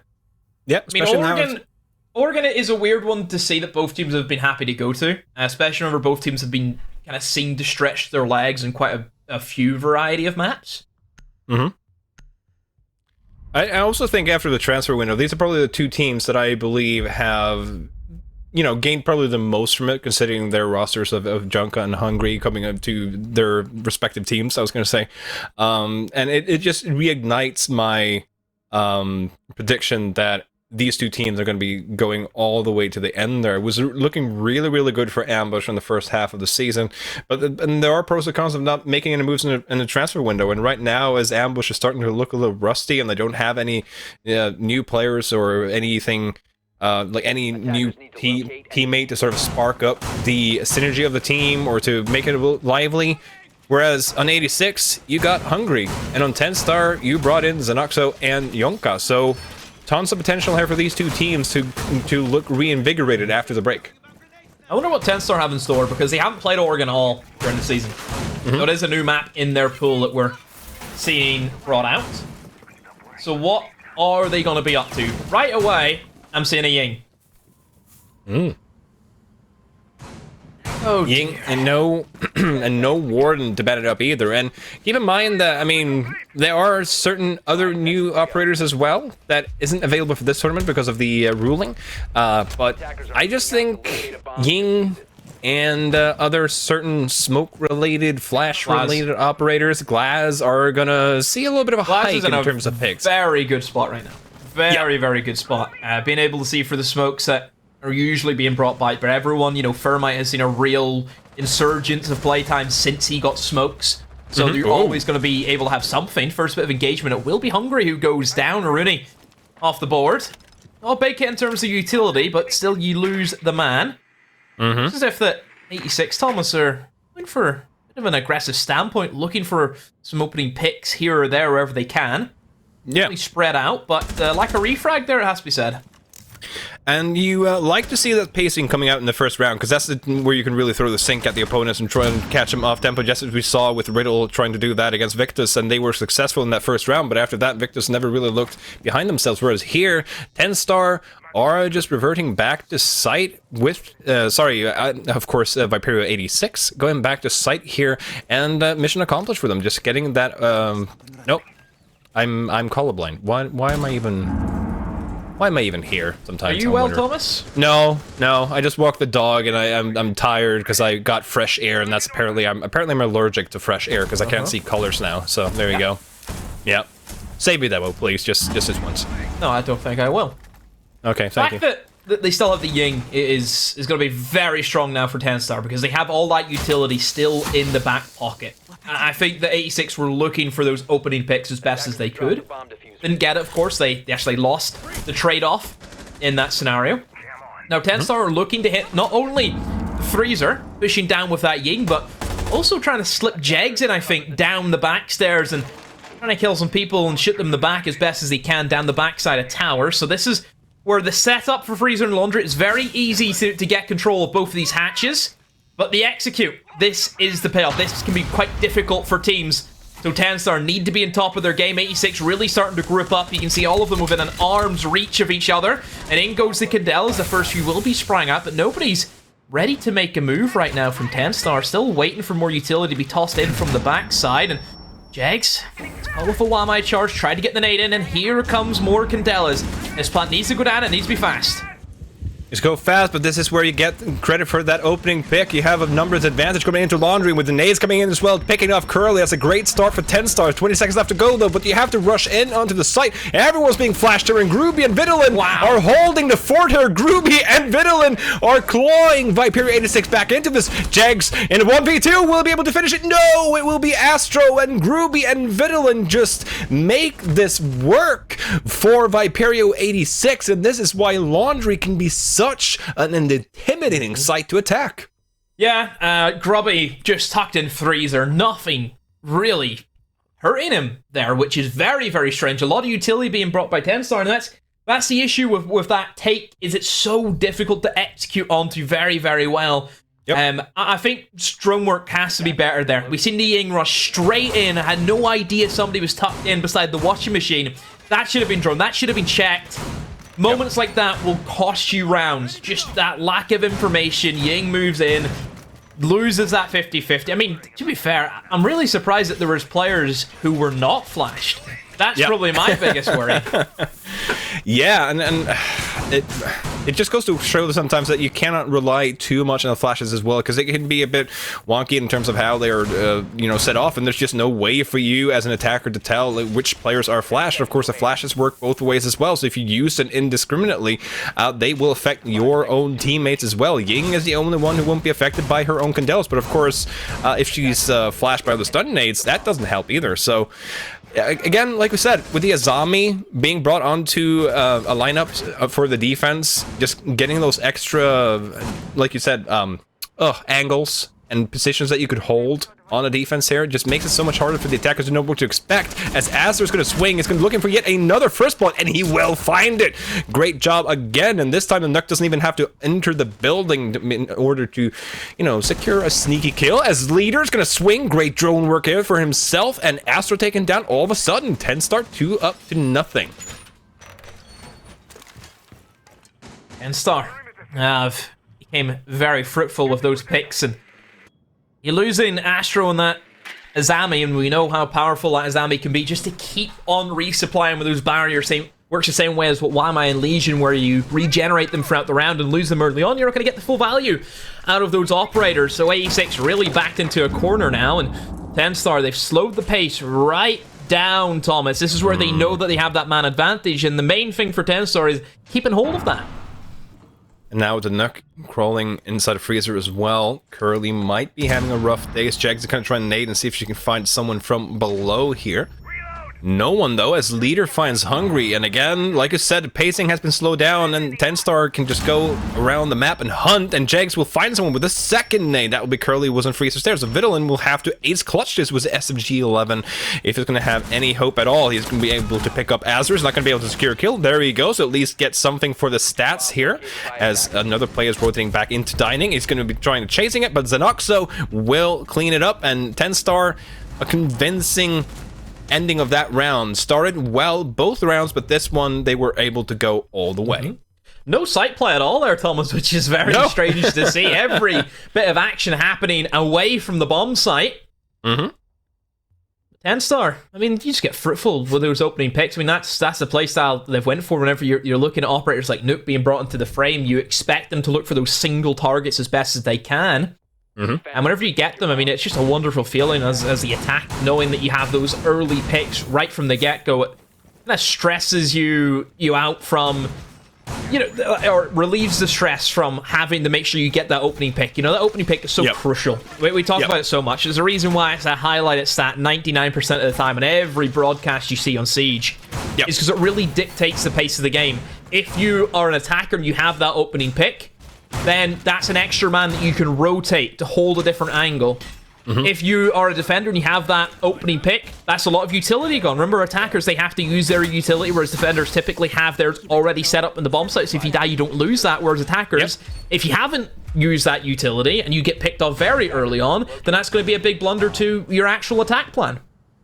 It is, and then of course in terms of gunplay as well, just getting the refrags, just knowing that you can, on the attack for instance, just have two players who can play close to one another. You might lose the first one going into the room, but the second one can swing in after, because the defender rarely has enough ammunition left, or HP, to starve off two attackers at the same time, and the same goes for defenders if you need to pile up on a site. But let's see if TENSTAR will be successful yet again in getting that opening pick. They've been able to successful twice, Azur actually, on both of those, and only one round to account for it though, but that is on arguably a very, very tough site. So it's going to be back to dorms here. A little bit more of a map control here thus far from TENSTAR, and Curly is all the way inside of security, and if he is droned out, as I'm sure he will in just a few seconds, well, as I say that, Azur will, oh there we go, through the drone hole. Azur sees there's no one inside the kitchen. Hopefully they're going to drone out security a bit better than that, just to ensure that no one's sitting inside of that corner, because that could be huge if Curly is not drawn up. With a mute jammer, should have a suspicion that someone's in there, but that is, of course, the annoying thing about the mute jammers. You can't really ever be sure exactly where they are. Oh, Villain. Ooh, he is lucky. You can see just those nades from below. We've talked about this before, Thomas. The nades, so potent in a map like Oregon, especially whenever you're dealing with that upstairs. There's nowhere that's really safe to sit, apart from maybe attic. That would be the safest position for you to try and tuck yourself in towards, but other than that, yeah, it is, it's free range for the nades to be rattled in. I mean, TENSTAR, they have control of white stairs, and Jags is maybe just looking for somebody to fall back out with trophy, but 86 are standing firm. They're not looking to move. They've got no pressure being applied to them. Sees Xenoxo. Both his nades are gone, and that shield is still up. It's a big worry, Thomas, to see utility not being dealt with. Not being dealt with here, and I'm going to start opening up a little bit below, but Curly is still has control of that security. Keep that in mind. So if the plant comes in, and Viddle is going to take a lot of damage as he swings out to get that smoke canister out there.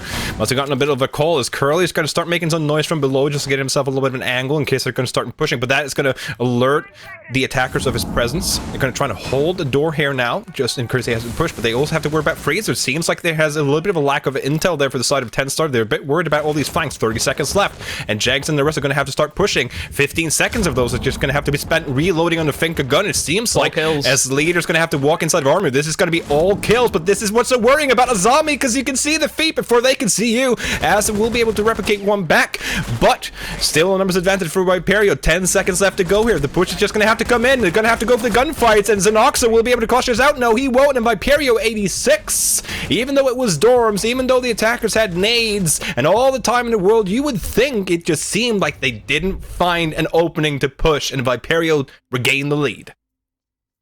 Yeah, TENSTAR, I think, just spreading themselves very thin. If you think about the utility that they were using, we've seen the majority of that hold from 86 coming in the form of that trophy hold. The shields, the ADSs, WAMIs, concrete barriers, all a form of soak. All being able to soak up the explosives that come from the attackers. I think TENSTAR have to decide, are they committing to a kids attack where you try and go into kitchen, take control of kitchen, nade below, play double window, play attic, whatever you need to do, or do you go all in on clearing out the player inside a trophy? Because you cannot try and do both. We had the Finka on one side trying to play the nades from below, didn't work, utility wasted.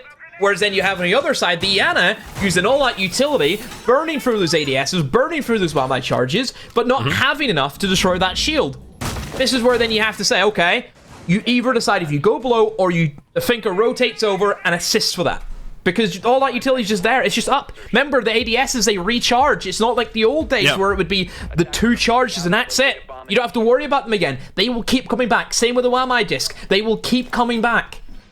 Remember the good old days when it had 3 charges? Of course I do. So there's all I don't remember, Thomas. I thought I was the only one old enough to remember. There we go. As a little bit of tags being taken onto Azure for this time.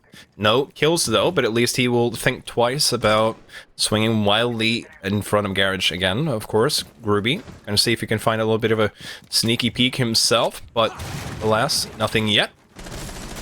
Up on the balcony here, a little bit more spread out here on the side of Viperio 86 as well, because keep in mind, this is a basement defense, but we're playing with a lot of roam game here, trying to just make TENSTAR waste a lot of time clearing out these roamers so they don't collapse on them. But of course, with Oregon, once you know where the roamers are, you have only a limited amount of places where they can rotate. And you see all these defenders here now around rear stage and tower stairs, and Leader's gonna lose that gunfight to Groovy. That's a massive pickup, and Groovy again!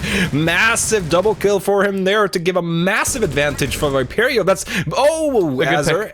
That's a good pick. That's a great angle to hold. But now they should be aware that someone is an attic holding the hatch, and they should be very, very careful trying to cross that again. And Azure at some point will have to rotate away. They need another kill. I think Azure's done well to at least stop the bleeding, but still a massive amount of blood loss being done by Grubby, especially, and he's still alive, still in that same position. So you're losing Sophia, you're losing Finka. A lot of utility, and just the timing. You know, he's held that angle for so long, and the moment he gets off it, then they rotate away. Unfortunate. It's my ranked games. It is very, very unfortunate. So 86 certainly in the driving position. Robbie's still in the room game. Like, he's still out and about. He can still make an impact, even though he doesn't have any impact grades, but certainly can maybe look for a flank in towards green. And it just depends if they know he's there. That's what it all comes down to. Does TENSTAR have that information? There's if they rotate, they have no idea, and Grubby should probably pick up one. I think maybe a double kill could be on for him. He finds another and a quad for Grubby. That fadeaway shot, and TENSTAR thoroughly in the mud. Grubby just allowed to roam around, no information from TENSTAR. A very disappointing round. Yeah, just one player. One player is doing that to TENSTAR. One WAMI.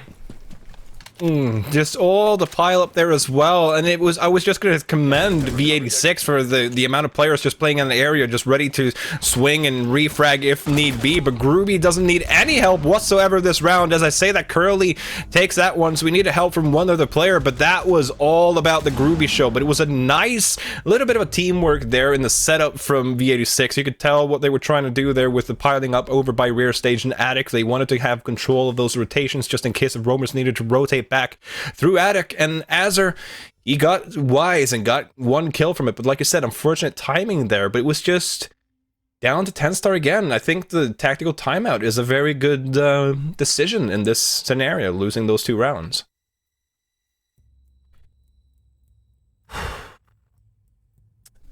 '86 just being allowed to have that flexibility. You would have thought after the way that the 86 have been conducting themselves in Oregon, where I think Oregon, it's a map that you shouldn't be surprised by anything, but you certainly can play, 2 ways. You can play that anchor playstyle, or you can go for a very heavy roam game. And 86, they've obviously opted for that heavy roam game, and I just think TENSTAR, it looks as if they're surprised that defenders are swinging them in these open positions. Yeah. We see that 86 don't really have an intention of sitting in the bomb site for very long. They're a team that like to get out and about. They have the gun skill to back that up.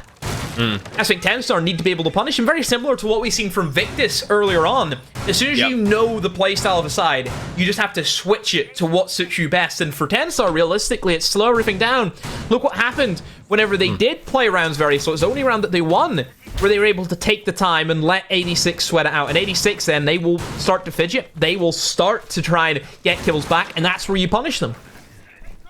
If I ever were to write like the 10 commandments or whatever for tier 3, and me and Des kept bringing this up time and time again when it came to what really separated decent teams in tier 3 from the good teams who really had a shot at Challenger League, it is adaptation, being able to adapt on the fly. Sure, it's easy enough to sit down, make a game plan, and say, hey, okay, look guys, this is what we're gonna do. Look at this fancy little piece of paper or PowerPoint or Google Docs, whatever you guys use these days, and set up a strategy. But like you said, the opponents are there to ruin your day, and you sometimes just have to change the things that doesn't work. You have to adapt to, I mean, not adapt to as in letting the opponents decide how you play, but at least you're going to have to get wiser as to what they're trying to do so that you know how to have a backup plan and alter that play and go, look, guys, if they're all over the place swarming, is there any place that we can attack? Because if all these resources are being committed this place or this area of the map, somewhere else is lacking. But it's tough. It's one of the toughest parts. Nobody's died yet, Thomas, in this round, which is oh, you said that. Strange. Almost hungry. A bit strange. And there we go. And there it is. There we go. Azur's down. Now goes to Sledge. Nades gone, not being used. Wasted utility. Actually, I think I just seen a nade go off. Did he cook a nade as he got shot? He might have. Yes, I do think he did. That's why, I mean, to be fair, that's unfortunate timing then if that's the case. Astro just been able to peek at the right moment, at the right time, but Astro can only shoot what is in front of him, no matter what the gunfight. He'll take it. So now TENSTAR, they are looking to try and enter in towards dining and maybe open up that single wall into kitchen. But if they want to try and go for a kitchen plant, Thomas, then they need to be able to take control of upstairs. There is a couple of players still lurking around. Primarily, you're looking at that Jaeger player up, Vito, inside of Attic, and just backs away for the meantime. Jags, I think, has the all clear, now starts to move in, but is he ready for Vito, who has certainly taken a more lax approach of holding on, and he's just going to slip away. So 86, wanting to keep control of that man advantage, but that does mean they forfeited the hatch control, which is what TENSTAR wanted.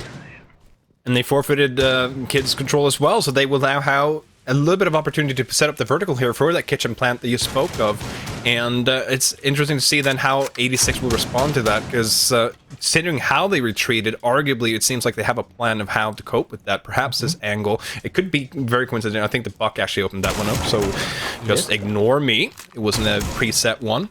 But look at the time, 30 seconds, and Jags, I don't know if he wasn't expecting someone to still be in attic with Vittlen. Sure, they might have gotten kids control, but they don't have attic control. 20 seconds left, and they have a massive number disadvantage here, and that might be why Viperio has backed up as well, because they just know that they can swing it.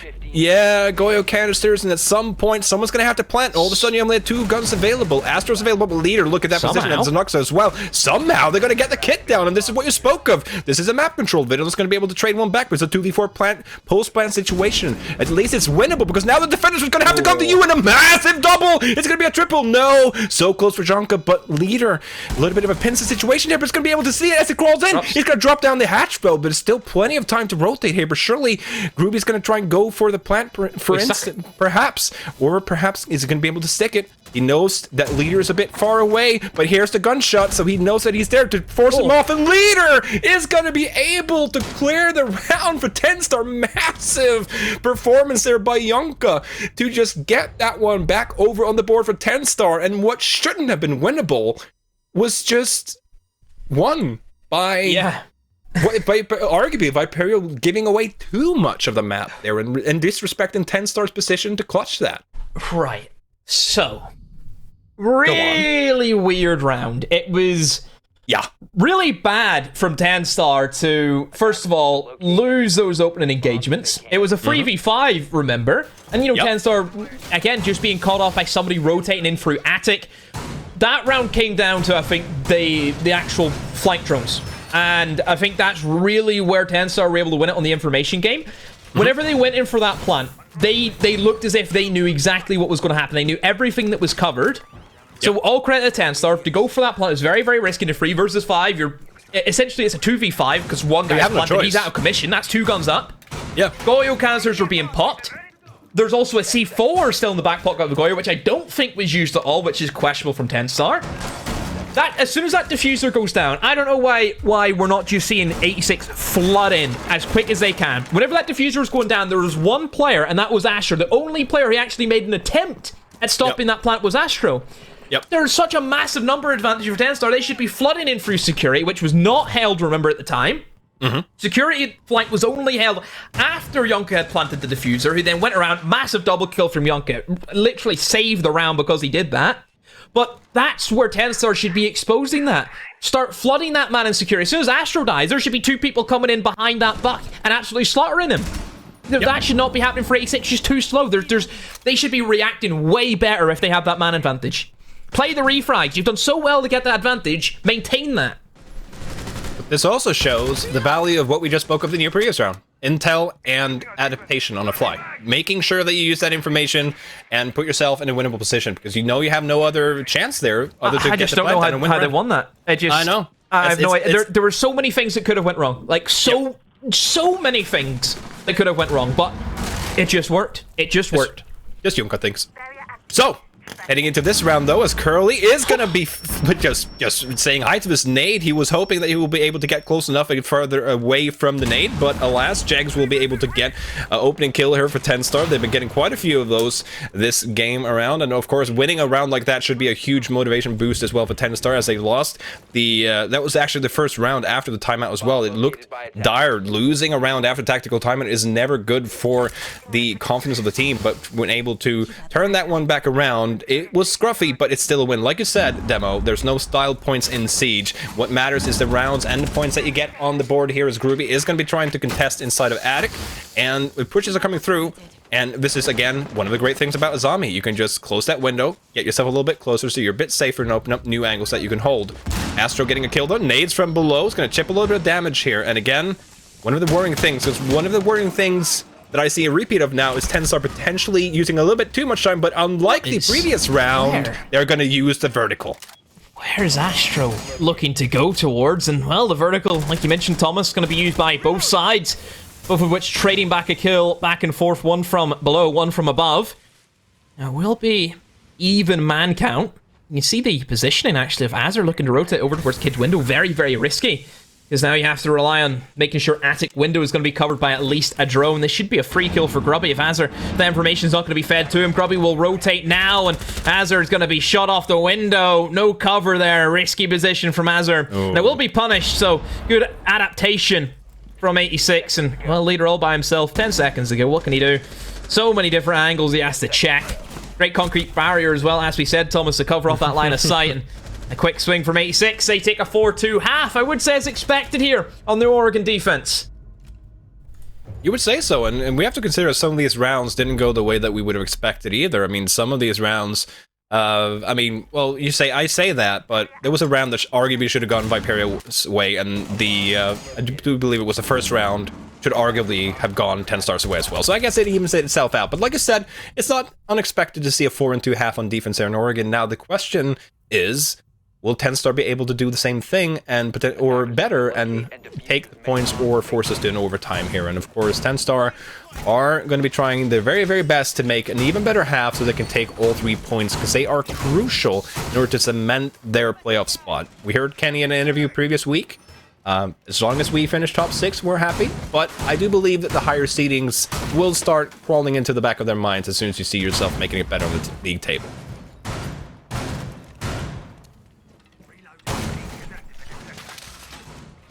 So, certainly a game that is shaping up to be a good one.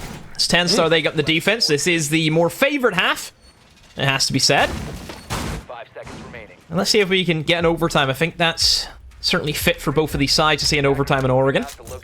So this will be a basement defense, Thomas, but we're seeing a very heavy extension all the way upstairs. You see both of those walls inside of Kids are going to be reinforced, blocking off anyone wanting to open it up from the double window. This is certainly one that we don't see all too often. The idea is you try and hold heavy in towards meeting and also in towards kitchen. Generally, then attackers, they'll try and go above, open up the hatch, try and almost play it as if it is kind of like a kitchen attack, and try and eliminate these players inside a kitchen, but then you add an extra layer onto that, and you actually have protection for those guys in kitchen. Precisely that. See the intel game coming through here a little bit, and of course, apologies, as these players are spread out. You see all the utility that's on the side of V86 as well. Now, a lot of this utility is aimed towards an execute on site, and you run the risk of losing some of that crucial utility trying to get yourself down and execute when you have to chase these roamers. Of course, sometimes the attackers can also be too conservative with their utility and not use, let's say, one Candela. Like here, for instance, I think this is a good decision just to make use of that one Candela, just to try and apply a little pressure to Azure, who's just going to rotate down, but Zenoxo is going to be able to force and just hold him off, save him off here. That's Astro. That's the Finka taken off the board, so no crutch for Astro, as Groovy is also going to find Junka, though. So numbers evened out here. Big old LMG fire through as best as they can with that Capitao, but just look at the time that TENSTAR's been able to waste on this setup. They could easily just fall back to site now and try and play into much more anchored position. Zenoxo into peculiar position, top of tier 3, not looking to rotate back downstairs the rest of the side, trying to rest on his laurels, but and there is definitely a big possibility that, like, nobody even goes near Big Tower at this stage, and Zenoxo just up there for no real reason, and it does leave his team then a man down on the actual bomb site. If it does work out for him, then it could be a massive flanking opportunity. And, well, unlucky to see that 86 not wanting to take a trip in towards Big Tower. Zenoxo's not going to be happy with that one. Instead, 86 maybe rotating towards the laundry freezer, and certainly Zenoxo needs to get back to site. Needs to get back to site because, I mean, post-plant situation for the defender is going to have to retake the site without any of the attackers' utilities. It's going to be very, very difficult. So try and get himself back to site. But move on. There we go. He seems like he understands now that, okay, I'm going to have to do a flank. He's going to have to rotate all the way over to the laundry stairs, most likely. That's going to take a lot of time, but the timing is all up here. Now, Groovy is going to be able to try and go for the plant here, but it's going to be Curly that has the site. But look at that. Curly's going to get a team kill, actually, with a Capitao bolts. And there he goes. Zenoxo with a flank. They're coming down laundry stairs. This is what we spoke of earlier, but no, they're ready for him. And like you said, it might have been an extra gun because even with the team kill, V86 were able to just force hard through laundry and take that one. And I'm sure that you have some stern words or considerations to go through here, Demo. Yeah, I've been in that situation before, and I've been chewed out, so I'm not going to treat him any differently. If you're going for that risk, if it doesn't work, prepare to feel the wrath, because Zenoxo has lost his team the round there. There's actually two things wrong with that. First of all, just being in Big Tower, if they're not looking to push in towards Big Tower, which of course he was betting on, fair enough, you take that risk, but it's backfired on him. And second, there must be some information saying that they're all going laundry freezer. He could have very easily have stopped Grubby. Grubby was inside a meeting. The hatch in attic was open. A free kill for Zenoxo on all accord. And Grubby did single-handedly win his team that round by being able to drop in behind enemy lines and find those kills. Yeah, Grubby did massive work just to hit them on behind. TENSTAR were not ready, a lack of information, whatever it was. And yeah, I just think Zenoxo, he needs to... he can't be taking risks like that. If you're 4-2 down, you need to make sure you can get every win you can. 10 seconds remaining. For a Capitao stand such as myself, especially now with the LMGs being ridiculously strong and with the smokes and the extra fire bolts coming through here from Capitao being so massive, it's a shame to see him being utilized and then just getting a team kill. Like, I mean, no, it's still... Capitao has always been a strong operator, but he's just... Oh, don't get me wrong. Yeah, that's what I'm saying. Like, he's one of those ridiculously strong operators that isn't picked, and it's mostly down because, like, who do you swap him out with? Like, he's like... I don't know. It's like, on paper, he is arguably, at least in my opinion, it's just whenever you need nades. It's just nades are so much more important at the moment than what fire bolts are. So that's like the main issue with Capitao. Yeah. And also, he doesn't have any like throwables, like flashbangs or anything like that. So it's quite tricky for him. Also, one thing I will say about TENSTAR, no, he used to have grenades. Did he have? I think he had flashbangs. I think did he have flashbangs or did he have breaching and claymore? Because obviously he got the hard breach gadget, didn't he? True. Whatever it was, but anyway, he doesn't have it now. That's the point. Look at TENSTAR. Not a single player positive. Not a single player above 5 kills. It's one thing you have to comment on. It's a team effort, though. Well, a team effort that you want. No, but I mean, There's no player. I mean, Jegs, we highlighted him before the match, before the broadcast, as we often do, because he's usually up there on the top 5 KD, and he's not having the kind of performance that we've grown accustomed to from him. And let's see if he's up for a little bit of sneaky business inside of a garage and see if he can find someone. But it's just right now, it just seems like there's just nothing for him to really punish. And flank drones are out here. Good job for V86. Hopefully someone are holding them as well, of course, to make sure that no one is going to try and do any risky business, as V86 right now are just currently, it seems, doing a lot of intel gathering and trying to set up here with the utility usage here, and rightly so. Vidalin trying to drone out a little bit. Look at Attic! Completely free because of all these roams going around, and as soon as Viperio 86 can identify this, surely there will be a hard Attic push coming through here. Yeah, this is one thing that nobody from TENSTAR was interested in their attacks on towards kids, was these Attic pushes, and Grubby just on a tear. 14 kills and 3 deaths for himself. Vito on the window repel, knowing that there's player in Attic, doesn't have to worry about anything. That nade, I'm surprised Zenoxo has shrugged that off. Trying to hold that long angle, will get a down. Fink is also gone, so he will remain down for the foreseeable future unless somebody wants to rotate and try and pick him up. So TENSTAR have been able to stop the bleeding. Vidalin. At the moment, Zenoxo hearing that revive go down, maybe looking for the swing, but it will be a bit of a risky one if he goes for it. Zenoxo hold on to the angle. Will he win it? Yes, he will. Down goes Maverick. Zenoxo looking to make up for what he did in the last round and really trying to put the pressure in 86, but Grubby keeps the terror going. We see a swing come in from Azur. Tried to catch Curly by surprise, but he's ready for him, and a double from Jegs with a DMR. Deep inside the bomb site. Thomas, my goodness, what a roller coaster of a round. What a roller coaster of a round, and I called him. I went on his phone and dialed the number, and Jegs replied and said, "Who called Murro?" And he just got a double kill there. Crucial double kill all the way deep from inside sight, and what looked like a massive tactical blunder for TENSTAR, completely sleeping on a job, and it was all established by individual performances by Zenoxo and Jegs respectively. Look at this, just the reaction shots from the first one here, and man, what a time to step up for Jegs. And this is what I mean, though. This is exactly when we see this kind of 1v2 there. Yes, arguably the time was running out and Jegs was in a favorable position with the DMR, blah, blah, blah, blah, blah, all that stuff. You still had to win the gunfight. You still had to step up when it mattered the most, and not having had the best of games, it sometimes can be very difficult. But pulling off a 1v2 like that can just be the momentum swing that Jegs needed. Well, it's not going to be a complete rollover. TENSTAR, a bite back in their game. Now they go to the basement. What will they change? What will they maybe do the same? Look as if that same extension is going to happen, but actually it's a bit different now, Thomas, as we're seeing security entirely reinforced every single wall. So it looked as if TENSTAR, they're playing almost as a bit of a suicide position inside security. I'm sure the hatch is open, of course, but still, there is no escape apart from that hatch.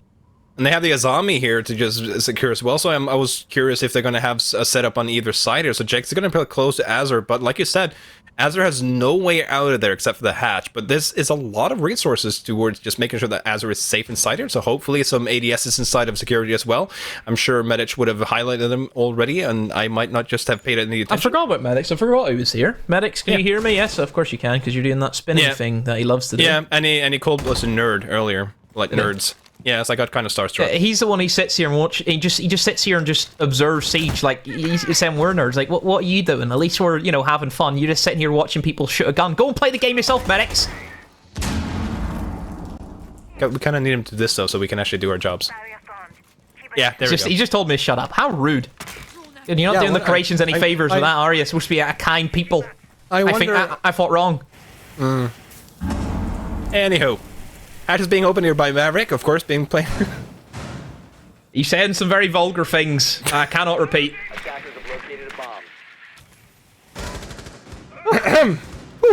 Right. That Just like the blowtorch, that kind of raised the temperature just a little bit here in the chat, or in the Discord call, I'm not gonna lie. But hatch has not been opened yet. Now we go. Let's see if we're gonna get some nades through here, but with the Aruna gets being opened, it prevents at least Pillar from being addicted here, but nothing, no utility or anything down here, the B chassis to be blown away as the Capitao is setting up for potentially a firebolt. Nope. This might gonna be a smoke bolt even here, just trying to smoke things off, which is gonna have to come through here soon. All people still alive here, Demo. No cast occurs as of yet, so are we actually gonna see a 10-man execute, I was gonna say, coming through here on the final 1 minute?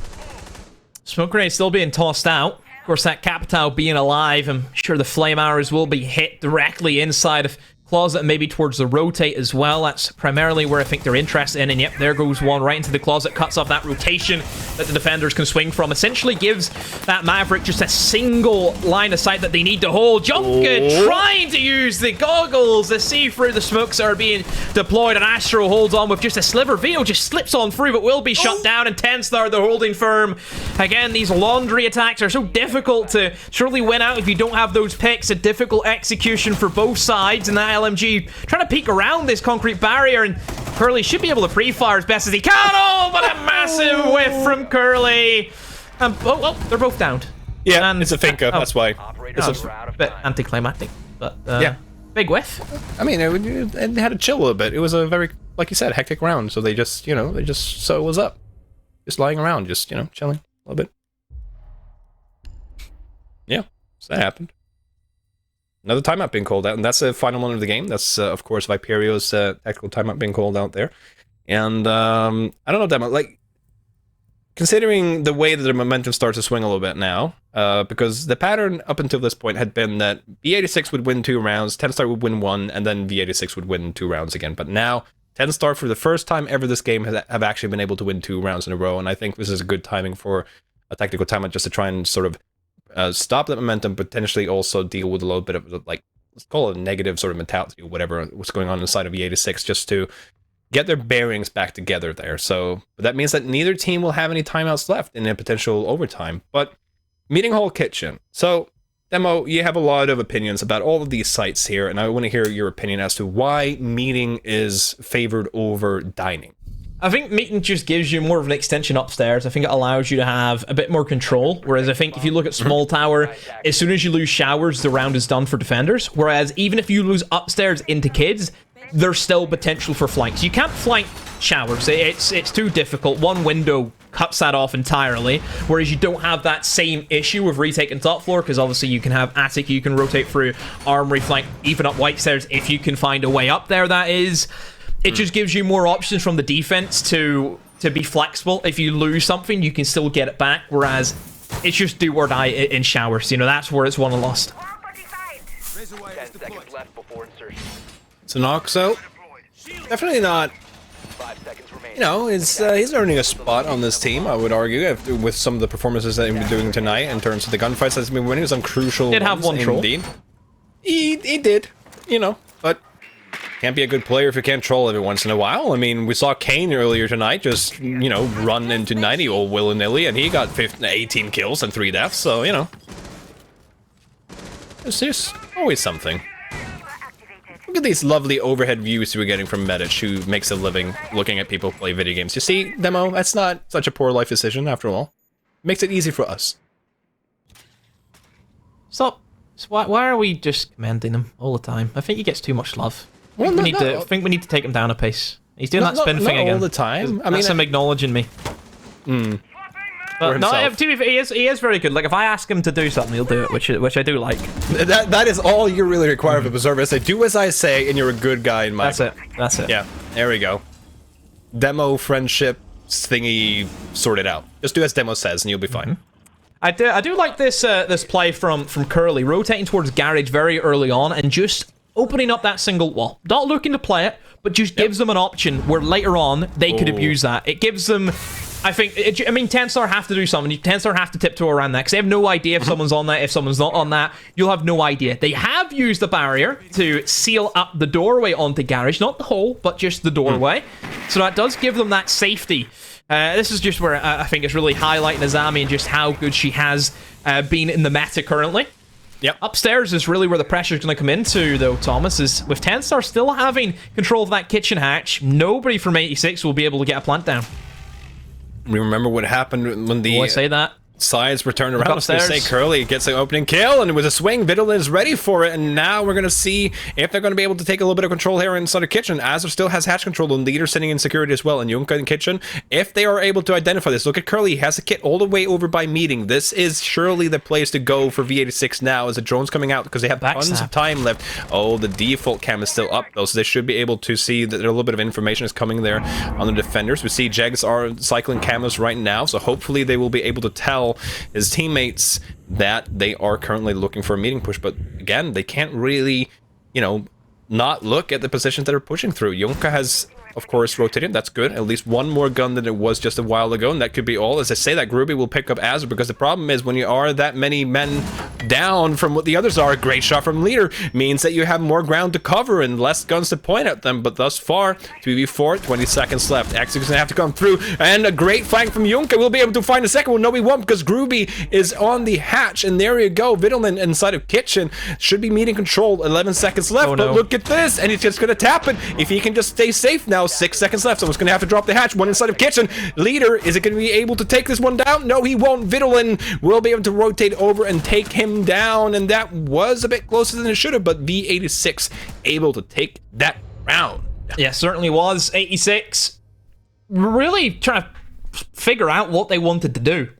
They got to, what, 30 seconds, and you know, they had kitchen open. We've seen them open that garage wall. Then they start rotating towards Big Tower. They were just everywhere. They had no idea what kind of take they wanted to go for, but in the end, they just managed to win their 1v1 picks. And then they have enough men so they can just say, okay, just see what happens. We'll get the refrags. And they basically played off refrags. That was the main thing. Yep. It was an almost disastrous. Whenever I seen that diffuser go down and then the guy gets shot with no cover, I'm thinking, oh, here we go. But thankfully, they've been able to see it out. So 86 really pushing ahead. Grubby, 17 kills to 5 deaths. I said earlier, is anyone going to be able to top Kane's performance in the game that we've seen? Whatever he was going toe-to-toe against MNM. Equally, Grubby right now making a big case and maybe take over the kill total. I mean, he's got at least another round to try and beat 18. Let's see if he can do it. I think the argument that I would make on behalf of Kane is that it was a matchup where Coalesce are expected to be like the definite underdogs, and they had a good win against a team that was expected to lose against, whereas this is more of a closely matched matchup. But yeah, Ruby, I mean, this game is not over yet, so he could still get over 20, and then if you get over 20, it's hard to argue that he at least shouldn't be one of the two. So we'll leave that one to the smarter brains to figure that one out. But as you said, Ruby has had a massive performance tonight, and let's see if he's able to do more. Because keep in mind, as we've been chatting away, Viperio 86 are at map point, 1 round away from those sweet 3 points. TENSTAR's gonna have to have 2 in a row just to make sure that they get overtime and get that 1 point. So TENSTAR just are hoping to try and get that climb up on the leaderboard, and are gonna have to take points against teams such as Viperio 86 if they want to do just that. A little slow pace here, though. Might be a little bit of a intel game that we spoke of earlier. As I say, that Leader's going to take a ton of damage, and that is a spray from Viddle, and it does seem like, yes, from Garage over towards, because that drone is awfully close. Should have known that someone is inside of Classroom. Don't know if they get the kill, though, but there we go. Seems like Viddleman has been able to secure it. So is he going to be able to peek there in meeting and split? He does, but he thinks twice because Viddleman is shooting awfully close to his head.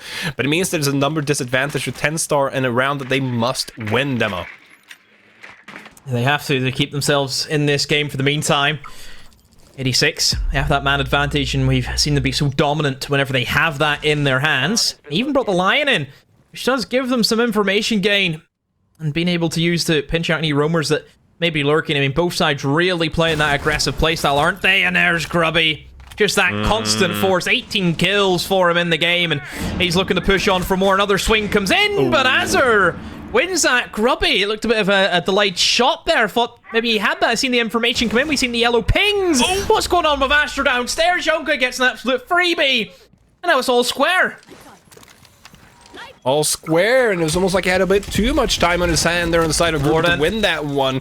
And Warden's going to be great against EC and Coalesce if he's going to be able to play his position. Junka is just going to continue his form. He was a bit quiet for a long time after this great performance, but right now he's coming through with another crucial kills. If he gets his flank as well, surely the third one, and there you go. That should be round for TENSTAR, and there you go. Zenoxo and Junka stepping up again here for TENSTAR, but Junka, he established a round for TENSTAR earlier, and he does it just again, and we're now 1 round away from either map point and 3 points for V86 or overtime.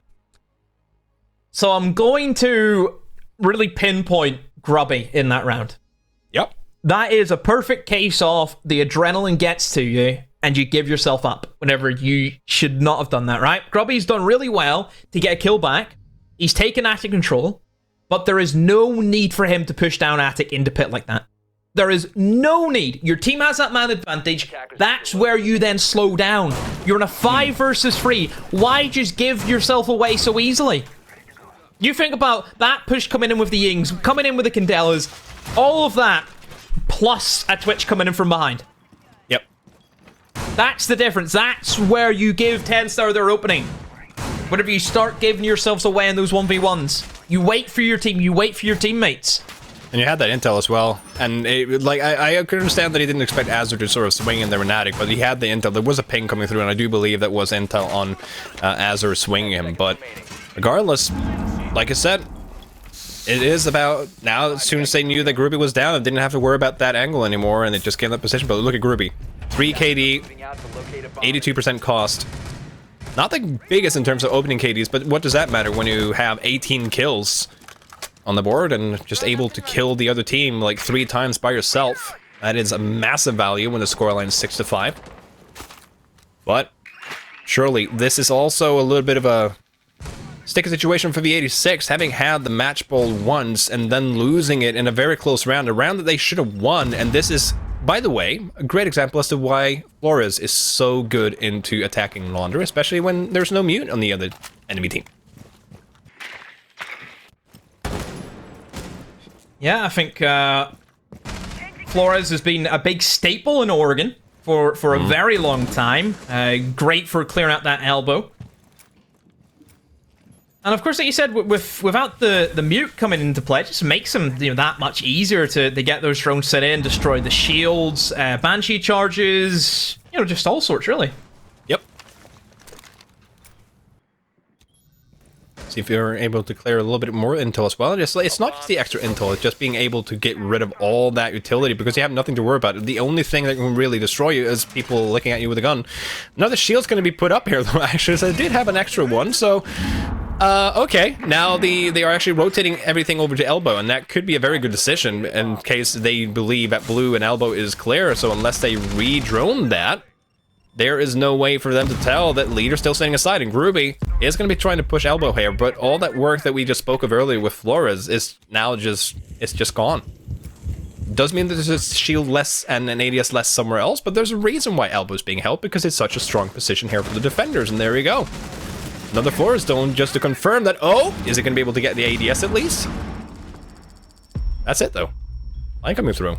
Demo, 1 minute left. Minute to go, indeed, and this is where things can be very hairy right now for 86, because if you're going for these blue takes, you really need to try and pressure in those picks grenades down towards Pillar, but they haven't done that. They haven't checked Jegs, and he's opened up onto that kill on the backstairs, and that's where Diffuser is, Thomas. That's an important thing. A great refrag, great crossfire established by the TENSTAR's members, and looks like we're headed to overtime. A 2 versus 4, Diffuser cold on the ground, Smoke's blocking off Blue. They need a miracle from Grubby. It's almost like there was a reason why they put the Flores there to clear out Elbow. It's almost like Elbow is a very crucial place to clear out if you want to do these pushes, and it just took them a little bit too long to really make much of that advantage. It's like, sure, you want to clear them out, but it gave the defenders plenty of time to rotate over, get the utility down, and now Hungry and Groovy are going to do it all with guns with 10 seconds left. Going to have to find 2 apiece, but they're not able to find 1. Azur's going to go down, but it's going to take down Hungry. Groovy's going to have to kill 3 people in a matter of 2 seconds. And that is, of course, not going to happen. So, Demo, overtime it is, and we wouldn't want it any other way with these 2 teams. Yeah, no surprise to see an overtime. TENSTAR were not in good shape for a large majority of this game. And they've pulled it back 6-6. My goodness. I mean, I don't even know where to begin. The fact that TENSTAR get the attack probably puts them at the disadvantage now. Just because it's been defender-sided, of course. But anything can change. You know, this is where TENSTAR can maybe look at what they've done wrong on the attacks and really put that to good use. But I have no idea where this is going to go. Really difficult to call. The only team that's won an attack on Laundry, per my notes, is the 86.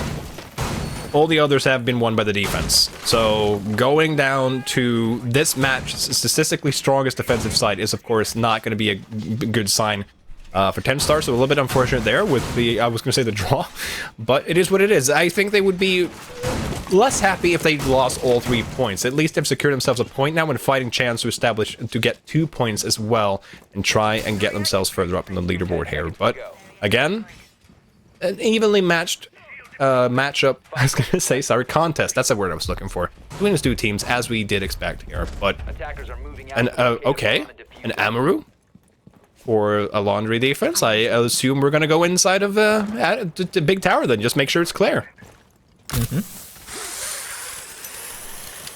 Here we go. Early access to big tower is never a bad thing whenever you can get that. Hungry is not playing up to the standards that I think we set for him. 3 and 10 in the game. No impact. I mean, I haven't really looked at Hungry and thought, oh yeah. I don't think I've said Hungry's got a kill, have I? I don't even think I've seen an impact from him. Wow, it's that is unfortunate. That's now I guess we know why they picked the Amaru. It's just, okay, we have intel on this player playing up there, and let's see if we can just race him up. And all of a sudden, you have a numbers advantage coming into Laundry. All that being said, they did have that in round number 1, and they still lost that one as well. And great thing about Amaru, she's really, really quick, but that's about it. She has 3 stun nades, so she could at least burn some utility for the others who's gonna yeet some nades and Candelas in. So still a good gun as well. I mean, the last time they attempted this attack, Thomas, where they're going for this Laundry Freezer, and even with that man advantage, we still seen it was very difficult for TENSTAR to get that execute down. I mean, the Laundry Freezer takes just have not worked for either side. I mean, Basement has just been a real fortress for the majority of the defenders at the moment. So yeah, certainly being able to see them go for that attempt would be interesting to see if they change anything. And Sound by Laundry Freezer maybe looking to hit the back instead. We see some players rotating towards blue now. They have that E-box hatch open, but the main pressure has to come in from that back stairs. They have to gain control of Shaiko. They have to gain control of Pillar if they want anything to work. If they want anything to work. So it's going to be roughly 1 minute left, but all the defenders, of course, are going to be on the site here. So just going to try and burn as much as they can here. Smoke can's just going to come through here as the nades are going to take out the shield and the ADS, but that was both of Sledge's nades, if I saw it correctly. Yes, and as Groovy is going to, well, Jag's actually going to push Groovy and win that one, and another Vidalin's going to fall down. Surely this should be a 10-star round as the execute comes in. Curly finds one, Astro finds one as well. All of a sudden they stop the plant here, and if Curly had won that one, it could have been huge, but of course Azur is going to clear up Astro as well, and I said it had only been V86 winning a laundry round, and I cursed them. Now, all of a sudden, the tables have turned. TENSTAR are on map point. Well, TENSTAR for the first time, I think. I'm pretty sure it's for the first time they're in the lead. Yeah. Pretty sure. One more round, and I mean, they broke the attack. They broke that base in which they've struggled with so much. Great opening pick, and look at the ping. I mean, opening picks have been good from both sides. You know, both teams have been able to get opening kills back and forth. But I would say that the attacks, especially, there has been quite a few times where even if they get that opening pick, they still lose the round. There's been a few scenarios like that. 100%. And both teams really struggling to close rounds out, it seems to be. It seems to be, and it's been sort of a narrative where we've had good individual performances. Like the downside of having someone like Ruby really popping off is just like, okay, but what happens when he's dead? Like, what do you bring instead? Like, what can you rely on? It just like I said, like it seems like any other player on both teams are able to win any potential 1v2 or take a gunfight, and knowing they can gun out. I mean, what happens when you lose the one definite best player on the team? You're going to start struggling a little bit. And look at Hungry. He's now going to go over on the Monty. And I'm not going to make a comment on that being him not having kills. I think it's a good adaptation because you can get so much intel and you can just hold off so much with this Monty. Imagine a freezer push with the Monty is great because it just forces defenders to keep an eye on you and you can't ever just let your eye off you. Their eyes off you.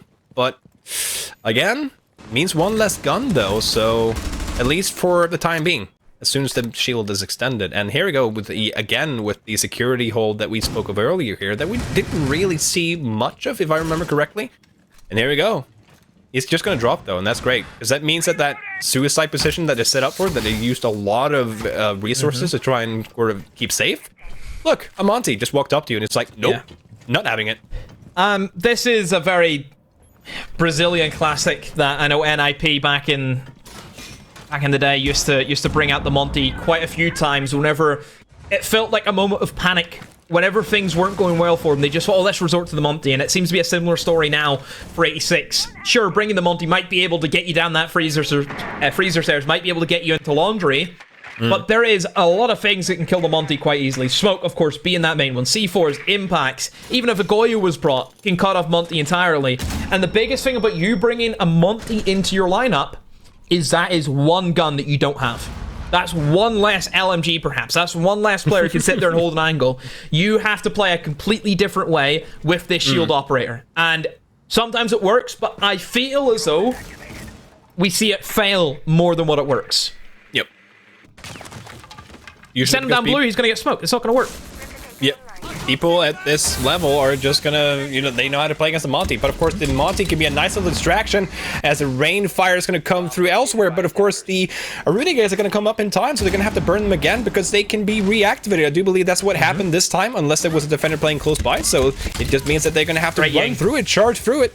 Oh, and they saw me barricade to just say, you shall not pass. RIDDLE, though, with a massive 2k, and that was traded out, so he's dead. But still, he was able to get 2. Came down Freezer. Now, Hungry with the Monty, still stalling a bit of time. Groovy picking up a kill, so that's 2v4. Keep in mind that the Monty's still alive outside of blue, so he can still push and get some intel as soon as the smoke clears out. That's 30 seconds left with the Monty as well. Lance coming down. Great kill by Yonka. He's going to find a second one. No, Groovy's going to be one to trade it, and Leader's going to have to try and clutch this. And Monty's coming from behind with the pistol. Oh, Monty's going to block him in. Yeah, I was going to say he's going to block him in, but he gets out just in time. 17 seconds left. Crow's going to have to go and try for this plant. But now through the rotate, Monty blocked it. It's going to have to come through long, and Groovy's going to be waiting for it. And all of a sudden, we're going to go all the way to the very final round. Ooh, Monty coming and clutching that last few seconds, but really Vito the hero. He got 2 kills from Freezer. Yep. Not just 1, but 2. That should not be happening. He should not be allowed to solo push Freezer and get 2 kills. Big question mark from TENSTAR there to let that happen, because it should not be happening at all. And then from there, you don't have the manpower, you don't have anyone in Freezer to hold the cross, and yeah, there's still a Monty you have to deal with. I will say that I think 86, they were quick, knowing that they have a Monty, knowing that there's going to be smokes on the board. You need to move faster. You need to be able to start burning up those smoke grenades as quick as you can. And we've seen the smoke, I think, started panicking out the smoke grenades at, what, a minute?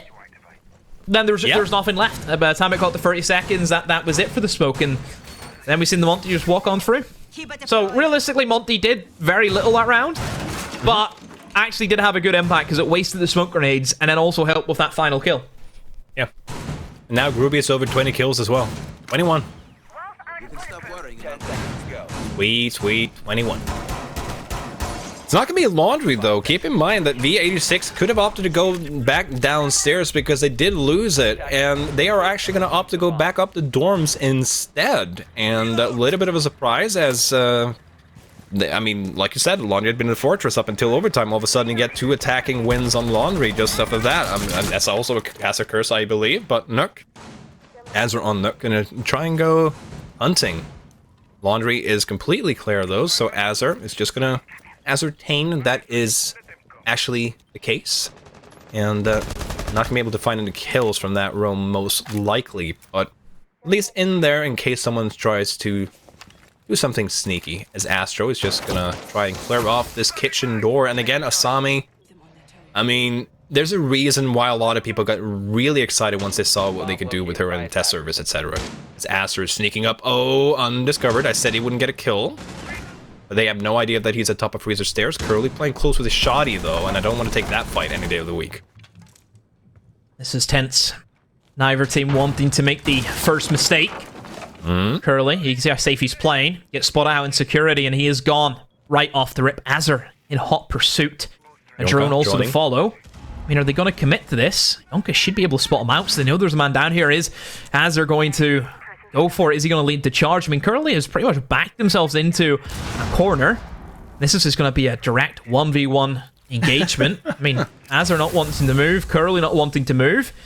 How's everything else shaping up? You have that classic hold from 86 over towards Trophy, which just doesn't look as if it's being dealt from. So you can see TENSTAR certainly committing to the upnades from below inside a kitchen. Oh, that's a great nade against the Azami as well. But of course, the massive prize is Astro, because you said it before. One of the reasons why Dorms is difficult now in this meta is because of the nades from below. And there we go, the second one. And it's almost written in the stars. And look at Curly rotating from one way to get back to sight. Yeah, I mean, Jag's just out of time to reach him there, but very, very lucky to get back there. Now they need all the guns on deck if they're going to be able to win this, but still time on the board here. I also believe that they are no nades left, so 6 nades all taken off, but still utility on the side here for the defenders to play with. Couple of impact nades, so that's it, as the C4 is going to miss. Stun nades as well, but Zenoxa finding one though. Surely this is going to be TENSTAR's round. It's up to Hungry and Curly. Hungry and Curly not having had the best of games in terms of stats here, but they're going to have to make a miracle play if they're going to be able to play this one back for Viperio. Is it going to swing one? Hungry gets one, Curly gets one. Rotation coming through, following with the shotgun. It's going to get one, but Jax is going to find one, and there we go. Azur, it did look a little bit sweaty, but TENSTAR from behind are going to be able to pull it back and get themselves 2 points. Perhaps not happy with how it happened, but happy with the points.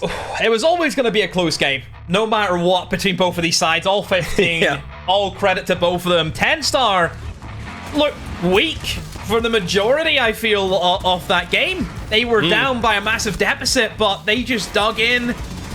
I mean, how do you put this to words? I mean, it's a crucial game for TENSTAR. It closes that gap. You know, we have to remember TENSTAR did not have the greatest of split for their caliber of where they want to be as a side. They didn't have a good split. Now this is where they can really start to build momentum. It's a vital 2 points. It takes points away from 86, you have to remember. And yeah, a big win. I don't think that you would have said that in the position 86 were in was a 5-2, that you would see them lose it from there, but I mean, 86, there were a lot of rounds where I feel that 86 should have won, but they didn't. A lot of rounds felt like that. That's the narrative for these kind of games. This round here. Look, Oh. How are you losing this? You shouldn't.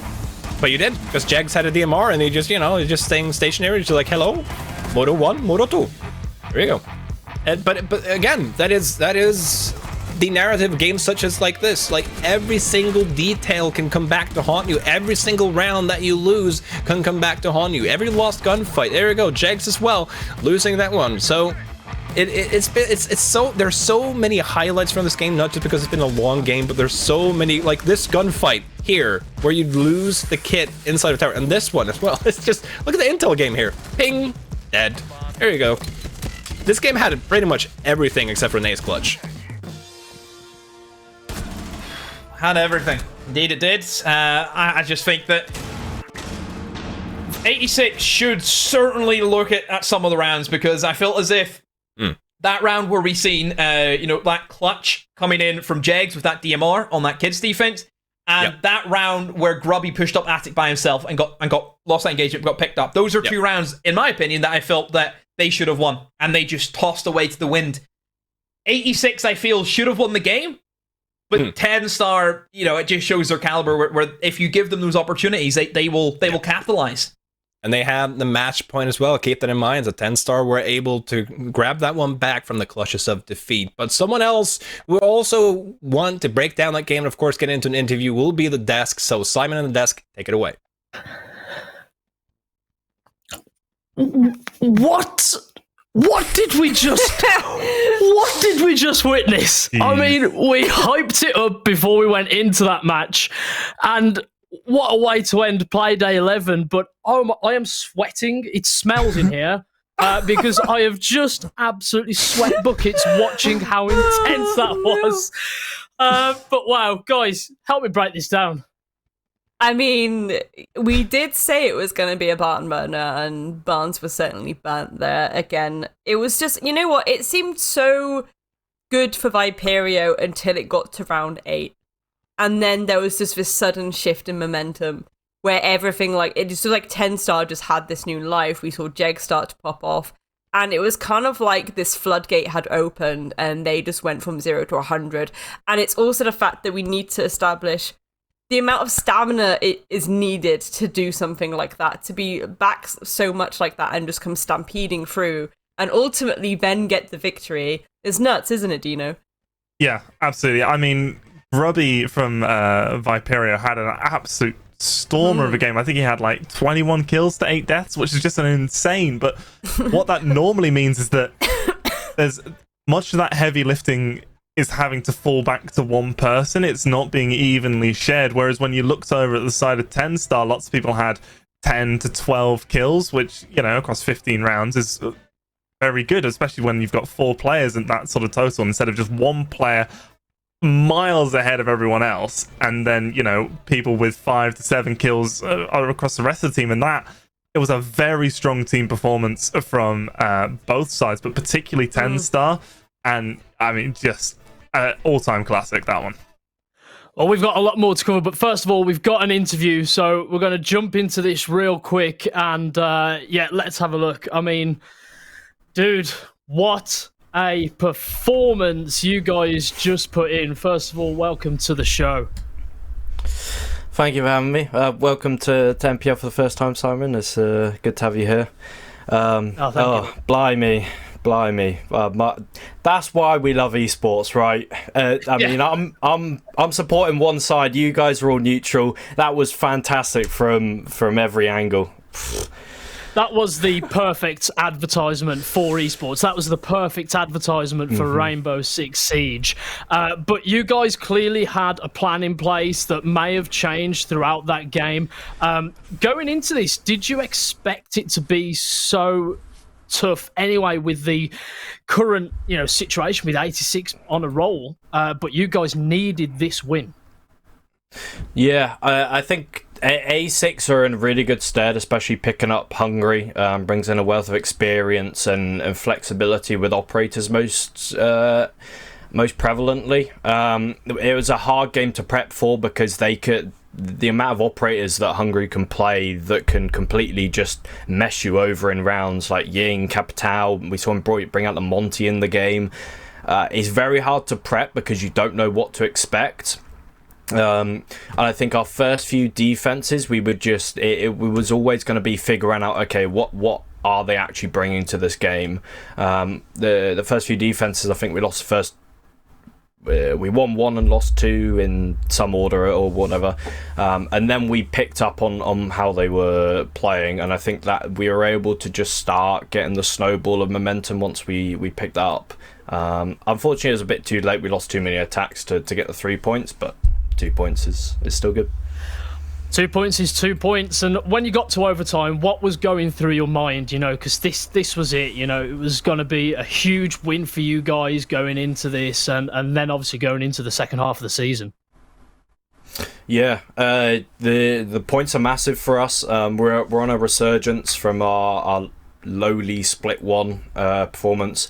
And I think that's really big for us to be able to continue climbing. We got 6 points last week. That gives us 8 points with other teams dropping points, like Ambush, who finished split 1 in second. Victus dropped points last week as well. I think it puts us in good stead that we're continuing to beat the teams around us. And hopefully we've got MNM tomorrow who are around us. Then we take on Victus, Ambush and Coalesce the week after. So as long as we beat the teams around us and keep on doing it, then we're going to keep climbing the table. Kangaroo Kenny, dude, thank you so much for joining us. Congratulations on your big win on possibly one of the best games we've seen so far in the Northern Premier League. Enjoy the celebrations, man. Thank you very much. Take care. Take care. Wow, well... He looks knackered. He didn't even play. I feel like that game took like 20 years off his life or something. Jesus, poor Kenny. And then once again, saving up for the save Kenny and send him to a relaxing spa for the day fund. Jesus. Starting a crowdfunder right now. But, I mean, look, you know... Wasn't that just the perfect advertisement for the Northern Premier League and what it's all about and why we love esports? Yeah, 100%. That was a masterclass. That was exactly what we wanted it to be as well, I think, from, you know, the entertainment side of it, you know, viewers and talent who just want a really good, entertaining game of Siege. That certainly ticks every single box we could have asked for. It even had a comeback, Dino, which is... Oof. Yeah. I mean, it's got everything, it had everything aside from, you know, a nice sort of healthcare plan for Kenny and the other coaches who were watching that, because they were probably not having the best time. But, I mean, yeah, just what an exceptional performance from both teams. Yeah, it was impressive on every level, and just like Demo said, it had a bit of everything, didn't it? It was just missing that clutch right at the end, but I mean, wow, what an impressive performance from both teams. Let's have a look how that has left our standings for today. Well, this is what took place on Playday 11, I should say. So, I mean, guys, we've had such an eventful broadcast today, haven't we? Eventful Absolutely. is definitely a way to put it. Yeah, I think, I think Dino will probably say this better than me, but yeah, we had some significant beatdowns followed by a barn burner, and I don't think anyone can be disappointed by that.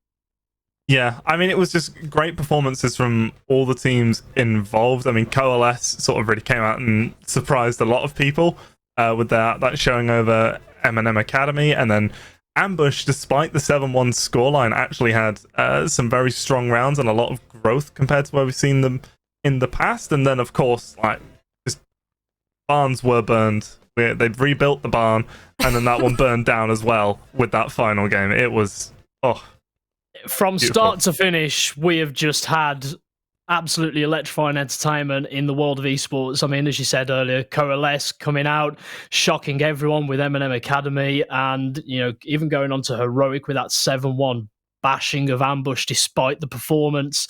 But I don't think we will ever forget what we've just witnessed between TENSTAR and the 86, Grace. Genuinely, yeah, definitely probably one of my favourite matches throughout both parts of the season so far. Definitely in my top 3 matches there. That was just really fun, really enjoyable. A masterclass on both sides. Beautiful stuff, really. It really was. And this is how it has left the standings at the end of Playday 11. Heroic holding the fort at the top there. As expected, Victus breathing down their necks pretty close. And then at the bottom, obviously, SSP and RIDDLE still not able to get out of that bottom 2. Dino, how's that looking to you? I mean, the middle is definitely heating up a bit. I mean, we've got TENSTAR, Viperio, and Ambush all within a point of each other now. TENSTAR's on 21, the other two are on 22 each. So next week is going to be very important for all of those teams. And I mean, if Ambush gets a win or Viperio get a win, then, you know, they're sitting right at the heels of Victus, so there's even potential for there to be a little bit of a change in that second, third spot as well. And I mean, with Coalesce coming out and having a strong shift today and actually beating MNM without it going to overtime, then that 6-7 spot as well is starting to look a little bit more interesting. There's so much movement that can happen in this league still. And Grace, where do you, with Coalesce coming out the way they did today, that's their opportunity to build momentum to get out of that bottom 3 spot now and move on up. Hopefully, who knows, stranger things have happened. Could they potentially challenge for a playoff spot? Who knows? But what do you expect from them going forward now? Consistency, I reckon. Consistency. I think, again, they've got this point now where they are starting to put the pedal to the metal, and that's the same with a lot of those teams on the bottom. Even though RIDDLE haven't had the best of runs, I think they still have at least one more win in them somewhere. I believe. But yeah, with Coalesce, it's this idea of just they've taken in these new team players into the roster. They're there's a lot of experience there and a lot of capable talent.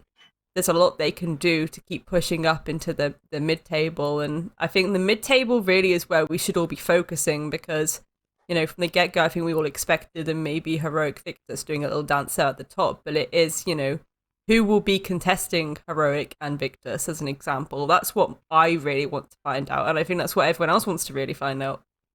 Absolutely. And tomorrow is going to be just as explosive, I imagine. I mean, we've had an incredible show today. You two are actually joining me on the post show, I believe. So we're going to have some fun. We've got an AMA. Gosh, I don't know if I'm looking forward to that.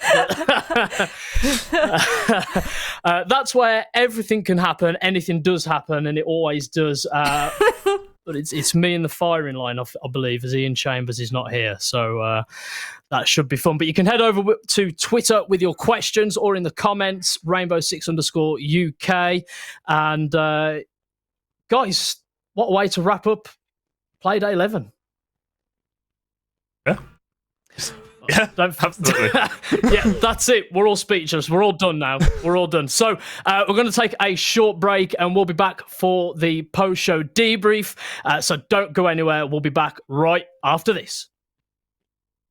There are many finite resources attackers have to manage in Rainbow Six Siege, yet arguably the most valuable resource is time. If the clock hits 0 and the diffuser hasn't been planted, the attackers lose the round. However, deciding on an attacking strategy isn't so simple. Each round, attackers are faced with a plethora of ever-changing variables. There are multiple bomb sites, over 30 potential defending operators, and destructible surfaces that can be manipulated by the defenders ahead of time. All of these variables create uncertainty, and uncertainty creates risk. Attacking teams can take steps to mitigate risk, but doing so will cost them time. Let's take a look at two contrasting strategies attacking Villa's trophy and statuary bomb site. First up, we've got an attack from Arctic in their Playday 1 matchup against Victus. Arctic's plan is to simultaneously sweep across both floors, from the south side of the map to the north side, clearing the area of roamers. By gaining significant map control, Arctic can reduce the risk of a sneaky late round flank from behind. Fast forward, and Arctic has successfully pushed all 4 remaining Victus members back onto site. However, they barely have any time left to effectively set up their execute. Without the time to use their utility to open up angles onto site, Arctic are forced into a haphazard push through a chokehold within the last 25 seconds of the round. More of an execution than an execute. On the contrary, Viperio 86 had a very different approach against MNM Academy. They completely disregard the south side of the map, instead focusing all their efforts immediately onto the objectives. Using the windows and their utility, they can force the defenders to rotate back or, unfortunately for Skiddy, eliminate them entirely. They've chosen to ignore a lot of MNM Academy setup which could leave them vulnerable to nitro cells from beneath. But the risk pays off, and V86 are able to seize control of Master Bedroom and Astro before the halfway point in the round. This fast, risky strategy attempts to make up for a lack of map control and options through speed and aggression. But a good strategy will only get you so far. Small decisions can swing rounds in an instant, and sometimes you'll just get outplayed. In 3 quick kills, 4 quick kills coming. And Slaughter just picks them apart. Let's try and put some shots on in and managing to find the last 2. Oh, but blood just decimates. Prince steps up huge for ambush. 3 kills. All E1 DCs. What?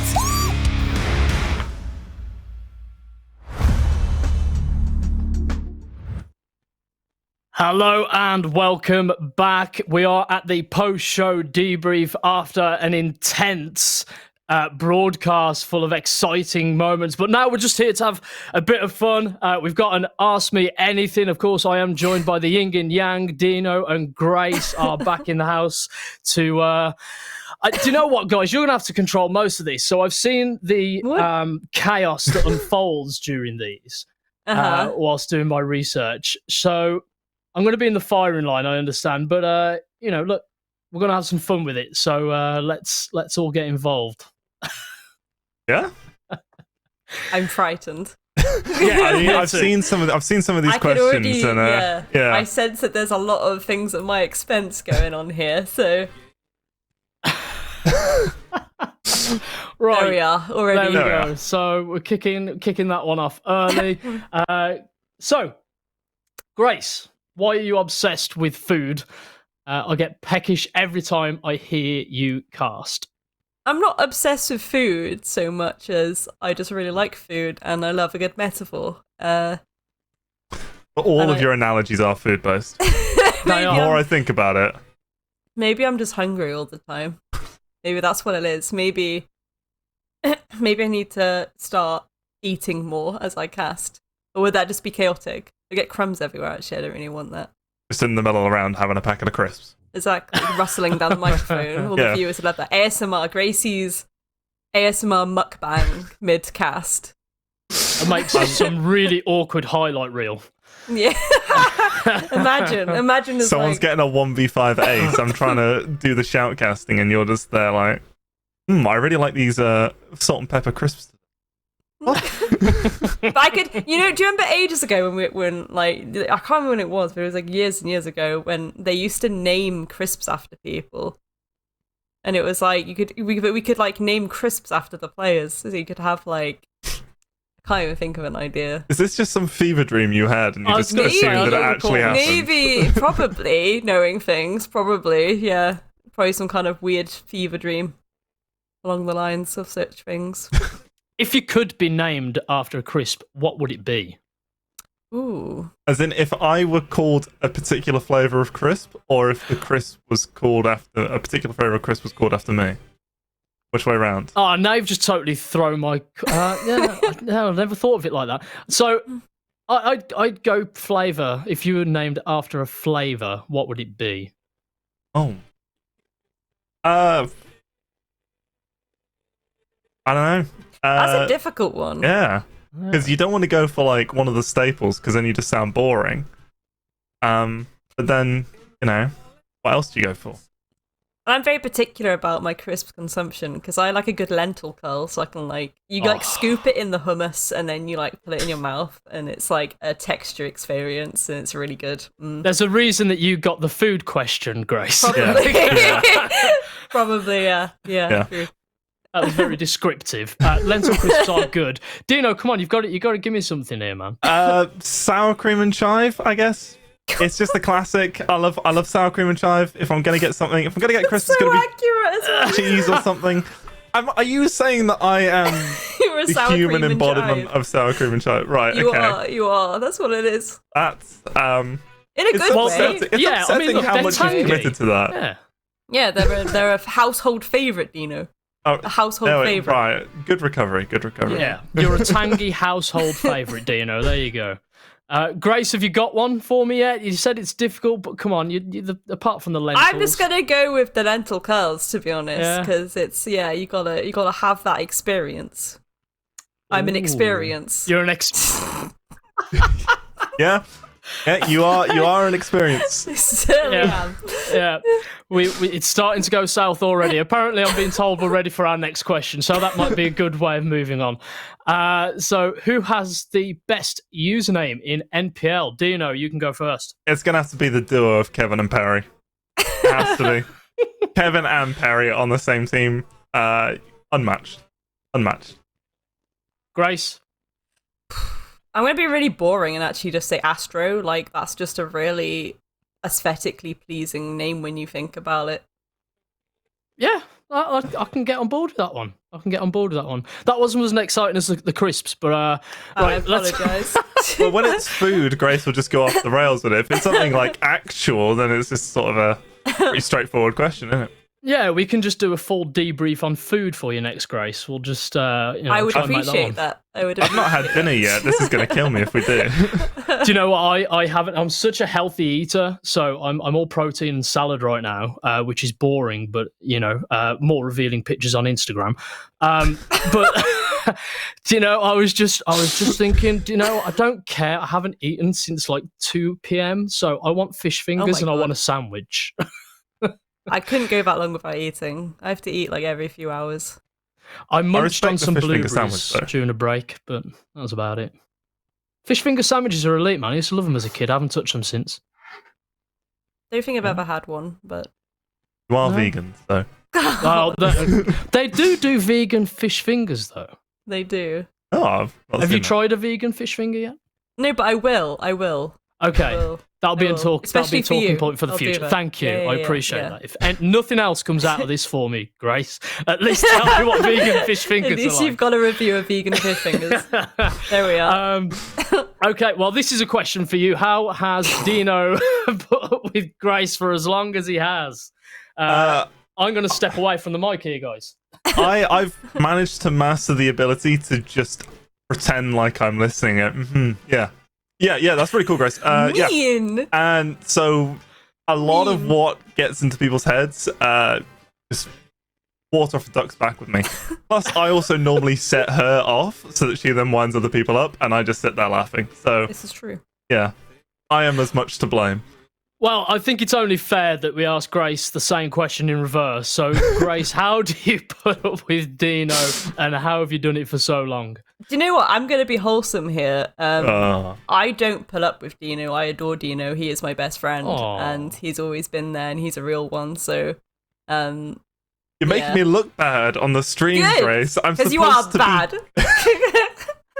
I even heard our producer in my ear go, "Aww." He was being sarcastic. Jakey doesn't like us. We always wind him up, so he doesn't like us. Yeah, we do have the tendency to cyberbully our production. Psychological flashbang of a duo. Well, that was a very beautiful moment. So that's on record. That's on a digital footprint now. So Dino, you got to behave from now on. All right? She adores you, and everyone knows. I'll just be worse. Now that I've got this full artistic license, I'm just going to be even worse. Relentless. Let's get our next question. What is your favourite map in the pool, and why, Dino? Villa, because you have to be good at Villa. And when you see two teams who are good at Villa play Villa, it is great. And when you see a team that isn't good at Villa play a team that is good at Villa, it's really funny. Yeah, definitely. Grace, yours? I'm going to go with Bank because it's nostalgic, and when it came back into the map pool, I was really hyped on that, and it did, you see things, yes, they have made changes, but you see things still happening in the same kind of motions, and it gives you a little bit of flashbacks of some nice memories from the past, from years gone by, so Bank for me, defo. There we go, and our next question should be up real soon, but oh, there we go. Up nice and quick. I'll totally stop my flow of whatever was going through my mind at the time. So, to all, what operator is the worst to face for you and your play style, Grace? Warden, because I'm a sweaty Ying main, and I just play for techers like 99% of the time. Like, I will just Ying rush you. And sometimes there is just a Warden on site, like, waiting menacingly for me, like, you've done nothing to me, and then they just immediately slap me off the face of the planet because I've gone in expecting everyone to be blind. So yeah, Warden for me. Dino? Probably either like Zephyr or Finker, because just impacts, stuns, 100 bullets plus, and just no recoil. I just every time I play, some sweaty Zephyr Finker main just comes and ruins my evening.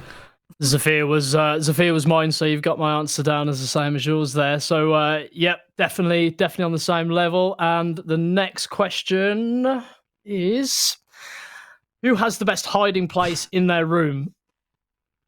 I have a cupboard behind me. I don't know if that's there you go. He's made me full screen. If I stand up, you can see that giant Harry Potter cupboard. All right, Harry Potter cupboard. So I've got that. Dino, what have you got? There's a sofa bed behind me that I could like lift up the cushions and squish myself under the mechanism. But I am tall, and that is not big. I've heard you about 8 foot. Yeah. Something like that. You know, couple inches out, but you know. It's a big boy. Grace, how about you? Yeah, it's definitely not going to be me. I like barely own furniture. Like I own nothing. Like I'm a very chaotic person. I'm not to be trusted with furnishings. How long did it take you to buy a bed? Like 5 months since I moved into the apartment. It took me 5 months to even get a bed. I was just being really obsessively minimalist about everything. Yeah. I can dig that. But you have a bed now, right? Yeah, I've got a bed now. Yeah, I've got a bed. I was more forced to get a bed because everyone's like, Grace, you do actually need to sleep on a bed. And I was like, why do I need a bed? Every day you would go, oh, my back really hurts. And it's like, yeah, because you don't have a proper chair and you don't have a bed. Like, what are you expecting? Yeah. Now you know why. So taking it a bit too far sometimes is what I do. A bit too far, maybe. Yeah, there's still time for that. We've still got quite a bit of time for that. So, okay, so let's get the next question up. For Grace, rate 3 operators by their spicy level. Ooh, do you mean spicy as in gameplay or spicy as in, like, you know? I'm going to go with gameplay, then. Okay. Not what's on the spice rack, no? No. I'm going to start with Ying, because I do think that I'm obsessed with that operator on a level that it's not okay. I just think that it's really good util. You're just obsessed with their shoes. You're just obsessed with their shoes. Just the shoes, okay? But the shoes are a big part of it. Again. Every time you just say like, Ying's got great creps. Like, she let does. me play Okay, Ying. no. I would challenge someone to look at a pair of Ying's crepes and say they're bad crepes because they are not bad crepes. Every single pair of crepes that Ying has is an immaculate pair of crepes. But her util's great, the gun's good, the playstyle's fun, tin can openers in the pocket is what you like to see. Then I will go with, if I see someone pull out a blitz, I know that stuff's going to go down. There's a theme here with the flashes, isn't there? Yeah. And then probably Finker as well. Finker's just so overpowered forever and ever. Don't know if a LMG nerf's going to happen, but I think everyone and their nan pretty much wants that. If they're in terms of spicy Witwu, Jaeger, and Jaeger. And I'm not going to elaborate further. Not this again. I'm not elaborating further. I remember the first time we had this conversation. I don't like that. No. Go on, Dino. Come on, Dino. Without the domestic, go for it. You can respond to that. What, is in picking three spicy operators? Yeah. I'm gonna have to go with my boy Capital. I mean, he's got the firebolts, he's got the smokes, he's got the openers, he's got the LMG, or a great rifle. You know, that is like up there. And then I don't know. Capital stand basically. Everyone else is mid. Everyone else is mid. Just Capital number 1. Then everyone else is like a biryani. You know. I quite like biryani though. If you get a good biryani, but it's not a good spicy. Meal. But it's not spicy. You gotta have a little shenanigans in your mouth. That's right. That was the we all love a bit of shenanigans in our mouth, Grace. It's lovely. Moving on. Next question. So this is our last question. Oh my goodness me. God.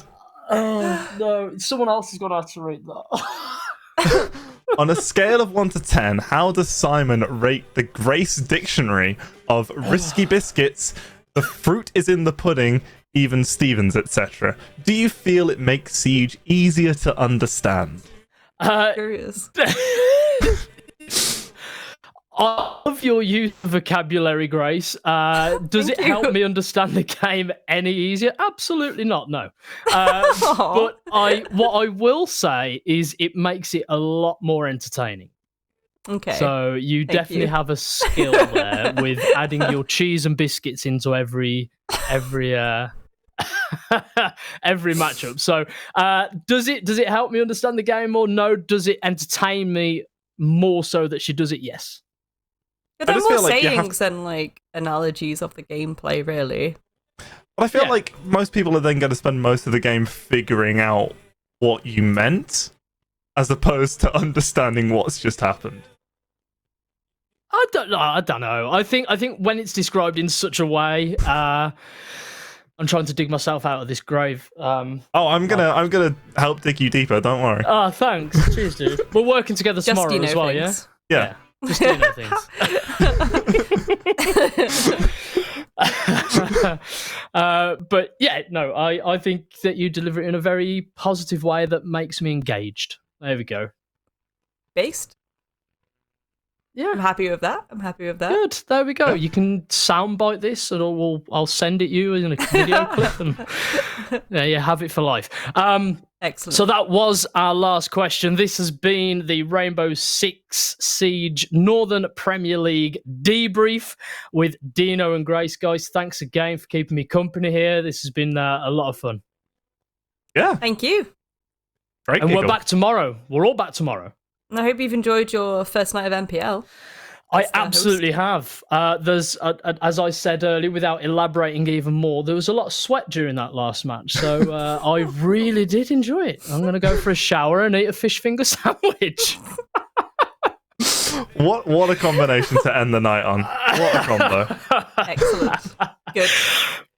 Right, don't forget to tune in tomorrow. We'll be back for round 2. It's Playday 12 with lots of exciting matchups. And don't forget to hit us up on Twitter as well. Of course, Rainbow6_UK.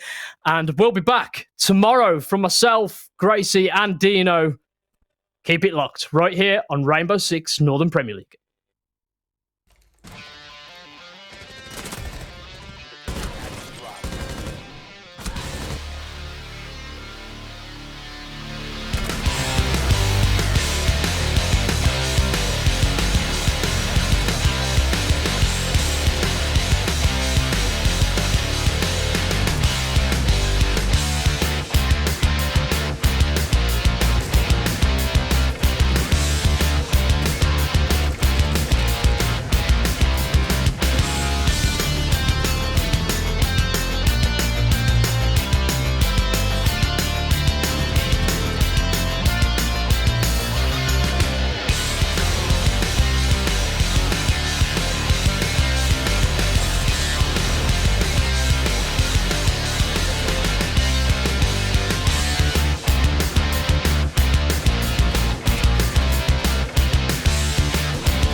One look at the patience. He just has to send away to the lineup. 1, 2. Oh, Doki! What a play! That is why he is one of the best players in the world right now.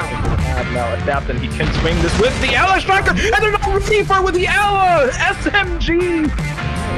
He's gonna get spotted. Tyrant fires one on the second shot. He's drawn for the pistol. He's dropped into prone. There's 10 seconds left. Tyrant, what a round! He's in position to strike. He's able to land his shots here. He got a huge slam, picks up two. That's surprising that no, didn't fall back at that point, and now we're left in a very tight situation. Ryan has just walked his way through. He gets 2. Unica is going to take a little bit of damage as well, but with his back against Unica, Rothka's going to go down, but instantly traded. Are only with a double there. That's huge.